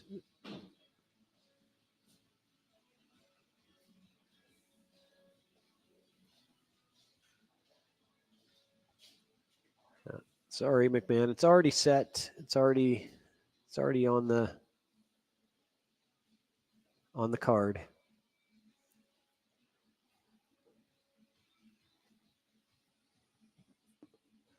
I mean, race to 6 couldn't go 11 racks. And on an average in 9-ball, you're usually taking about 9 to 10 minutes per rack. So that could be 2 hours. Yeah. I think an hour and a half to 2 hours is probably accurate for race 6 on a 9-foot table, depending on the skill level of the players. Usually. And we still have to do the skill challenge in between the matches. Right. We're going to do the drill partner contest. That's going to be coming up right after this match is over. Players are going to have a chance to win $50 if they successfully complete the drill.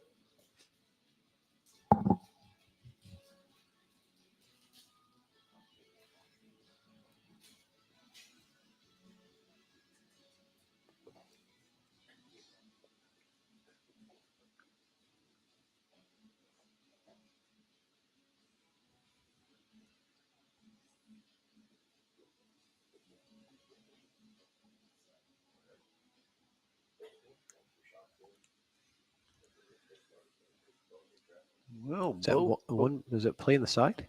I believe you called it in the side. It just hangs there. Huh.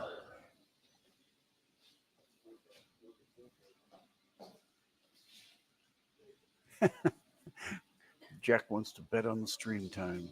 Somebody will take that bet, Jack. Chronic gamblers. Let's see. 12:45. I'll take the under, Jack. I'll take the under for 10. I think I would too.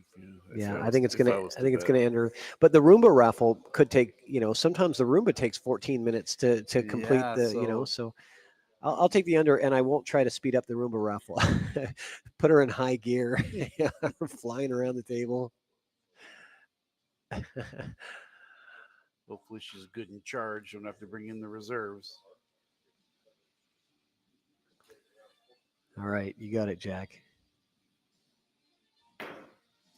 A swerve shot comes full in the face to the 1, double kisses it, and comes out. Does he get the shape on the 2, though? That's the question. I don't think. Yeah, he's going to have to swerve again. Yeah, problem with these swerves is sometimes you get that. When that swerve happens, you just follows that deuce right in. Or you swerve too early and hit the 7. Mm-hmm. You need the swerve to catch at the right moment, which is all the speed, right? So here he is, massing, trying to swerve around the 7. And he hit it just a touch too hard. A little softer. There's a good one, Aaron. Yeah. Patrick accidentally trips over a power cord. I sabotaged my own stream for $10. Yeah, that's going to happen.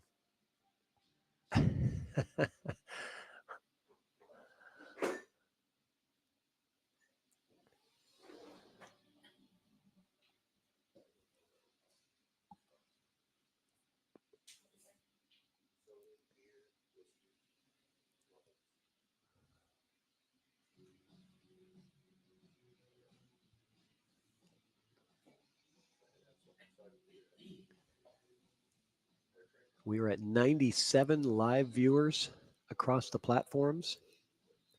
And the majority of people are on the Chalkbox YouTube channel.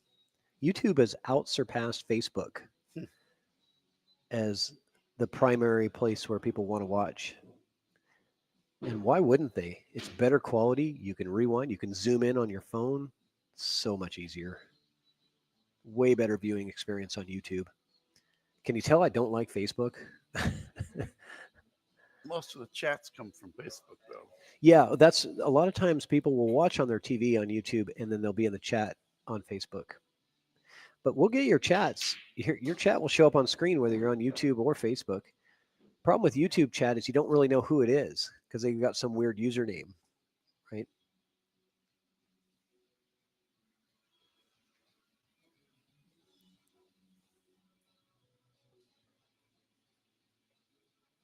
All right, so how's he going to get on this 5 ball? Because the 5 is He'll drift over. He's going to put he'll put just a little bit of draw on this 4 and slide right over. Yeah, like a nip draw. Just hit it nice and slow. Mm-hmm. Float it over there. Missed it. Nope. Yeah, he did. You're right. He's trying so hard to hold that cue ball for the 5.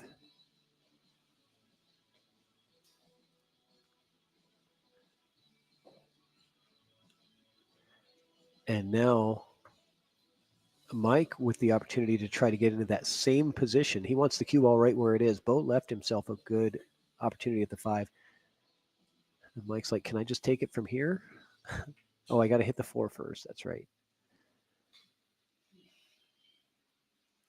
No, that 5 is not fun. I don't think it's as bad as Well, looks on the TV, it's not though. that it's a hard shot to make, but it's a hard shot to make and get shape on the 6.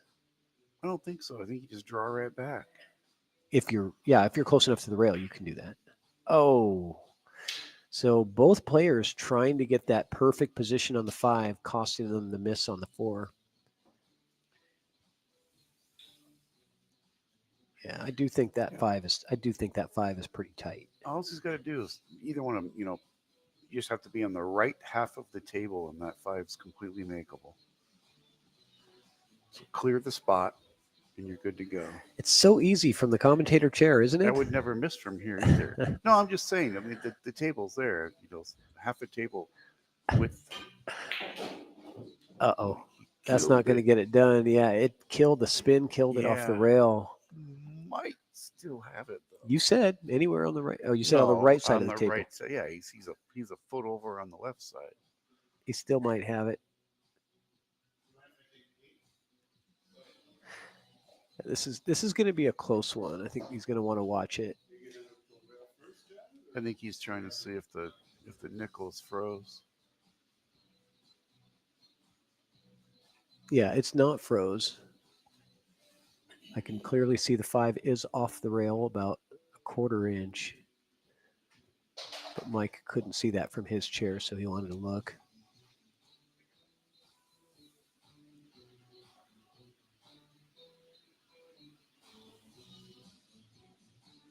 This is definitely one. I told the players there is no referee, but they're welcome to come and watch a replay if they want.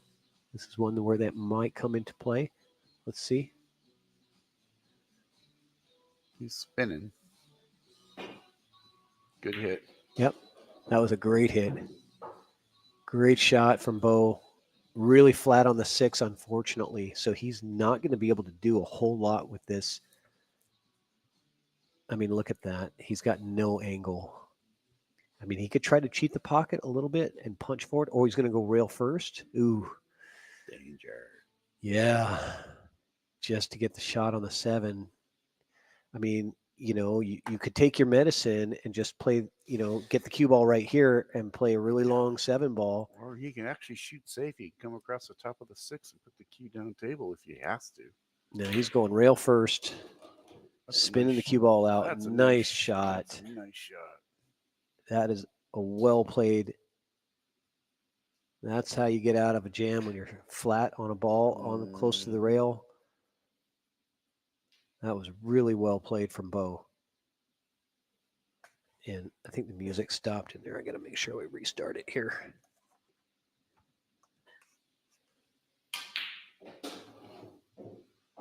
Wow, nice shot. That's just what the doctor ordered for Bo there.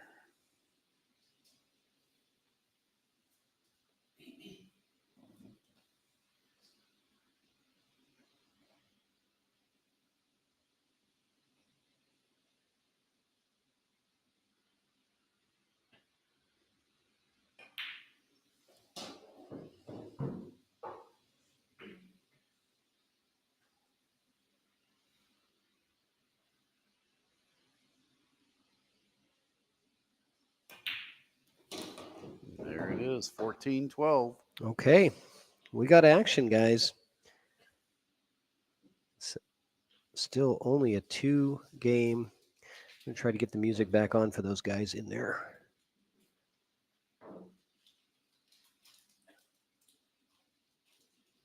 It definitely ran.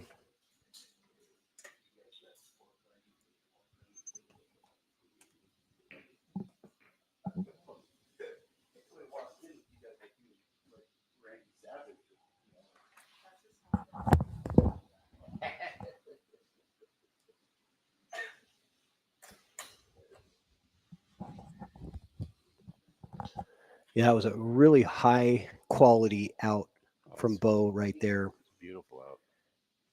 He didn't get the great shape on the 5 that he wanted, but he made up for it with a really good shot on the 5 ball and an even better shot on the 6 ball, going rail first, bringing that cue ball out, and then a nice shot on the 7.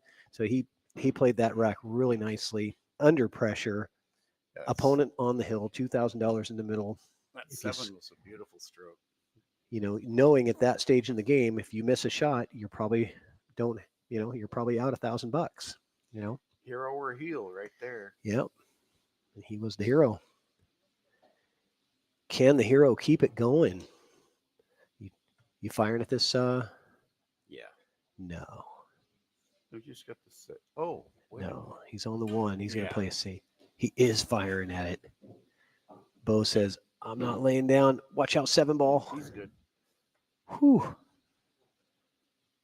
Man, that was another great shot from Bo. He's just putting together one good shot after the next. And, this is the first time any of us have met Mike, so we don't know what kind of nerves he has, but he sure seems like a solid person not to get riled. Yeah, who's the closer? That's the question here. Momentum is on his side right now,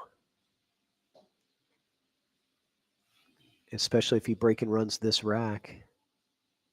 It's going to be a big confidence boost. And you got to think that Mike is still probably thinking about that missed 9 ball, because I had it. that would have put him on the hill, and then the next rack would have won the set. Been there, done that. Yep.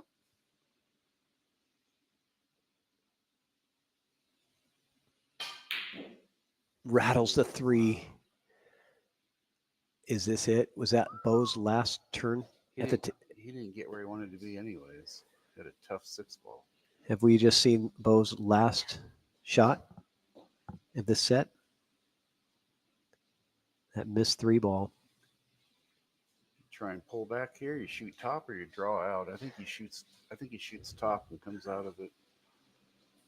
Yeah, I do too. Yeah.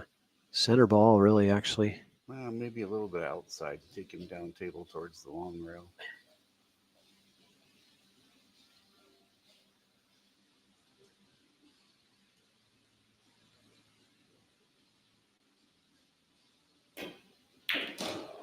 Just like that.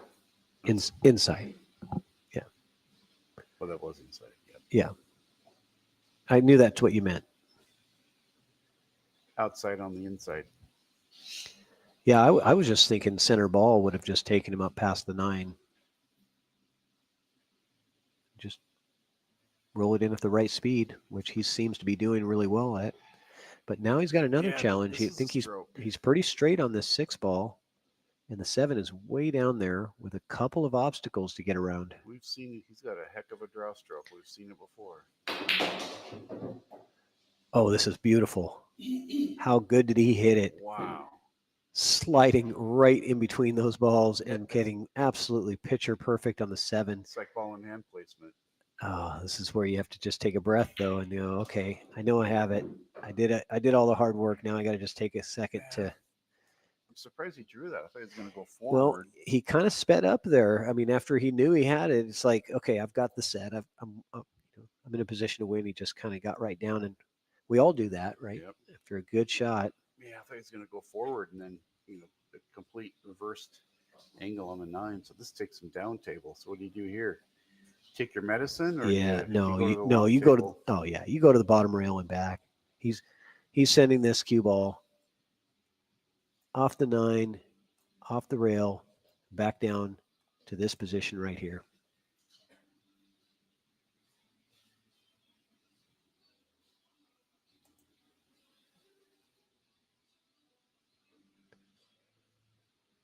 He could go 2 rails if he wants to put a little more inside on it. But Perfect. no, that's not perfect. That's pretty good. It's doable. Very manageable. I'd rather be on the top side than underneath the 10, trying to cut it into the side or something crazy. This is much more manageable. It's like a spot shot at half the distance, And that missed 3 ball from Bo might have been his last shot of the match. That was huge. Mike Silvius to pocket 2,000 with this 10 ball. Got it. Down it goes. Mike Silvius takes the money. Congratulations to Mike Silvius. Great show. Good job, Bo Belonia, as well. Putting up a heck of a fight. We're going to go in there and talk to these players. We're going to do a drill contest, and we're going to let Jared and Jim warm up a little bit. And then we're going to get started with the second match. Hang out. We'll be right back. Yeah, they're breaking their stuff down.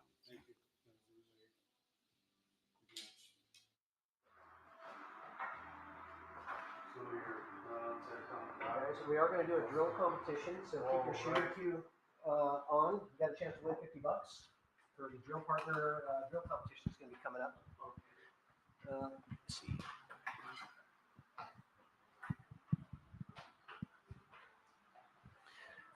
All right. What a match, guys. What a match. All right, we're just going to do some quick interviews here post game. Bo, since you're over here first, say a few words. I got to say, man, both of you guys shot fantastic tonight. And I know that there was some shots that, as always, in a race to 15, that you want to take back and all that. But you showed a lot of heart. We really thought that you were mounting a good comeback, and you were just this close from really putting a lot of pressure on Mike with coming back into it. But it just it looks like the hole was too big to finish it at the end. What are your thoughts? Yeah, I made a lot of mistakes in the beginning. I dug myself a deep hole, and if you make those mistakes early on and you let the other person take off on you, I mean, obviously, it's gonna be hard to do a comeback. He's a solid player. He made mistakes. I made mistakes. He capitalized on a lot of my mistakes more. The mistakes that I had, like overrunning the cue ball, not taking extra time on some of the shots, like when it comes down to like 5-4, 3 balls left on the table. I'm gonna look back, see. I made the adjustment when I took my second break. I was down 5. I made the adjustment. I talked to myself, hey, just focus on yourself and then commit on your shots, because I was doubting some of my shots because it's a new cloth. I'm not using the table as a excuse, but it was a new table. I was trying to see where my ball is at, so I was doubting some of my shots, and it was costly. So you saw what happened. So it's something that I wish I could. I'm just gonna learn from it. Yeah, it is always tough to adapt to new environment, new cloth, right? A little bit slippery and slidey, but after, I mean, you gotta figure, it's gonna take 5 to 7 racks to really start to get the feel of it, and I saw that happening too after the beginning. You guys really started to get into your gears. There was some good runouts, some great safety play on both sides, but all around a very entertaining match to watch. I think people enjoyed watching it. Unfortunately, you just came a little short, man. But I mean, 15-12 is still a really close race, close match. I'm so proud of how I shot, because I saw the difference when I made the adjustment. When I talked to myself, I made the adjustments, and it worked out. You saw what happened. I started being productive more on the table. And it's just something that I still need to work on. I don't play every day. People think I play every day. You can ask my wife. she'll, but no, don't ask her because she'll say, yo, she plays, he plays. Oh yeah. Rain will say, yeah, he's all the time. He's gone. I wish I could play every day. I could, it's my kids are at that age where they want to spend more time with me, and my wife said, spend more time with your kids. So I'm leaning more towards that because I'm only 38. I still have, Oh yeah, you got to put family first. yeah, and because there will be a time where my kids will like, I don't want to hang out with you, Dad, and I don't want to miss that. So teach him how to play pool. My son wants to play, so hopefully my son becomes a better. Turns out, and he grows up to be a better player than me. I'll be something that we'll see. Yeah, well, that's the way to spend time with family and play pool. Teach them to play pool. Bring them with you. Right, maybe someday here, Hey, they're doing a juniors qualifier at Ox pretty soon. Well, if my wife says yes, I'll teach my son. But it's all about education first. Absolutely. Well, thanks again, Bo. A pleasure having you back on. All right, Mike Silvius, come on over, man.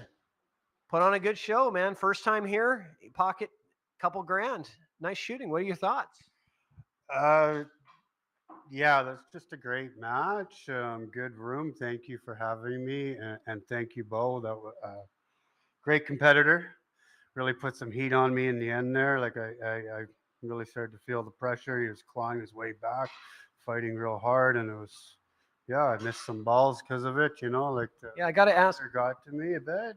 I was curious can we talk about that missed 9-ball? You had the run out and you made the difficult shots. You played great, two-way shots and safeties and other things during that rack. And you got the opportunity and you get down to the easier shot, which was just the 9 to the 10 transition that looked very standard. What happened? What was going through your mind on that one? You know what? I played the wrong shot. I tried to just float it real gently when I should have stroked it and came across the table. I shouldn't have slowed my pace down. Like I try and hit all the balls around the same speed. Decelerate on their stroke? I think I might have decelerated. I played the wrong shot. I rushed it a little bit. I should have had a better look at the table, and I skipped a step in my process, basically, right? So. Well, overall, great match, great shooting. It was a pleasure to have you on, and I think it was a good opportunity for everybody in our area to see your game. And hey, you might have a tougher time finding action down here now. I don't know. Well, thanks again, Bill, for coming on. Thanks for having me. All right, we're going to do the drill competition, guys. So it is time for the drill partner drill competition from Moonlighting Billiards. These guys are going to draw balls to get started. So Jared and Jim, if you want to get your shooting cues out, you're going to participate in this as well. Let's see here. Where is it? I don't know what I'm doing. Yeah, here we go. So $50 drill partner, moonlightingbilliards.com. Go to their website. They've been a sponsor of the Chalkbox for quite some time now. They have these great products. There's a straight line one that we're going to use today. There's also different ones like a half moon shape and squares and other things so you can create different patterns for your drills. So the drill that we're going to do today, before we start though, they got to draw balls. So I'm going to need you guys all to draw a ball out of here.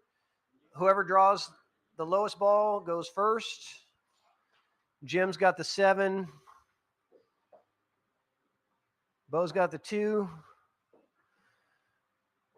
9 and 3. So it's going to be Bo, Jared, Jim, and then Mike. All right, you guys just remember your positions. All right, so we're going to set these up. And the way that the rules work is you got to successfully pocket all the balls one at a time, lowest to highest.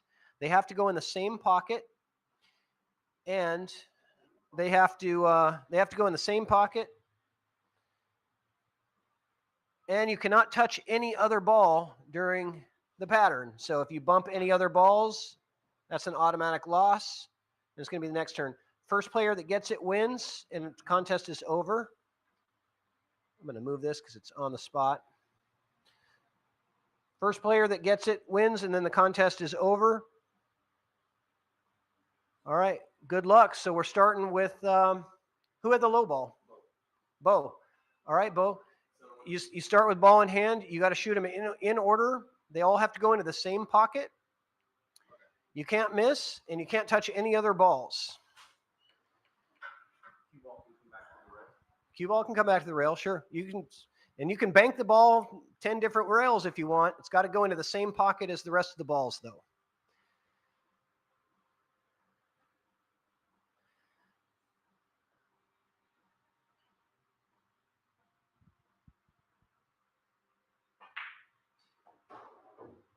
This is a good drill to really help hone your skills and hone your game. Because if you get out of line, it makes it a lot harder. So it just forces you, doing drills like this will force you to.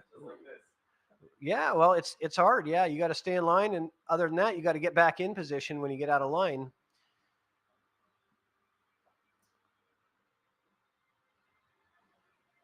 It looks easy, but it is not.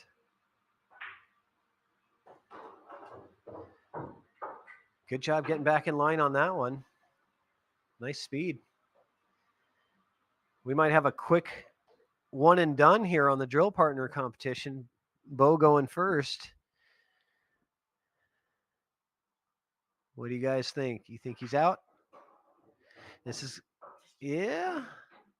It's got a little more angle on that 8 than I think he wanted.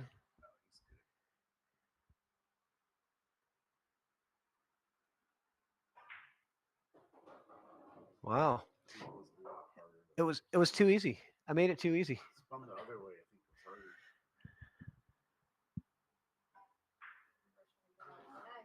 All right, Bo gets it right off the bat. So minus a 0, yes.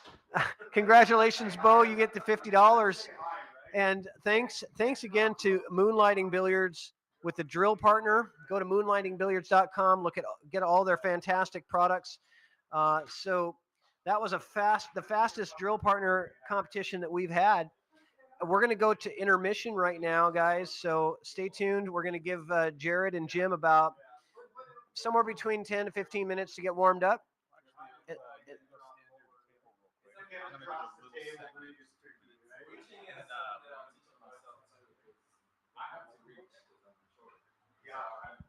Oh. What's going on here? What do we got? So this was special request. Turn the other way. Special request. This was made by Marcello, Andrew McMahon, Sandy, and Oh, I love it.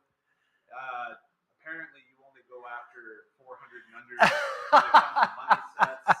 So Patrick, the nuts mix. I love it. Got the money stack. Go ahead and turn around. Oh, and it says 400 hunter. Yeah, 400 oh, hunter. great. Yes. This is your ability. Like the lowest part goes to the highest. Oh man, player, you guys the less ability. You guys are too funny. That's great, guys. Thank you. I know I'm gonna get a lot of crap for that, but good job, guys. Good job. All right. Yes. I do have matches with 400 players, but I give them weight, Jared. People that I shouldn't be giving weight to sometimes. All right, guys. That was funny, but we're gonna go to intermission now. We'll be right back. Hang out with us.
second.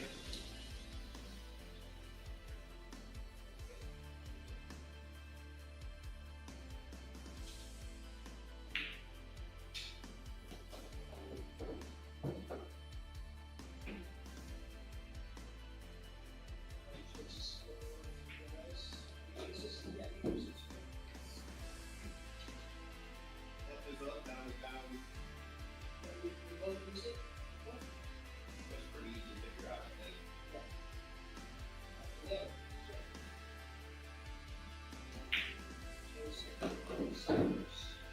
Not too bad, so And so rating 474. Baby rating. Baby rating. Jerry.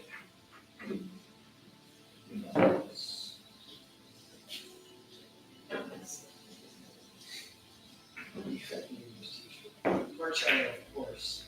Classic.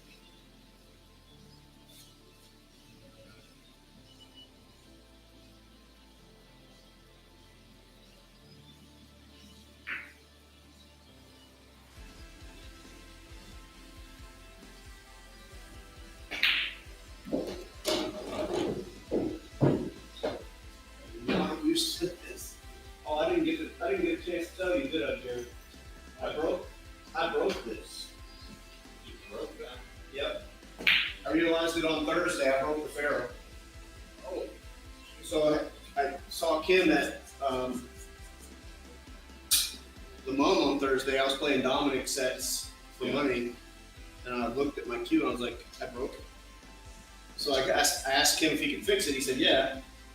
So I was playing with my 12 and a quarter, and when I went to help him move the pool table today, he had it all done. It's like, well, It is quick.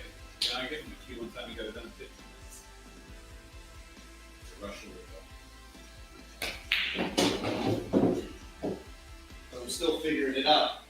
Because it's got a different tip on it. Yeah, fuck that. We're warming up. Well, I'm warm. Oh, that was bad.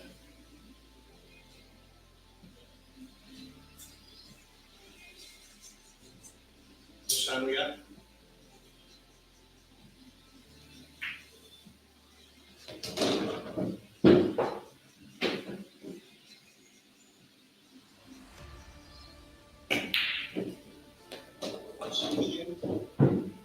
Yeah, it's in the wall. I got $200 this year. That's yours.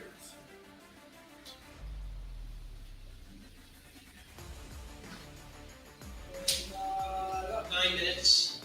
Excuse me. Oh, listen.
Miss you.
shot. Well, sorry. Good luck. Thanks, buddy. Appreciate it. Hell of a match, man. I like watching you play. Thank you. Some of those shots, I was like, you just did that? I wish I could, you know, be more consistent on that. How do you guys feel?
I actually was going to do that. There.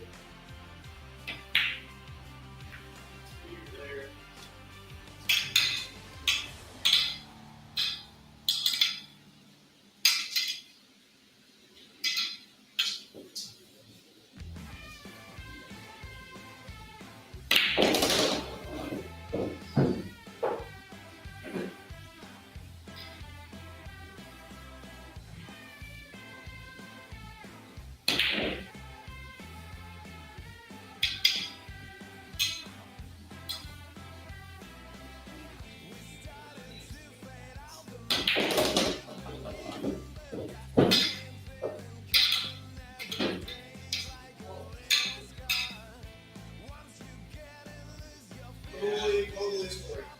Totally story.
Yeah.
I think it's all fair. I think that's fairly embarrassed.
All right, we're back. Final match tonight, guys, is Jared Redfern versus Jim Sifers.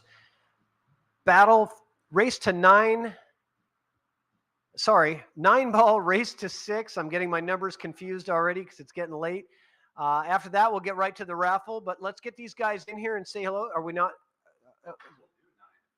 Yeah, race to 6. It's race to 6 because I knew that the first one was going to go 4 or 5 hours. And that's why I wanted to give you guys a longer race. But Jared, come on in here.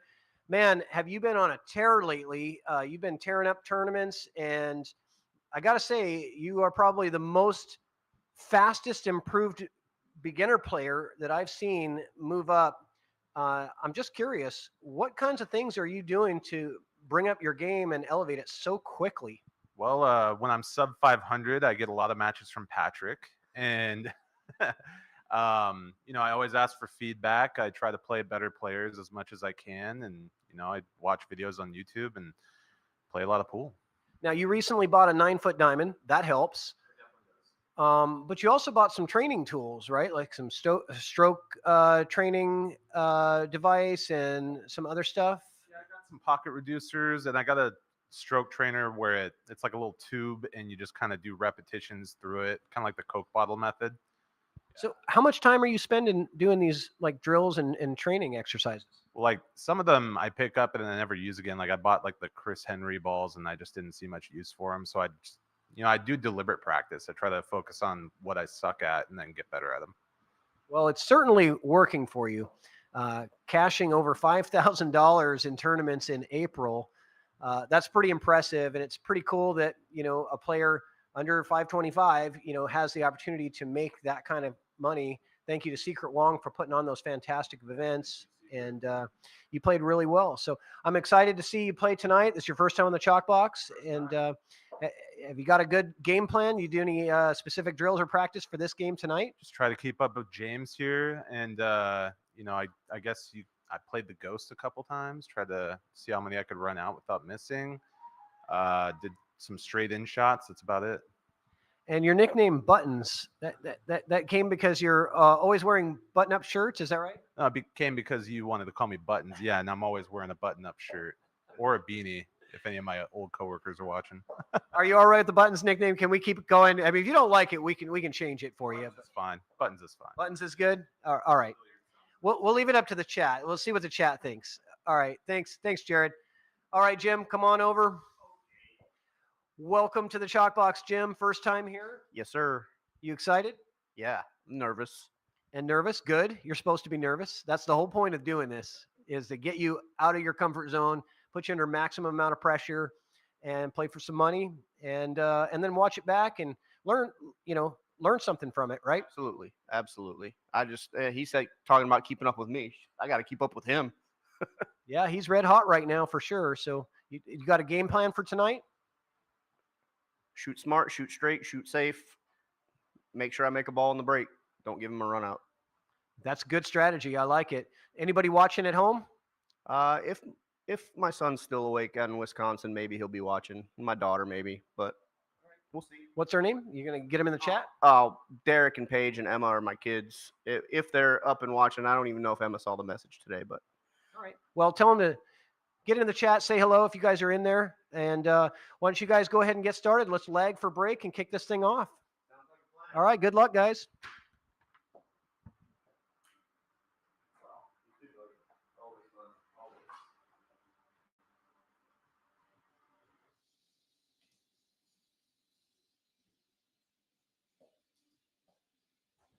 All right. What do you guys think in the chat? Should we keep the nickname buttons? So Jared with a perfect leg to start off with. And gets that 7 ball pretty much flush on the rail. You can't really lag much better than that. Choosing to rack with a triangle, that's interesting.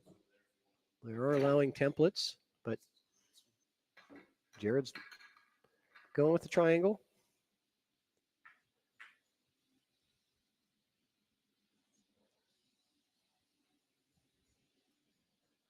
And I got my home commentator, the toothpick, coming in. Hello. Welcome back, Rich. Had a nice little break. Got to talk to the players and send them on their way. So just want a good race here. Short race to 6. I just hope it doesn't get away from either one of them. I want some good contests here.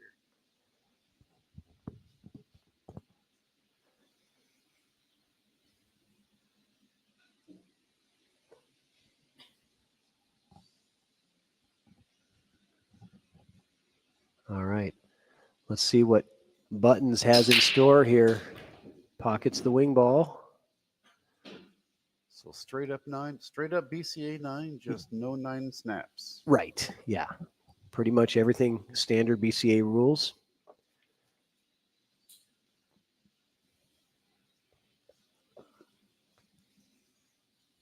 Two balls a little troublesome. Yeah, I was going to say, that's no walk in the park there. You know, what I've noticed about Jared, besides the fact that he's really open to feedback and watches and learns, and he's a quick learner. But one of the other things I told him is that he has something that is a blessing and a curse, and it's fearlessness. He doesn't seem to really get rattled like in a game of 8-ball, when your opponent has put their 8-ball right in front of the hole, and you have to make all your balls. If you miss, you lose the game.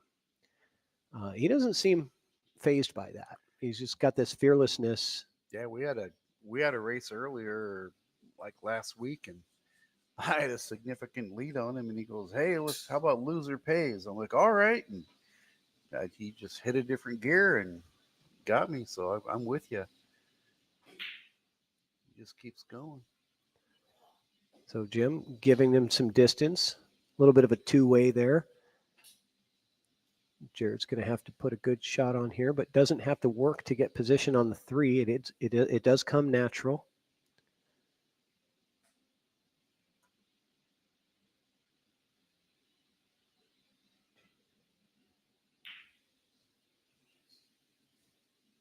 All right, first rack jitters.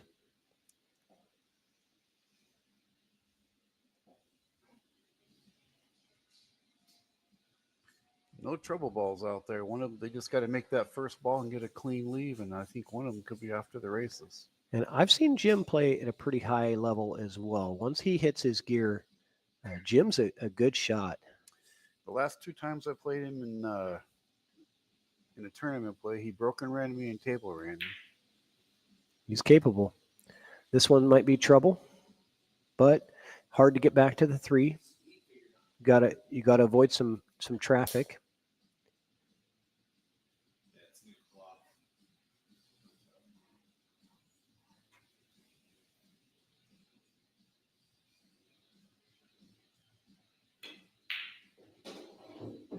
Good shot there, and gets it around the 5 and has perfect shape on the 3.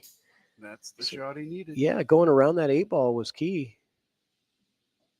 Nailed it. And the 4-ball is this darker colored one that's right over here. That is the shot that he's getting set up for next. Have to put some outside, come around the 5. Maybe just a little bit of draw.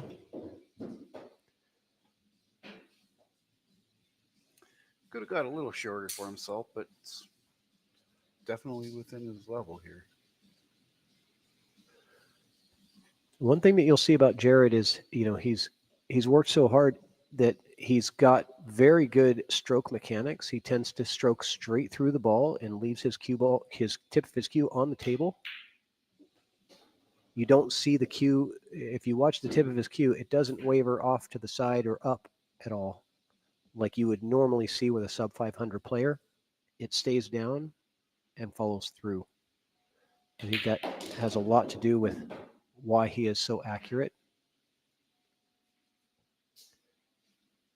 It's the fundamentals. This one's a tester, though. He didn't quite get what he wanted, so. Nope. Okay, opportunity early for Jim to take the lead. Draw first blood. This can be deceivingly difficult, though, because he does have to come around the 8 to get shape on the 8 in the same pocket. Shoot just a touch of left here. Yeah, but that can make the cue ball stray a little bit on you. Nice shot there. That was a beauty. Yeah, well played shot from Jim.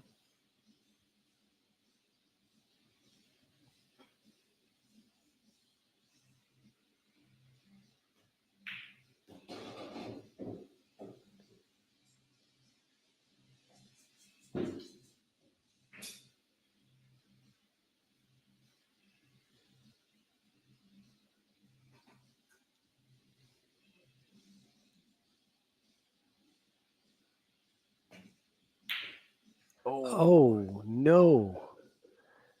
And Jim with a really, really good opportunity to take that first rack.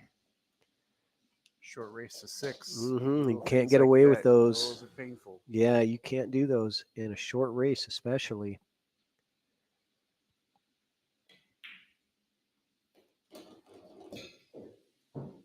Easy win there for Buttons. Coming out on top. And Jim's break. So that's going to leave a mark, and hopefully that doesn't affect his future performance. You have to forget about those real quick. Yeah, I think he should have tried to shorten up his leave onto the 9. He could have, where he had that 8, he could have really moved that cue down table. They got the jitters, though.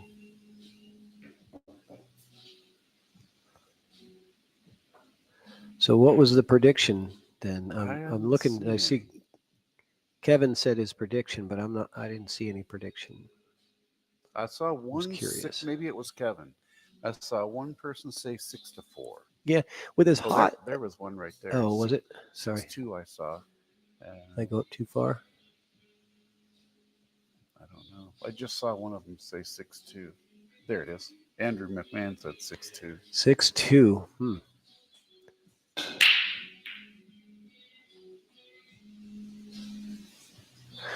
Wow.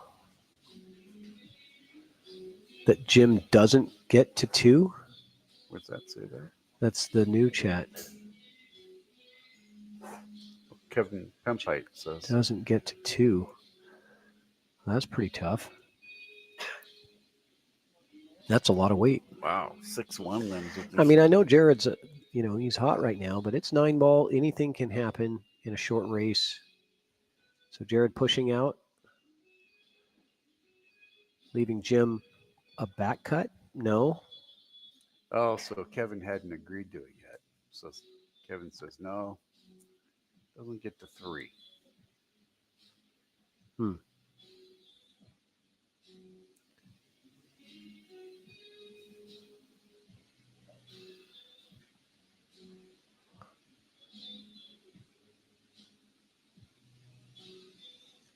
Gotta to go 2 rails through that window there for the. That cuts the one. Wow. Heck of a shot there from Jim. And now, does he look for the safe? I don't know. He's getting down pretty quick on this 2 ball. He must have a pretty good idea of what to do here. Get behind the 3 with the cue ball. I don't know how much defense. Yeah, try to. Yeah, I like the attempt there. Good cue ball control. Almost gets behind the 3, but leaves Jared a long distance shot. Well, the leave under the 3, the transition to the 3 is tougher than the 2 ball shot. I mean, this is tough here. Yeah, you're not. That 6 is going to kill the cue on him right off the bat. You're not likely to get on the 3 ball, even if you make it. So it's better not to make it in those situations and just find a safe place to play. Chris X says 6 to 4 buttons. Yeah, that's kind of as hot as Jared is. I think that's, but I don't know. I think people might be discounting Jim's ability, although he did have that missed 9 ball early in the. He could have taken a one rack lead, but he's got good defense. He's playing correct shots so far. And if he continues to do that, he'll give himself an opportunity. I don't believe Jim jumps much. I do not know if Jared jumps much. That could play into it also.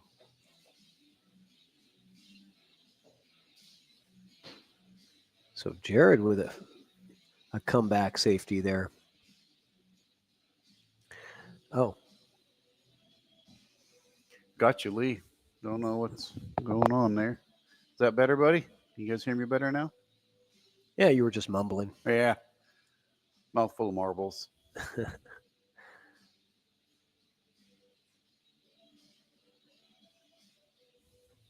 Another tough transition here.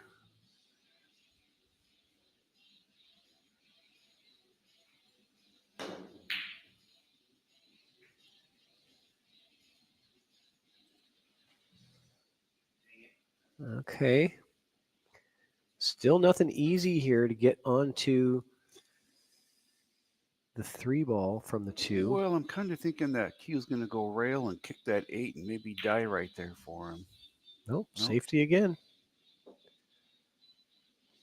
Playing the correct shot. Once again, every game's crucial in that short little race, so they don't have too much time to feel it out. I mean, and $400 is a lot to have in the middle on a race to 6 and 9 ball. Oh, yes, it really it is. But it's a good way to get your heart rate accelerated, So Jared getting rewarded for the craftiness there. Now with ball in hand, can he run out the table? 8 balls remaining. I think he just gets straight on this 2, rolls forward for short side on the 3. Seems the easiest way.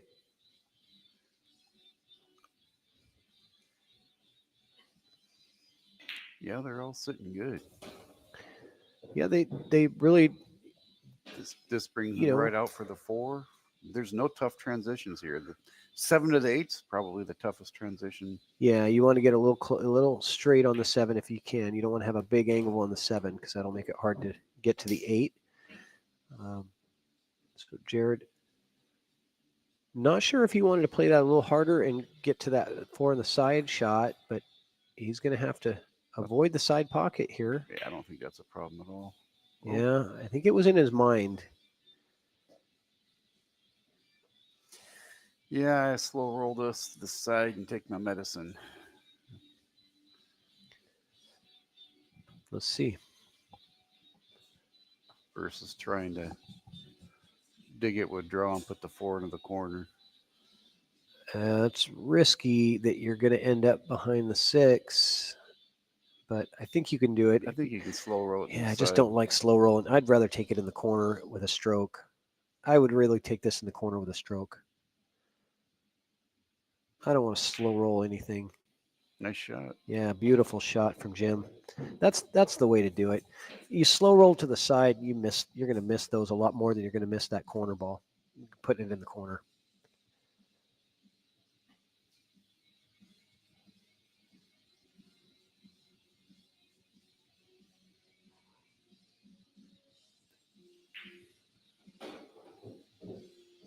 All right. Jim with a good control on that cue ball. Get nice and flat on the 6. So he's looking at where he wants to be on this 7 ball because he wants to get as flat as he can on the 7 because you don't want to have to move the cue ball 3 rails around to get shape on the 8 afterwards. Just roll it forward and then put the 8 in the opposite corner, hopefully. Yeah, so just a stop shot, I think, is what we're looking for here.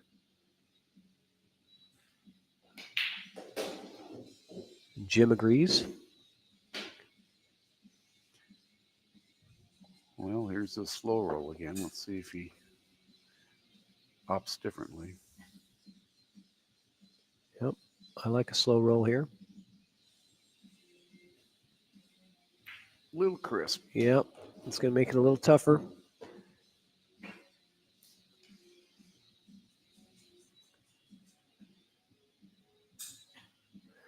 McMahon says 3 rail position. That's how he would play it. But again, there's a difference between how a 570 and a 470 will play those shots based on their ability. So I agree with what he did. He's making sure he made the shot. Yeah, exactly. Because it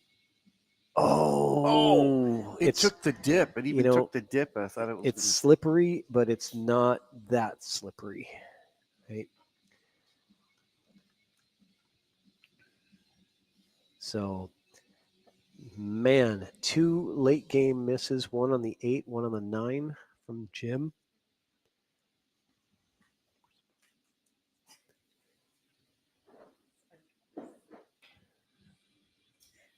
Oh, Jared tried to go rail first to the 8 and completely missed it.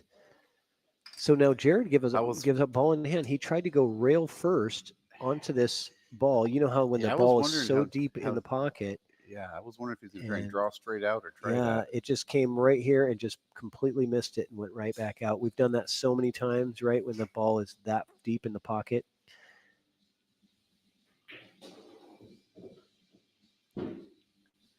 Okay. To tie the score. You know, you gotta feel like it's a must make. You know, in a short race, like and you miss the first 9 ball in the first rack, you have to make this.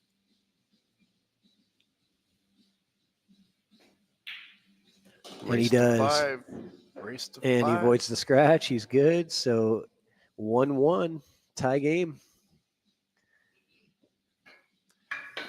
Yep, and both of these games could have went either way. Yeah, honestly, you know, I mean, I know Jared's hot. He's shooting good, but I don't think people in the chat are giving Jim enough credit for his game. A lot of them don't know, but Jim's a good shot. He can play. Jim went down to Lincoln City with us on my team. He plays well. Yeah.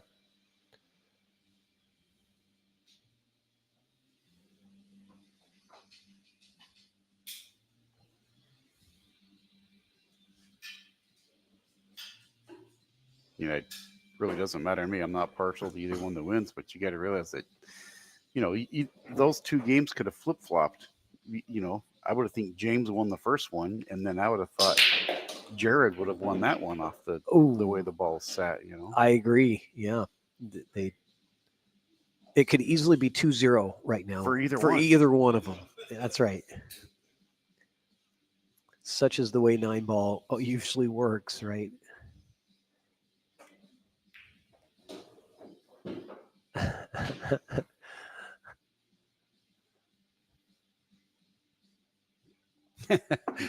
Aaron, you will bet on anything, my friend. Oh, he's betting on bets. Jared's not looking as loose as we were expecting. He's coming out with some missed shots here early in the match. Live streams change everything. It sure does. That's the whole point of doing this, right? Is maximum pressure. You've got 60 people watching live right now. How many times have you played pool where there's 60 people standing around the table staring at you? Not only that, it's not going to go out of their memory banks. If they want to see it again, they'll just look at it tomorrow. Right. You know, It will stays be. with- Yeah. it's the gift that keeps on giving. It will be there forever. Yeah. It will never go away.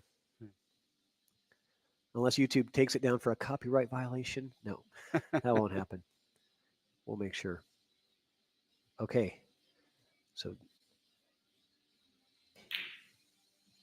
Oh, he took a flyer at the 9. He did. He That was really did. I close, don't know. I too. wonder if that was a two-way, but he came closer on the 9 than he did on the 3. So I got to think that was his main objective I there. think so too. I wasn't expecting that. The big cojones there. He gave us a little smirk to through the window as he walked away from that shot. Like, yeah, I'll take it. I'll take a couple of cracks at it here and there. And Might Britta got a comment in the tech for being a model tonight. Oh, there's see it back there. Okay. We have a Chalkbox model Mm-hmm. modeling the new Chalkbox. The nuts, Yes, the nuts shirt. T-shirts. Yes, I haven't started marketing apparel, but I think that might be my first shirt that goes on the market. I think people might be buying I'm that. going to date myself here, but you remember when they had the planters had the dancing peanuts on the TV commercials? This is probably way back before your guys. Yes, time. I It remember was the pretty fun. planters peanuts. Yeah. Yes, before their time, not mine. Yeah. So Jim with a good hit on that 4. He could only see a little edge of it, and he got the edge and brings the cue ball all the way back down. He's got the 4, but he's got to drive out of there for a transition to make the 6. This is a stroke. Yep, and it's distance. Oh, and he rattles it home. And I got to think the combo is the best play here. But he doesn't have to take it. He could put. I don't think so. I think the 6 in the corner. Yeah. Now that I'm going to second guess myself. Yeah, I think you're right. I don't think the combo really gets you shape. Yeah, I mean, even if you make the 7, where's the 6 going to lie? It's going to be on the rail probably. You're right. Take the 6, run into the 9. Focus on moving the cue ball to the 9 ball. Use the 9 as your stopper. And you'll be out from there.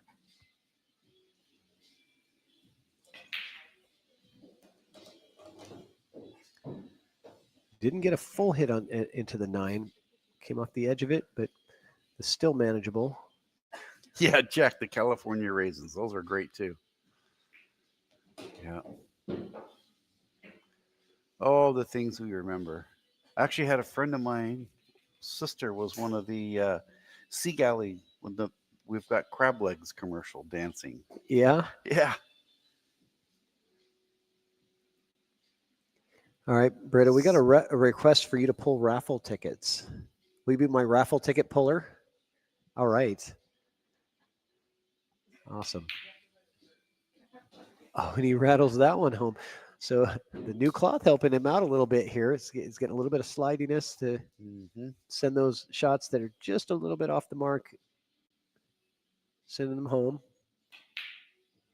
And banks the 9 ball right into the rail. Jim with an unexpected opportunity, and this is where you come to the table, and it's not an easy shot, but you got to think to yourself, okay, this is a free shot. I'm not supposed to be at the table. I'm supposed to have lost the rack, so whatever. While wearing Patrick's new shirt, they want you to wear my shirt. I should probably wear it. I'll wear it. I'll wear it to support. You guys put all that kindness and care into creating a T-shirt just for me. I will proudly. Oh, and he tried the bank. I will wear it proudly. What I think is funny is today. You got to think the T-shirt guy that's making this is like, what in the world? Oh, do you imagine the kind of weird stuff that they see?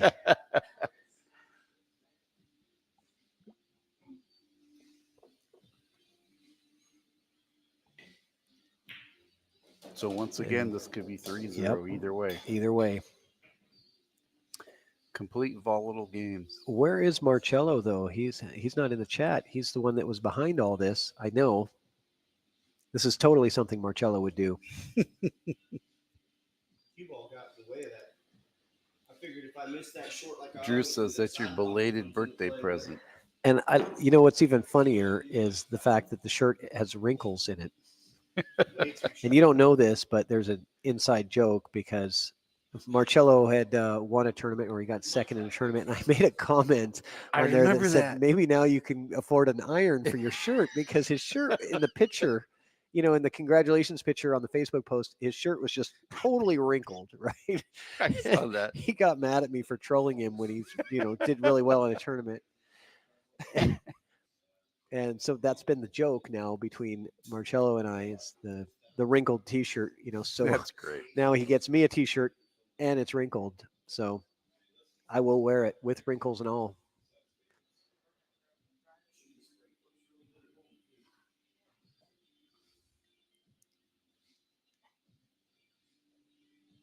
Did you guys have instructions to make sure that it was wrinkled?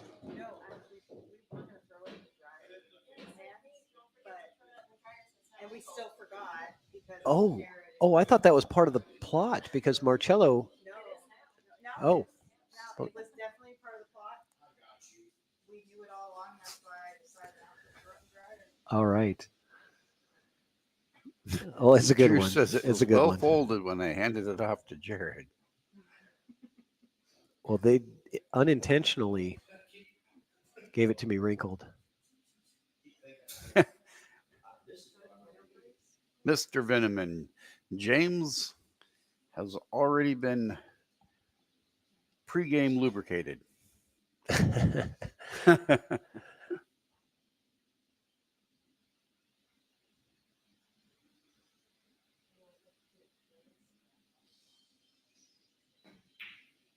Oh, he missed the one. He was all focused on that 9 ball.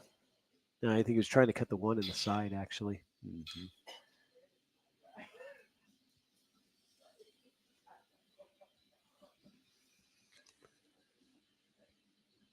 Well, it's a clean table. No trouble balls.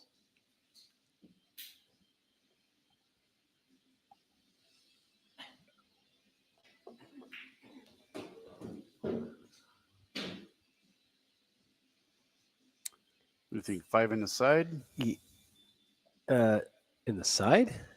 Roll ahead from the 4, put the 5 in the side, or you want to? Wait, isn't that the 8 ball? That is the 4 ball. Sorry. Yeah. Oh, it is the 4. Yeah, Sorry. I roll straight up and put the 5 in the Yeah. side. I think it's too straight to try and come around. Yeah, I think that's right. Hate to shoot that nickel sitting on that template rack, though. You got to make sure you shoot him good across that.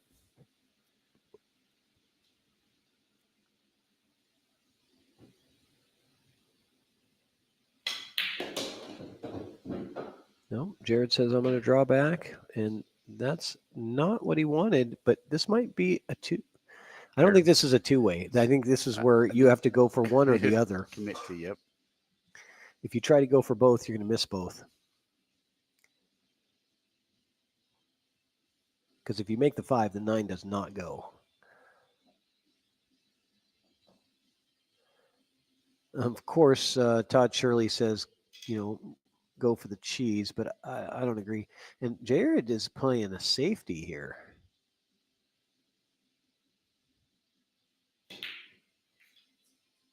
Oh, and he got some love. Oh, I thought it was going. No. That did not work out. It seemed like he put stop on it. Maybe he wasn't playing a safe. Maybe he was playing straight for the bank. I was thinking he was going to bank it up table to where the 5 was, up in this area here and cue ball down here, right? That's what I kind of thought he was trying for.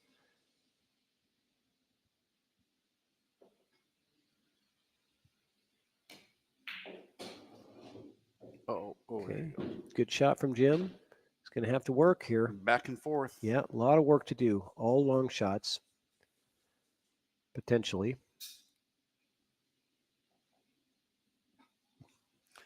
All long draw shots, too. You can shoot this one with top, but he could get into trouble also.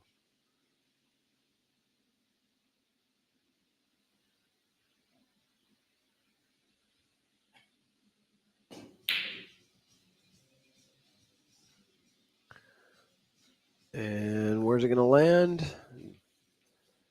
Okay. It's not 50 Not- yard line, yeah, but it's not- not great. Not He's- too easy, not too Yeah. hard. It's just sort of.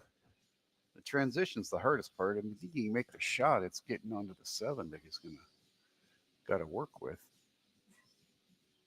Yeah.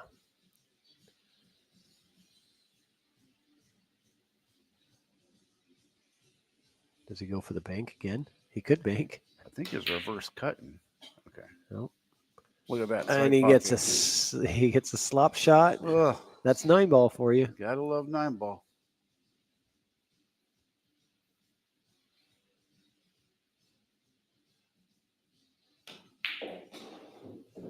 And look at that, right afterwards gets a perfect shot on the 7 to Yep. dress up nice for the 9 to take a 3-1 lead. Oh, you said it. There we go. 3-1. Yes, sir. Todd Shirley. That was planned. Look at these leaves. Yeah, I don't think so. Yeah, we've got, like over 60 live viewers watching across the different platforms. And like I said, how many times as a sub 500 player do you have 60 people watching you play? Nope. That's pretty cool. Yes, sir. Yep. It is entertaining because you just never know. You don't know what's going to happen. You watch pros play and it's kind of like, yeah, we already know they're going to, as soon as they 30 years get the from right lead, now, they're out, 30 years from now, they could put a grandkid on their lap and say, watch grandpa play pool and bring up the YouTube. That's right. I had in Lincoln City, I had a lady that came up to me. She gave me a hug, because we were doing the streaming and all that there from Evo Sports. And she said, I just want to tell you, my 101-year-old grandfather got to watch me play from his nursing home. That's awesome. And she said it's just meant so much to me because he's the one who taught me how to play pool in his basement when I was a little girl. Mm-hmm. And now he's, in a nursing home, 101 years old. And she was able to just send him the link and he clicked on it and was watching it on YouTube. Don't mean That's to it. sound anything bad, but that's probably the highlight of his last 10 years or so. Oh, yeah. Well, how much more time do you think you're going to get? No, You're what I mean 101. is of his last 10 Oh, years. That's yeah. probably, a giant highlight. For sure. It's a highlight for her too. I thought it was, that's just the cool thing about live streaming, right? It's just the ability to be able to share those memories and moments. And have fun doing it. Yeah, absolutely.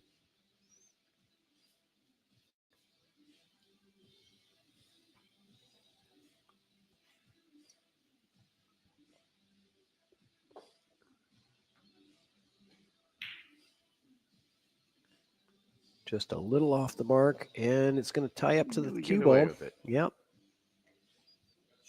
Nothing easy here.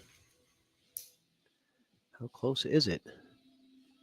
They look like they're frozen, but they might be just a hair away from each other. And neither one of them have looked very good at it. Well, probably because he's not shooting head on into it anyway. I don't think he hit it. He did not touch it.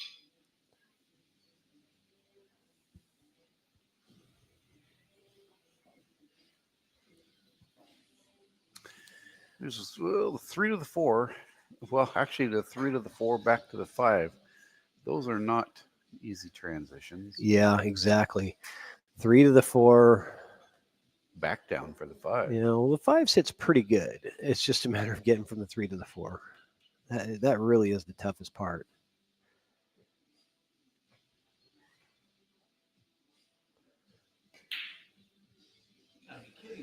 And that's probably one of those where you're already thinking of that transition from the 3 to the 4, and it affects you getting started, right? You got ball in hand. You're like, how did I miss ball in hand? Because you were on the 4 ball. You weren't on the 1. You were on the 3. Kind of think. Oh, Jared with an error there, trying to play safe and giving Jim another opportunity. I think Jim's a little bit wrapped up in the whole aura, the senior right now, a little bit nervous or rattled maybe. I think both of them are, honestly. How can they not be? Well, Jared's played I would have cut that for sure all day. because it put him right on the deuce afterwards. Yeah, maybe he was thinking that the angle was too steep and that he would have got behind the 9 somehow. But I thought there was plenty of room there to get underneath the 9 and have a nice opportunity at the 2. But we're over here. I did not think that ball was falling. Yeah. New cloth. New cloth. Yep. So here we go. Gonna come around, moving that cue ball 3 rails around traffic. He's got to avoid the 4 ball is the big pitfall here. Exactly. Oh, it was the 7 that he almost hit. Yeah, I thought he was going to put a little bit more outside on that to run down further, but yeah, Jack, the table is playing much looser with the new cloth for sure. Yeah, Drew, I believe this is the first time for both of them on the stream.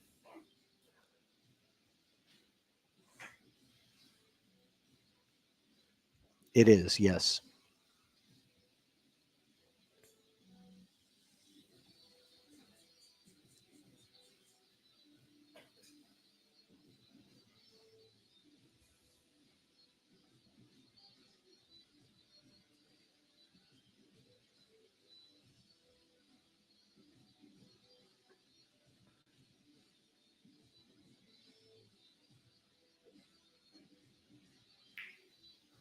Oh, he missed the ball and came back and kicked it.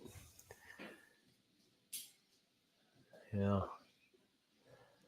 Can see the frustration setting in on Jim. He looks a little bit flustered there. He's talking to himself, I can see. Yeah, and I see him sweating a little bit too. You see that?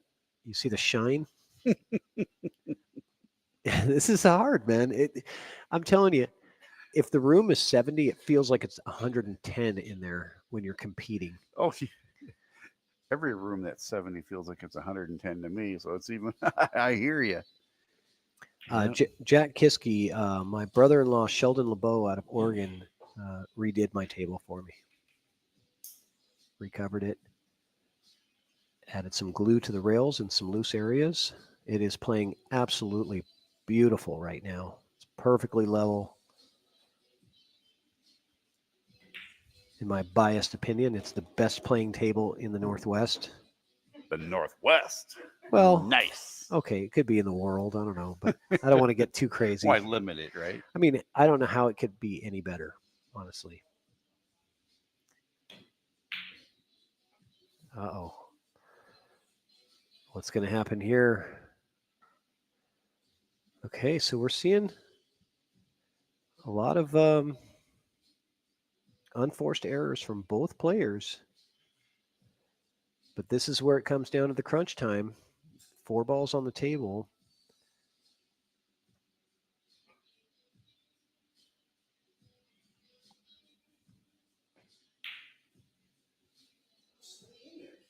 And that's it's gonna sell out. He was playing safety the whole way, just hit it too hard. Yep. He lost both the 5 and the cue ball.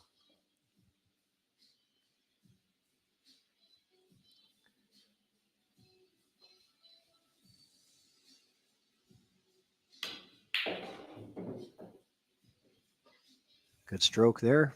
Yep.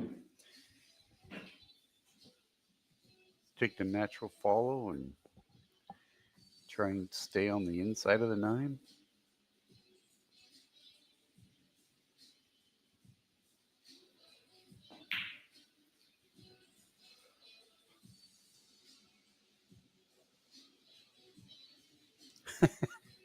Drew.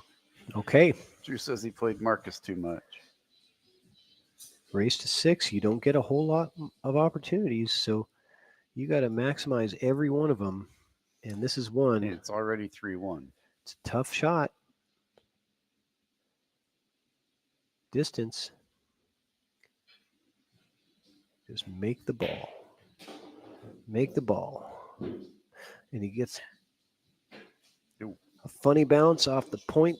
And yeah, he's like, yeah, I want it. Yeah, but it would have actually ended up down here. Honestly, if it hadn't hit the nipple there, it would have ended up probably down in this area off the rail. So I don't know that he's that much worse off.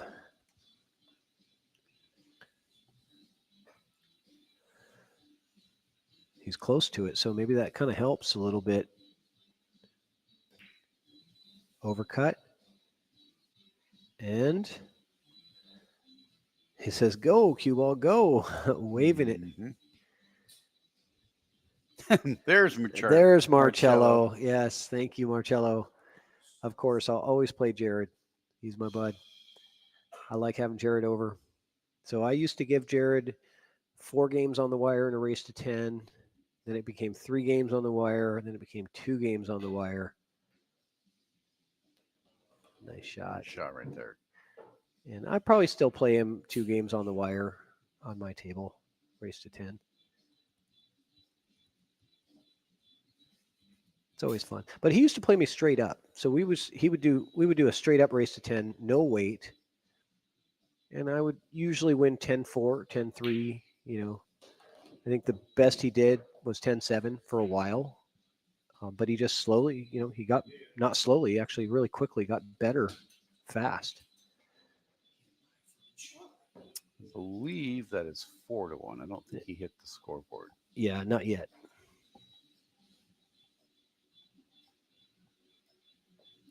It is 4-1.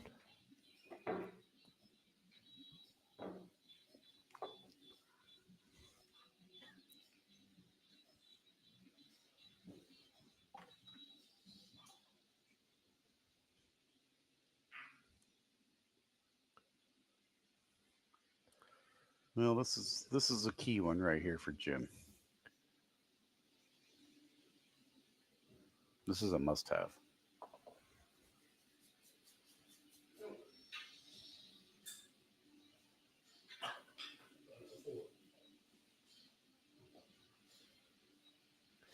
I think you're right.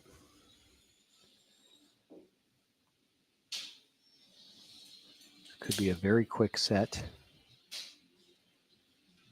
What time did the set start? I don't know. 10:30-ish? I don't know. I bet you somebody could help us out on YouTube and back up. They could do the math. Mm-hmm.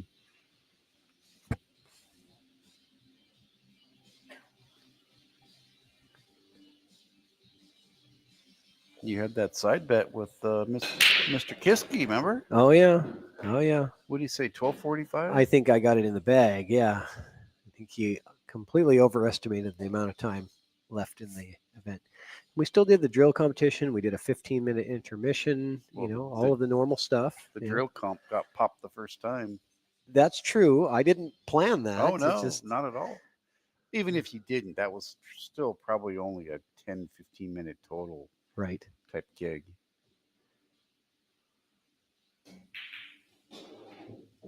Yeah, I don't think it would have mattered even.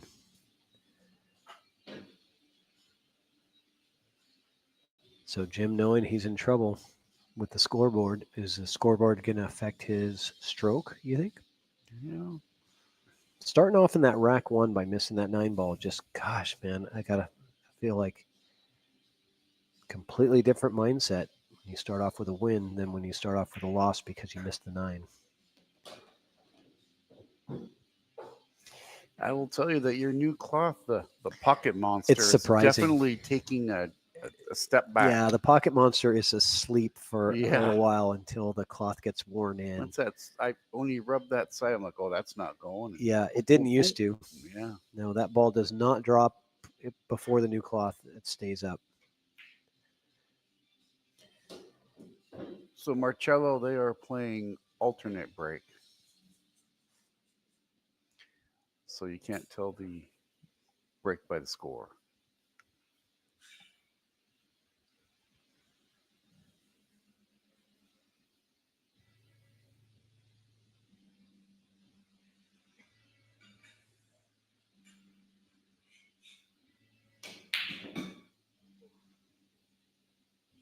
He's getting unintentional safe. He didn't give the obligatory sorry, not sorry wave. I think that's... Sorry about that. I thought that was a requirement. When you Yeah, it accidentally get safe, you give the little wave like, oh, I'm sorry, man. That's I didn't only mean from it. 500 and above. Oh, okay. So that's where you... Okay. Yep.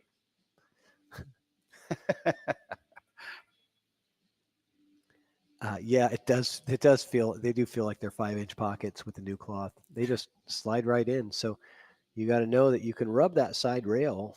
You're still, especially when you hit it at a softer pace, it just takes it. They're very accepting. I never realized how mean my table was. Everybody was telling me how mean my table was. I was like, what are you guys talking about? Because it was just what I was used to. Oh, he just bumped that 5 into a nasty spot.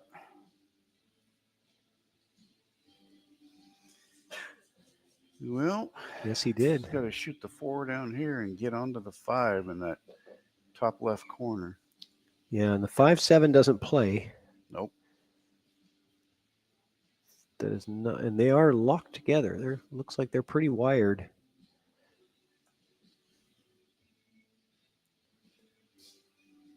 The question is, does the 5 play to the corner? I don't think it does. Oh yeah, to that corner. Yeah, I don't think it does. It's married to the 7. There's a slight angle to the marry though. Okay, I know there's an angle there, but yeah, I suppose you're right. With that angle, it probably should play.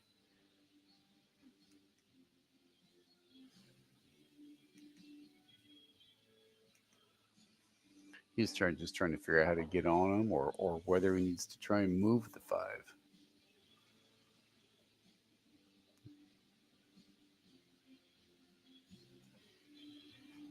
And what's up, Zach Zager? You think it goes? Yeah, you're right. Totally goes. I don't know what I'm talking about. I've been commentating too long tonight. Not seeing straight. Okay. Now he is going to be coming away from the 7, which is actually good because the 7 plays in the side next. This could be really nice. Slow roll. You almost have to. He either has to slow roll or shoot hard enough to go to the rail and back out. You don't have to. Yeah, you could stun it out to the side rail and back. Yeah, I would slow roll it. I mean, you just pocket speed. Hit it medium pace. You're going to go to the side rail and back out. Slow roll, you kind of lose your accuracy a bit.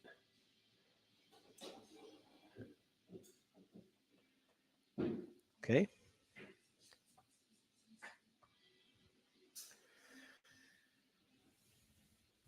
I believe he'll stroke this enough, go to the rail, come back out, 8 down here into this corner with a stop shot onto the 9.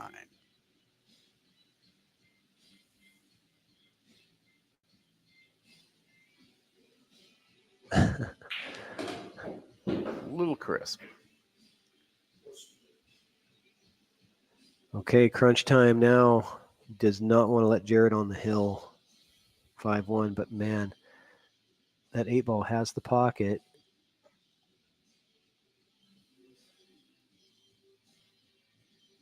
A must make.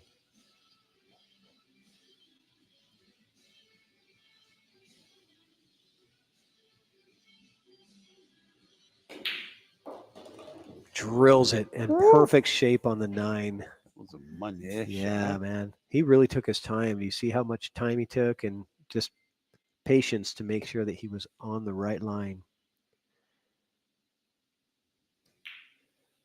Jim Sifers gets to 2. 4-2.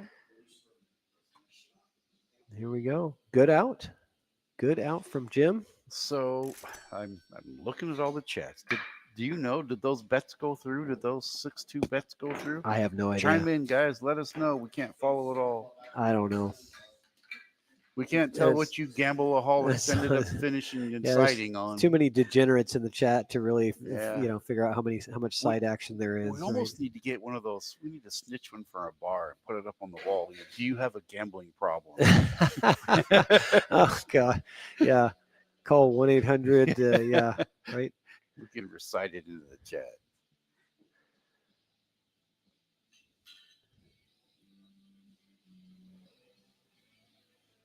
Oh, we got one of the owners of Moonlighting Billiards, Jim Prather, in the chat. I wonder if he was on when he saw the drill go down. Yeah, well, won it on the first attempt. Mm-hmm. Did I not make it hard enough? I'm going to have to increase the difficulty of my drill competitions. Yeah, I think the vertical line, down the headstring line, I think that's probably I mean, it's not easy, but I believe that's probably the easiest combination versus when you spun it Yeah. horizontally across the head string. I think that's a harder one. Yeah. I think one time you had it at like a 45-degree angle or something. Yeah, I mix them up. Yeah. I try to mix them up a bit. But we love your product, Jim. Jim Prather in the chat. Love the product. I know several people locally that have gotten nice combo there from Jared. Good control on the cue ball too. Good speed. Lots of people that I know have gotten them and using them and finding it helpful. Certainly saves a lot of time with setting up drills. Nobody likes to do drills, but it sucks when it takes so long to constantly set them up the same way every time. The consistency is a big part. You can set the same thing up effortlessly. Right.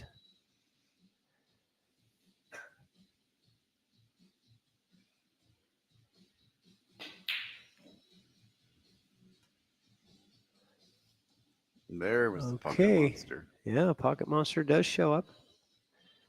He wakes up occasionally from time to time. Depends on how hard you hit it, right? If you hit it too hard, it makes the Pocket Monster mad. Yep. Don't tempt me. Right?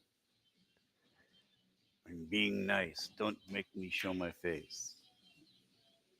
What happened there? He away. kicked and got safe.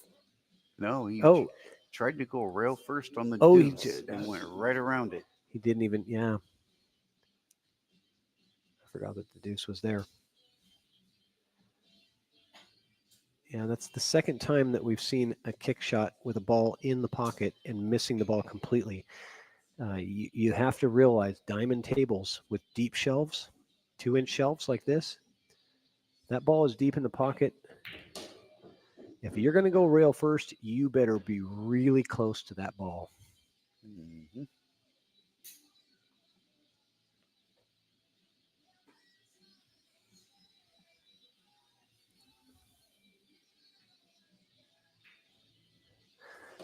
Kevin's trying to find out if Lee is still giving him action. And the command says he's been in YouTube chat. However, the chat is on the screen. So whether you're in YouTube or Facebook, you're still going to see it on the screen if you're looking. But he might have went to the fridge to get another Coors Light.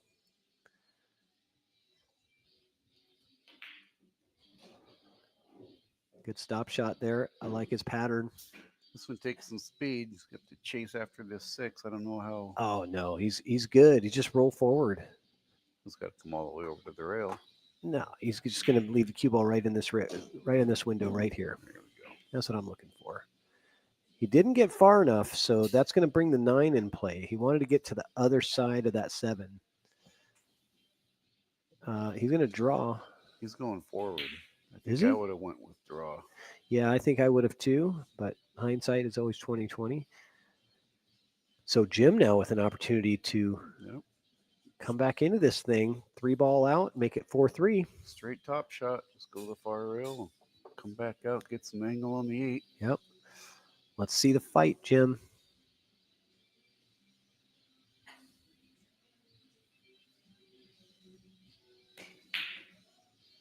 Yeah, it's pretty straight. Not. What's he going to get? He got fortunate. See him jump up on that shot? Uh-huh. Yeah. I did. I've seen him do it on a couple of shots, and that's going to be the helping thing for these guys watching themselves on the live stream. You're going to see every flaw, right? Everything that you're doing, it's going to be really obvious when you watch it. This is tough here. I don't know what he's going to try here. He didn't think too much about it.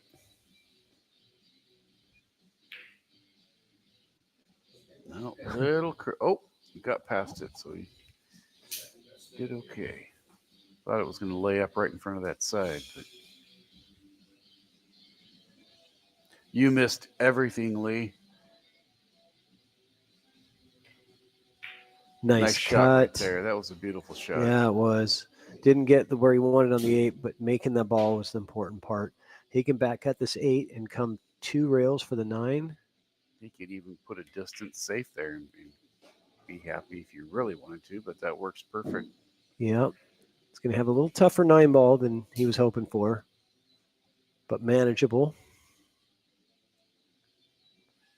Watch the stroke he puts on it. And leaves it hanging in the pocket for Jim. Now, do you think Jim goes? I was going to say, is he going to go rail first? He took the words out of my mouth. And look at this. He's got it really tough. He doesn't have a clean draw stroke. But this at it angle, either. this angle, you can go rail first. It's fine. From this angle, you can, but you can't. But you don't want to do it when your cue ball's out here. You don't want to try to go rail first on it, right? But this angle is much different. It's no problem. You know, in the back of his mind, he's going to like, not this again. Yeah, but you can still miss it. You want to come close to the ball. He's digging at it. Oh, really?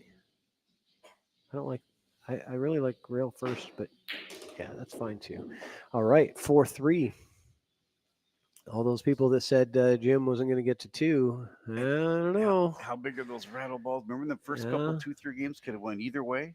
Yep. I mean, this is 4-3. Yep. You know, it could be 5-2 either one of them, either way. Yep.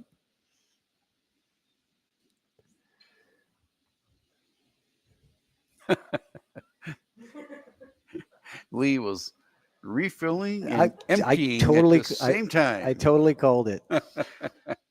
Oh, he was refilling and emptying. But I knew he was either on his way to the fridge for a Coors Light or to get rid of a Coors Light. He's hit that one for one ratio. Right. Once you tap that keg and you're saturated, it's a 1 for 1.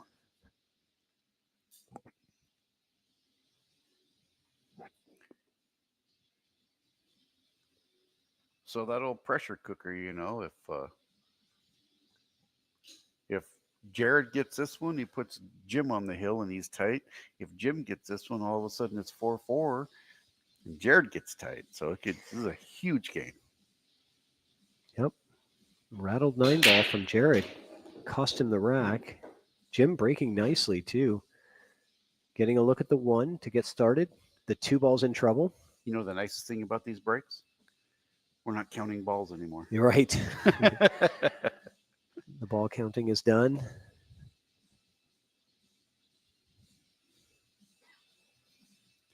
And we are at 62 live viewers combined. I think I'm shooting safe right here. Clip the right side of the 1, go to the rail, put the cue up behind the 7.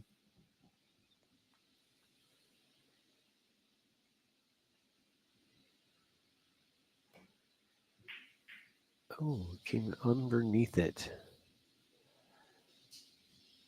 So I think he's okay though. And Jared's got his hands full right here. This transition to the 2 is a tough one.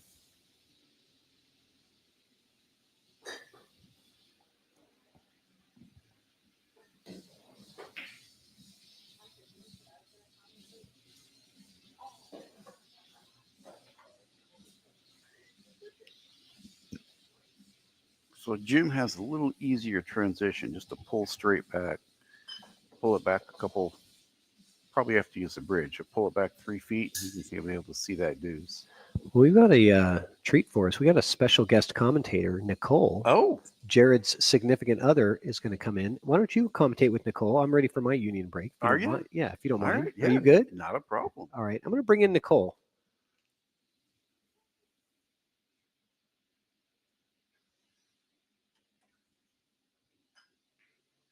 Hello, everybody. So Jim shot safe there. That I would not see. Wow. It's going to be a little bit of a chess battle here until one of them gets a Hi, clean shot. Elise. Gotta say hello to all your Hello. fans. Well, it's all Jared's fans. Look at him. There's a lot of people watching him tonight. Mrs. Buttons. Rob says Mrs. Buttons. Is that called a buttonette? I guess wouldn't be Mrs. yet though. I know, but you could be a buttonette. You could be cheerleaders. Britta could be a buttonette too, right? She's the shirt model. Button tonight, cheerleaders. so. You're buttonettes. You're like the dancers for the Lakers. Yeah, Jared's got a lot of support out there tonight. Look at that. I think his mom's even watching and his family too.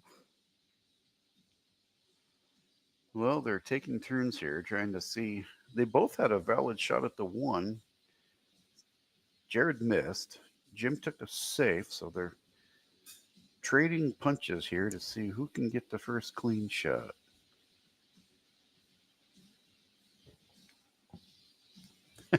John Curtis, are you the official Chalkbox model? Britta now is the official Chalkbox model. Wow, that was She's a sold stroke it. right there. Wearing that T-shirt sold it for sure.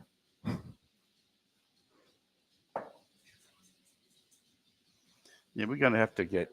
I think Patrick is gonna have to wear that T-shirt during the Roomba. Oh yeah, for sure.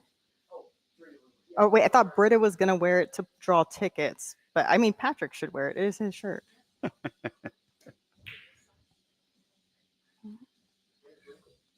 So Jim goes for a safe here. Nicely executed.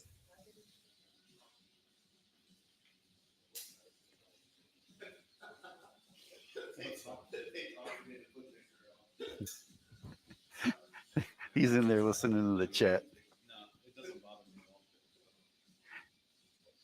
Oh, can they hear us? Yeah, it's very hard for them to hear us. Oh, okay. So, but I think they're listening on their phone. They're listening to Oh, the I chat. see. I see. That's on them if they want to peek in like that, you know. Yeah. Nice hit, Jared.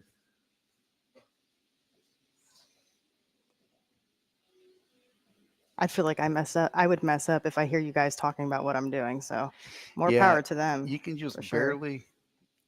Every once in a while, you can clip a word here or there, but it's certainly not clear. It's okay, Rob. I forgive you. It is Miss. Thank you. Ms. There you go. Ms. Buttons.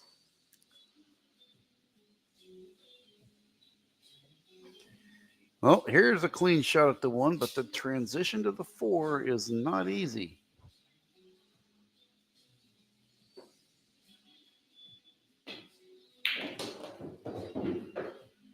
Yeah, it's a little rough. He got there, I believe. I think you can see it. Yeah, he's good. Mm-hmm.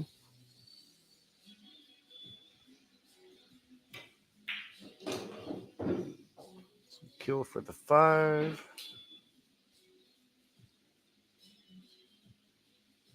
5 to the 6, 6 to the 7. 6 to the 7 isn't easy peasy, depending on where he gets.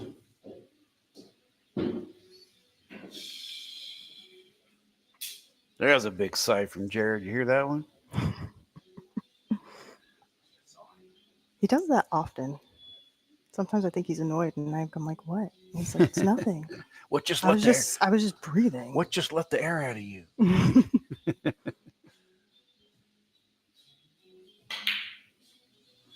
He was worried about scratching there, but he's going to, oh, look at this. I didn't see the 4-railer. I just don't see those shots when I look at the table. I know. Nate, I know you're watching it on your living room TV. Ellie already sent me proof. But he's hitting the 7 ball in the corner pocket. We go for from a 4-rail 6 to an out right here. Yeah.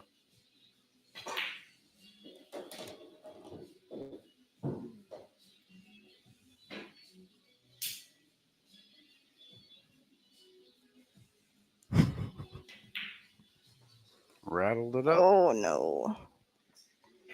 So this is what we talked about earlier. This was huge. This was 5-3 or 4-4. Just giant pivotal game.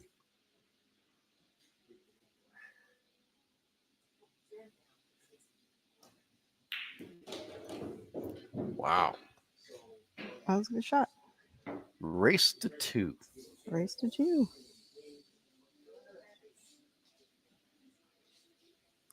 I'm glad it ended up like this, though. I prefer to see a better match versus someone just running someone out. It works better for everybody, even the viewers. Yeah. When you're sitting there at home, I mean, it's late at night. You know, it's 11:30. Like they don't want to see a 6-1 either. No. You know?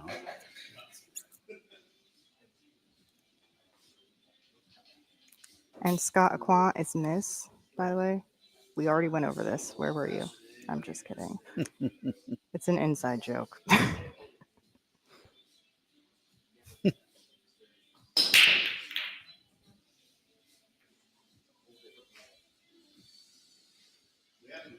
7 got a lot of spin on it. I have. You have it. Well, at least they're talking with each other. It's good to hear. Matt says Kevin wanted to see a 6-1.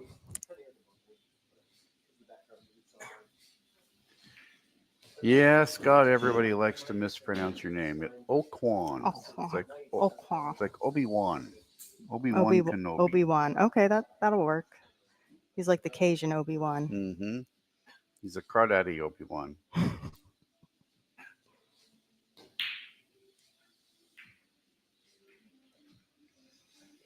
So now they both tighten up. It's a short little race to 2 here.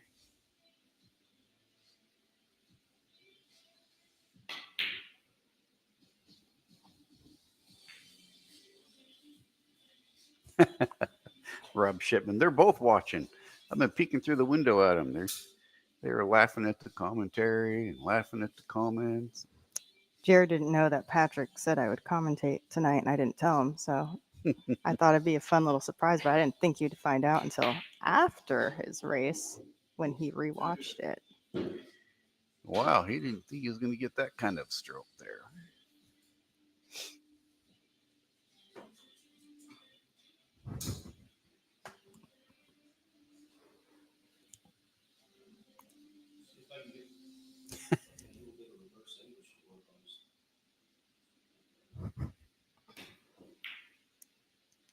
The pool game's entertainment, Ellie. Yeah, and Scott, I would like you to answer Britta's question.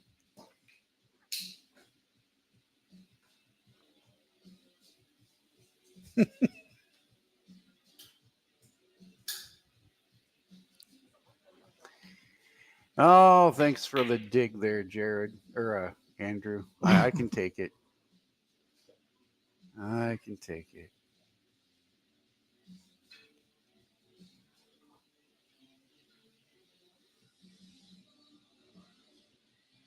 That's right. I am going to take over that list. I'm just kidding. Roast buttons. Oh, this is a tough transition here. 4 to the 5. Come down, slide past the 7. See what he can do.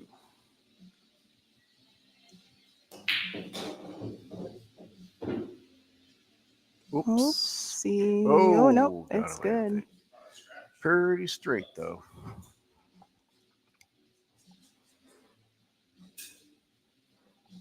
It's got a little angle. It might be enough to come out, but that takes speed. When you put speed on it, the pocket monster comes into play.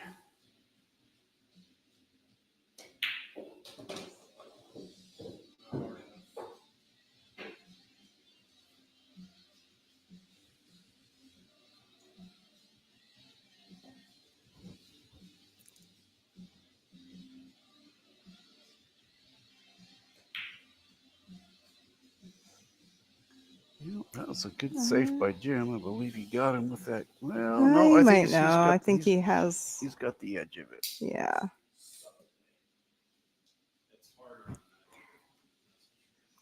Ellie, I can't roast Buttons too bad because his name is Buttons, first of all. And that's enough of a roast. Because who wants to get beat by a guy named Buttons? Can't put that insult to injury, right? No, you can't. Can't rub salt in that. No. And Adam, he hasn't worn his red flannel in quite some time. It's been that blue one. Actually, he has a couple blue ones now. Brings out his eyes.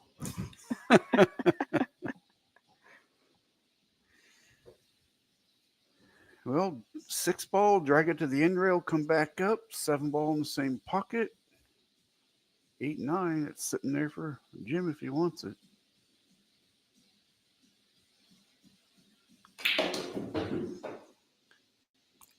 Wow, he's definitely putting some speed. Didn't need all that.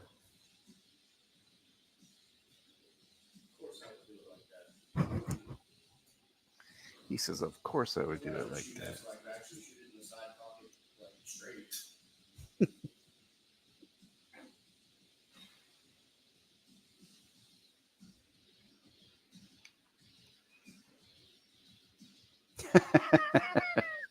That's a good one, Mr. Nix.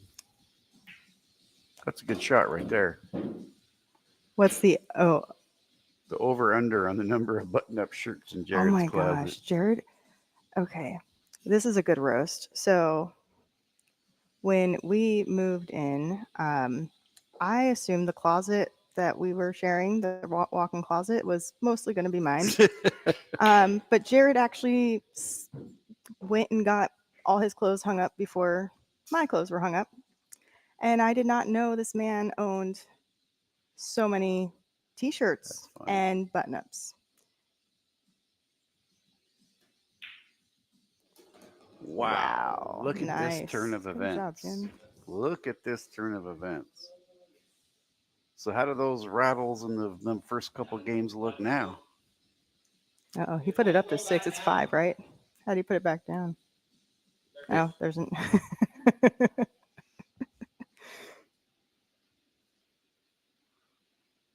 Push it on the bottom.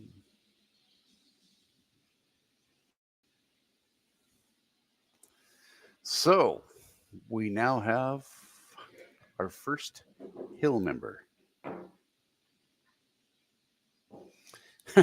Kim jumps in and says, I'm taking notes on Jared's weaknesses. I gotta play him next. when we play around the world, Kim.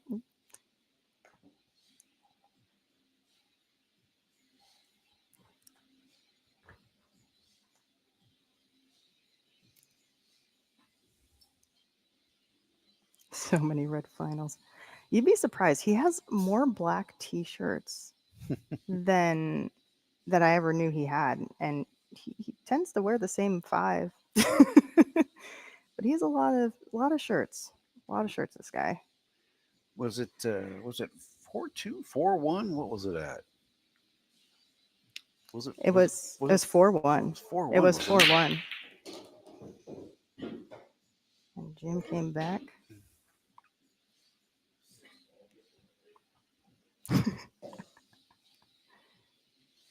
I'm down for another around the world, Kim.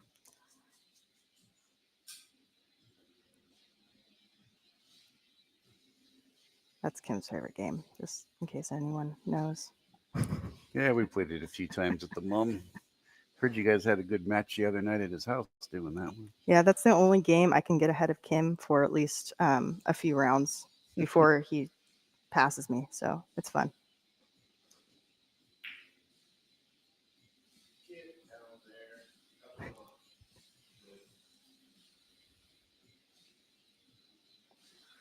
Yes, I agree, Mr. Marcello. This is a very good match.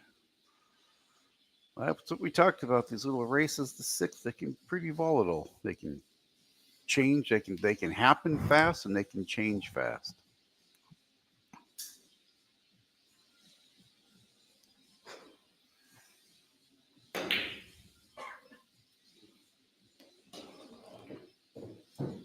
How does around the world work?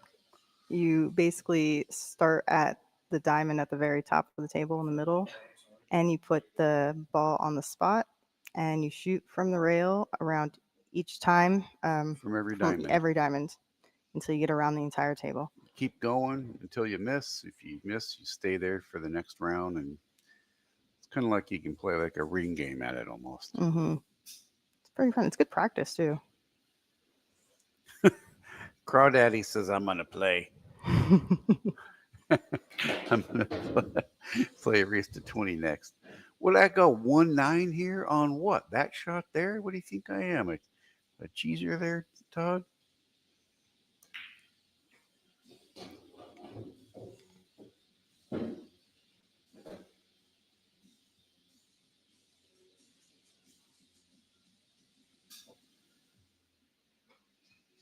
Well, I think if he makes this 4 with enough speed to put it in good, he'll come out and get that 5 in its side.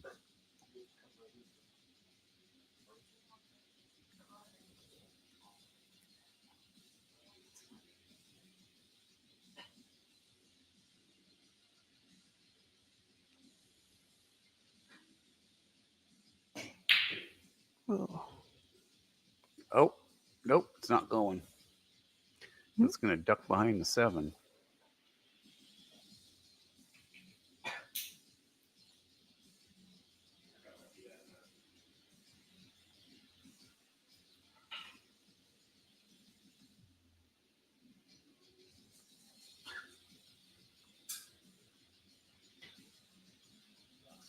Oh man. Well, the run is there for Jim if he can execute it. Yeah, I see. I go the other way. I put the cue in the vicinity of 9, come across the 4, 5 into the corner. I think he heard you. Just No. kidding. No, he didn't hear me. Just joking. Yes, he is, Marcello. We have already prompted him, and he is going to don his new attire.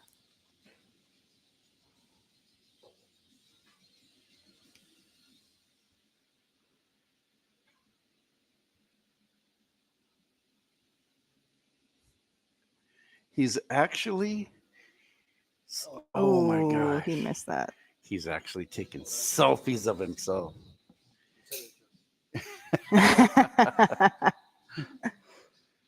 Do you need someone to get the picture of the back?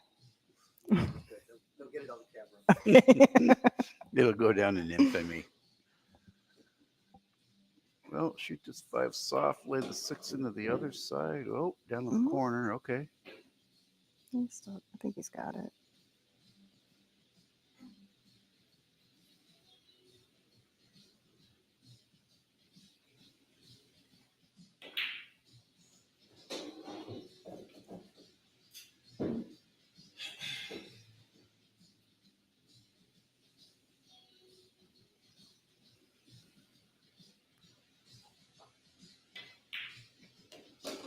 Nice. Yeah. Let's just hope he doesn't rattle the 9 again. Here's the stroke. Well, this 8's gonna. No, yeah. Pretty good stroke too. Any of these balls could rattle here.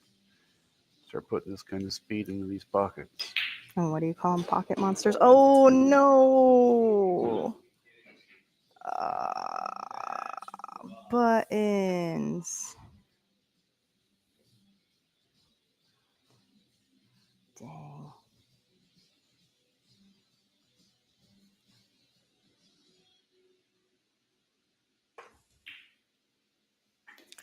That is a dramatic comeback. That is. Dang. That was a good match.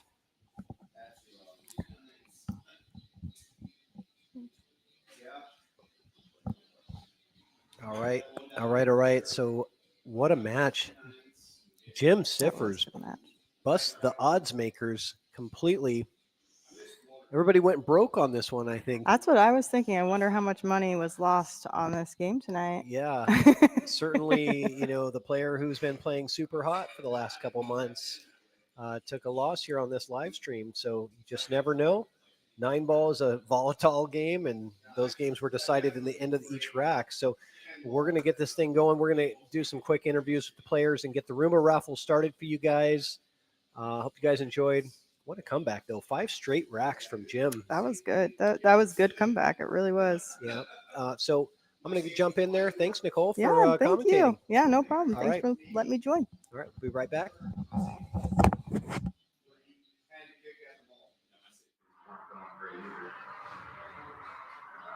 That's it.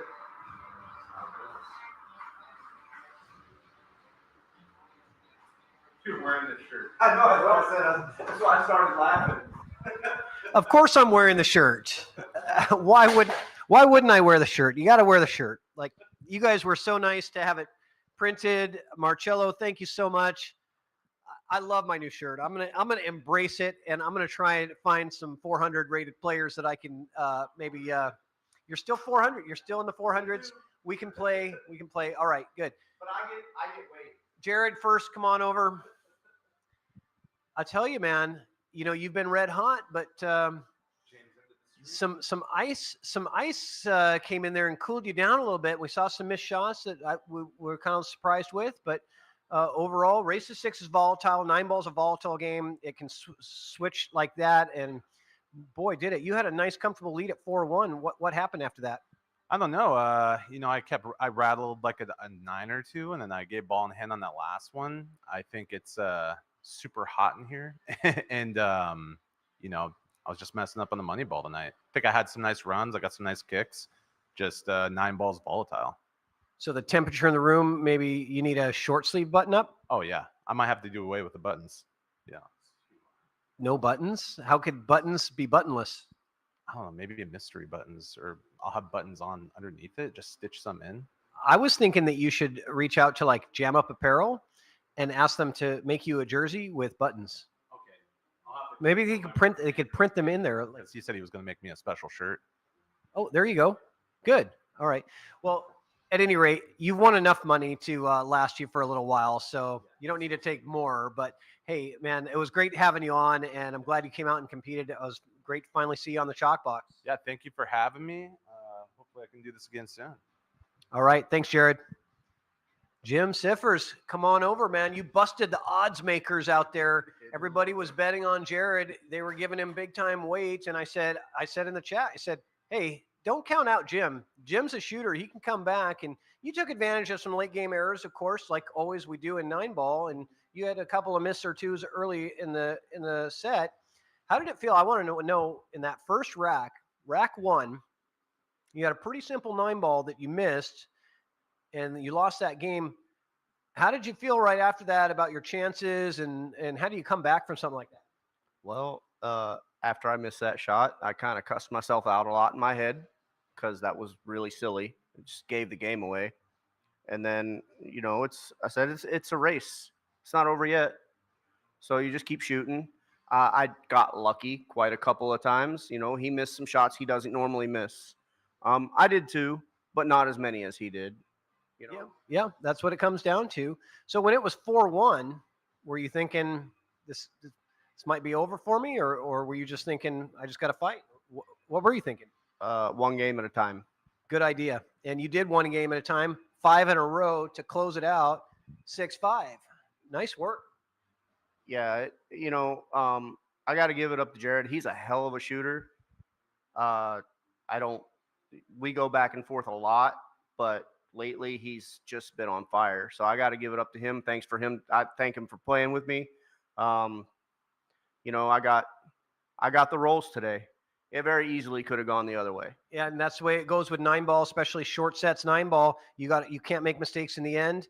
And but I got a pile of cash for you. Congratulations. Thank you.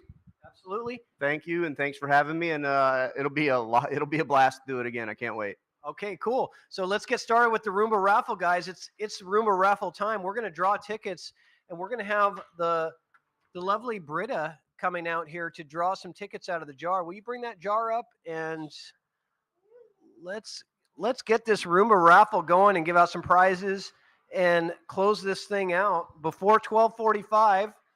We got an hour to close it out, so I think we're pretty good. So what we're going to do is we're going to shake this up really good.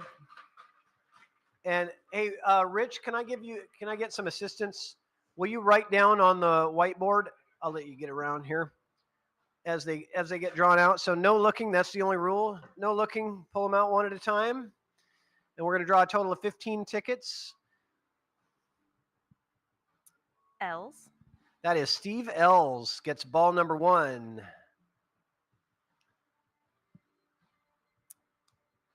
Aman Sunar. Aman Sunar, you've got ball number 2.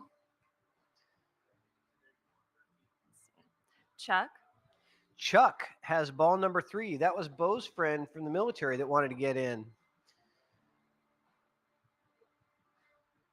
Jack K. That is Jack Kiske. Ball number 4 goes to Jack Kiske. Jared Buttons Redfern gets ball number 5. Cash with a K. That is Andrew Kashuba. Kashuba's got ball number 6. Lee B. That is Lee Baldwin. Ball number 7.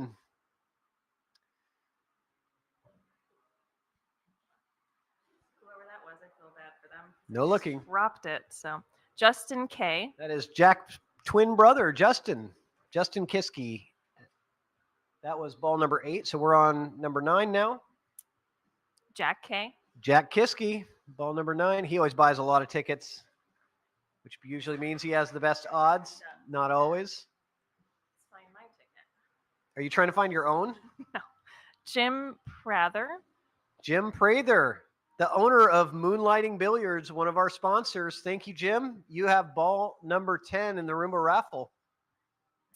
Jack K. Jack Kiske, you are in again. Ball number 11. Drew. That is Andrew McMahon. Has ball number 12. That's all right, Matt. Math is hard. Yes, 1 through 15 is very advanced math. So it really is. Yes. Yeah. Aman. Aman Sunar. He's been tearing it up at tournaments. He's got ball number 13, lucky number 13. We got 2 more to draw. V. V Lang. That is V-Man Lang. Yes. He's got 14. And the last ticket is Justin K. Justin Kiske. So the Kiske brothers have 4 of the 15 balls in here, 2 apiece. And what we're going to do now, if you could just hold those aside, move this away.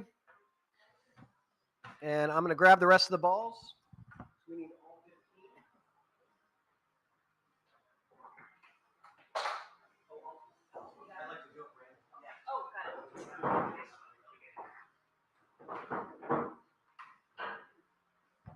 All right, so we're going to mix them all up really good.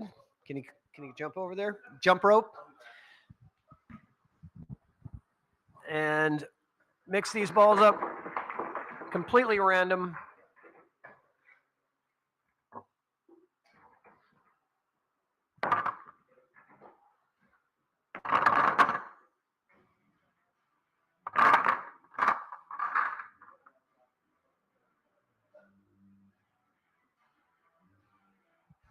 All right, Roomba's ready to go to work.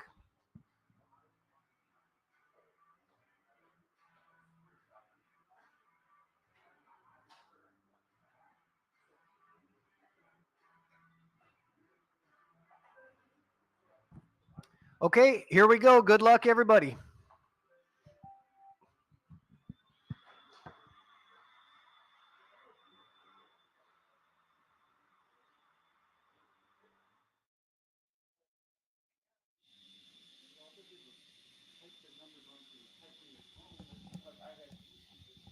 All right, here we go. Roomba raffle time. I don't have the overhead camera, so I'm going to be flipping back and forth between camera angles, but we have a winner already. Was that the 12 ball? Yes, the 12 ball went in first. That is Andrew McMahon.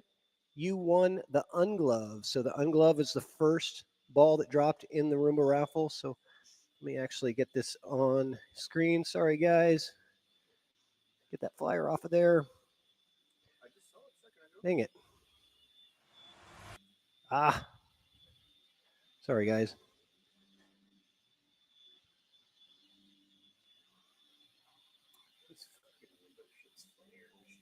And the prizes are the unglove is the first one. So Andrew McMahon wins the unglove. The second prize, the second ball that drops is going to be the Salado Pro 1-year membership. The third ball that drops is going to get the Q Claw. The fourth ball that drops gets the 2-pack of Town Chalk. And the fifth ball that Roomba drops is going to win the spot on the show and get your game on the Chalkbox with a $100 buy-in paid. Actually, I would have been wrong. You should have took it. Which one was that? That was the 3 ball. That is going to be Chuck. Chuck wins the Salado Pro membership, and the 13 goes in next. The 13 is Aman Sunar. 13. That was the 13 that went in. Aman Sunar wins the Q Claw. And she's dropping them quick now. We're down to the last 2 prizes, the Town Chalk and the spot on the show is next. And I like the 14 ball here. It looks pretty good. What is it going to be? The 9 wins the Town Chalk. That is Jack Kiske. You won the 2-pack of Town Chalk. Now the next ball that drops wins the spot on the show. Who's going to be the next person to play on the Chalkbox? And she's going to take a little while on this one, I think. We got through the first 4 really quick, and now we're going to see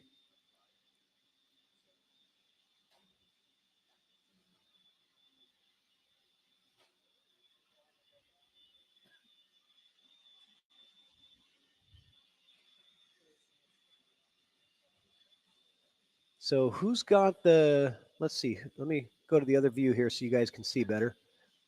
Who's got the 1 ball? I like that 1 right there. The 1 is Steve Ells.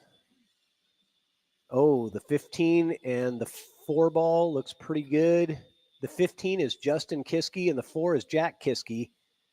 One of those two, I think, is going to win it. It's the 6 ball. It's the 6 ball. The 6 ball is Andy Kashuba.